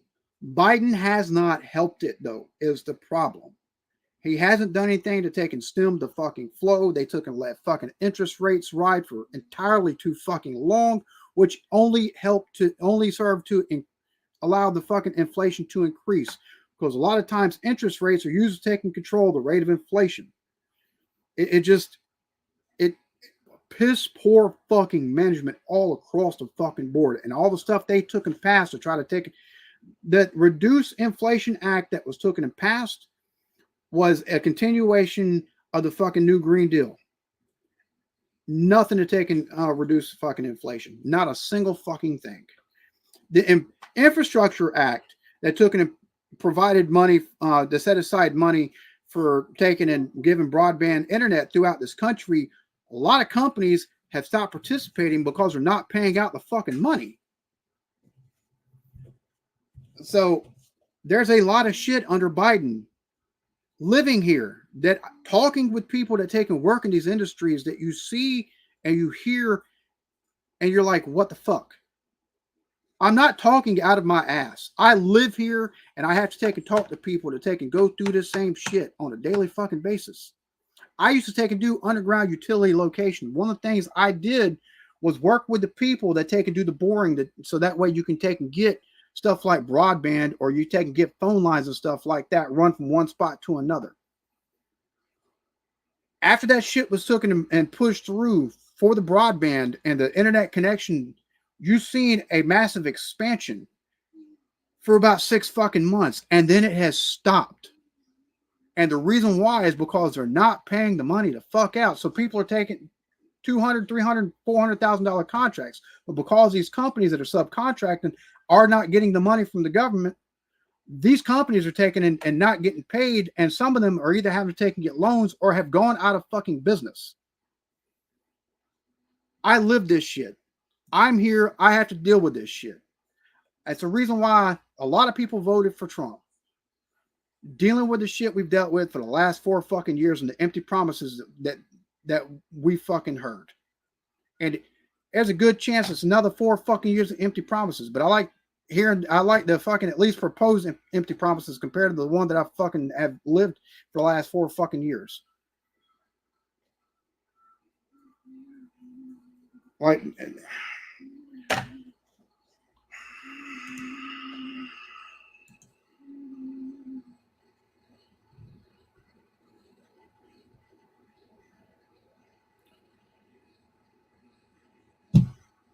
Trump's pretty much won this 267 to 214. I'm not even going to fucking argue anymore, Jessica, because like I'm not at all.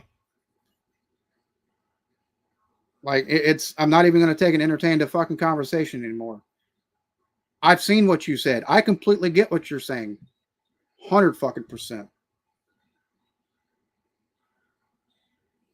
Like I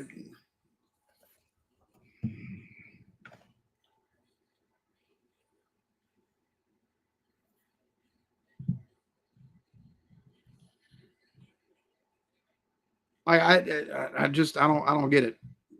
I'm not going.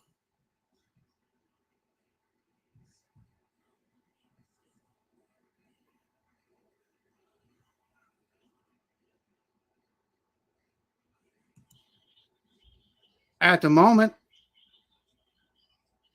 between that and Patreon. Before that, though, I took and worked fucking construction. Before my fucking health took me out of that shit. But, you know, like, the last election shit I'll fucking cover. 100%. This last politics shit I'll fucking talk on the fucking channel either.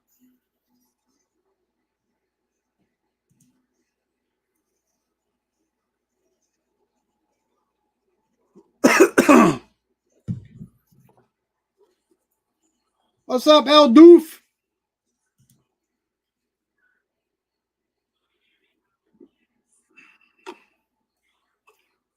There you go, Eric.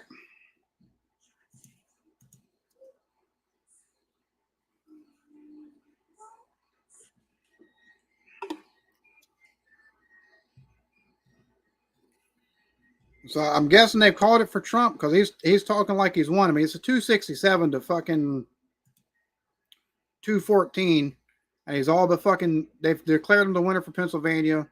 73% of the vote is in Michigan. He's got almost 7%, 7-point lead there. He's got a 4% vote there in Wisconsin. Almost 5% lead in Nevada, and he's got 68 million to 63 million popular vote. So, yeah.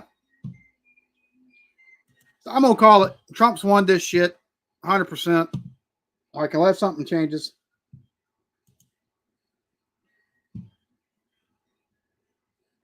Yeah, that's kind of how that works.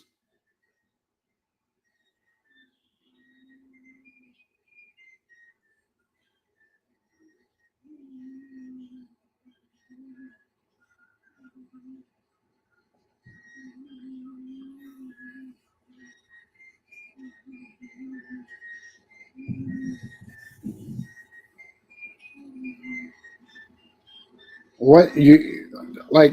Yeah, ads are watched by y'all there in the UK. I mean,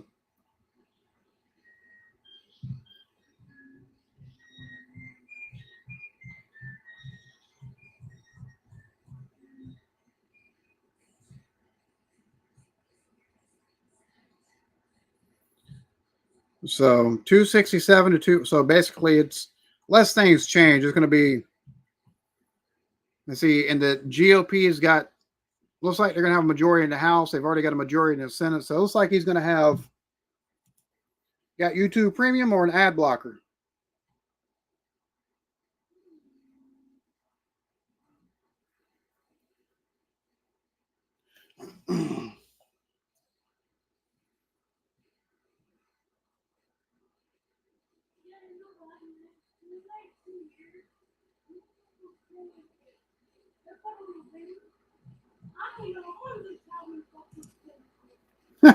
God, no. So you got an ad blocker then. If you don't have YouTube Premium.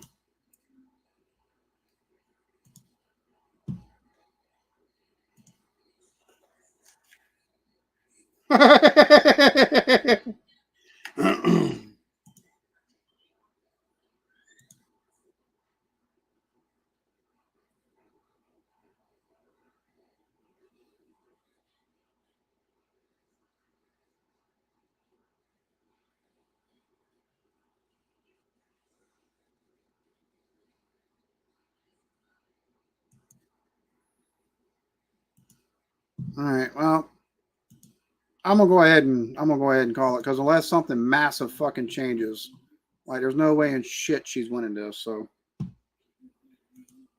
I do not doubt that whatsoever. Oh, using Edge.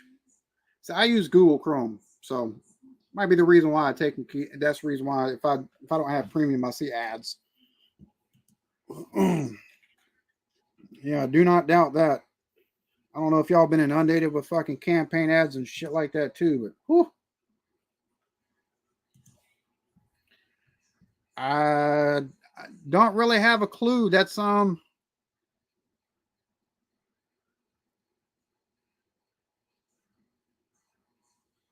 don't know if that doesn't look like his daughter. I think that's a fucking talking head or somebody that's there for policy or campaign advisement. I'm not real sure.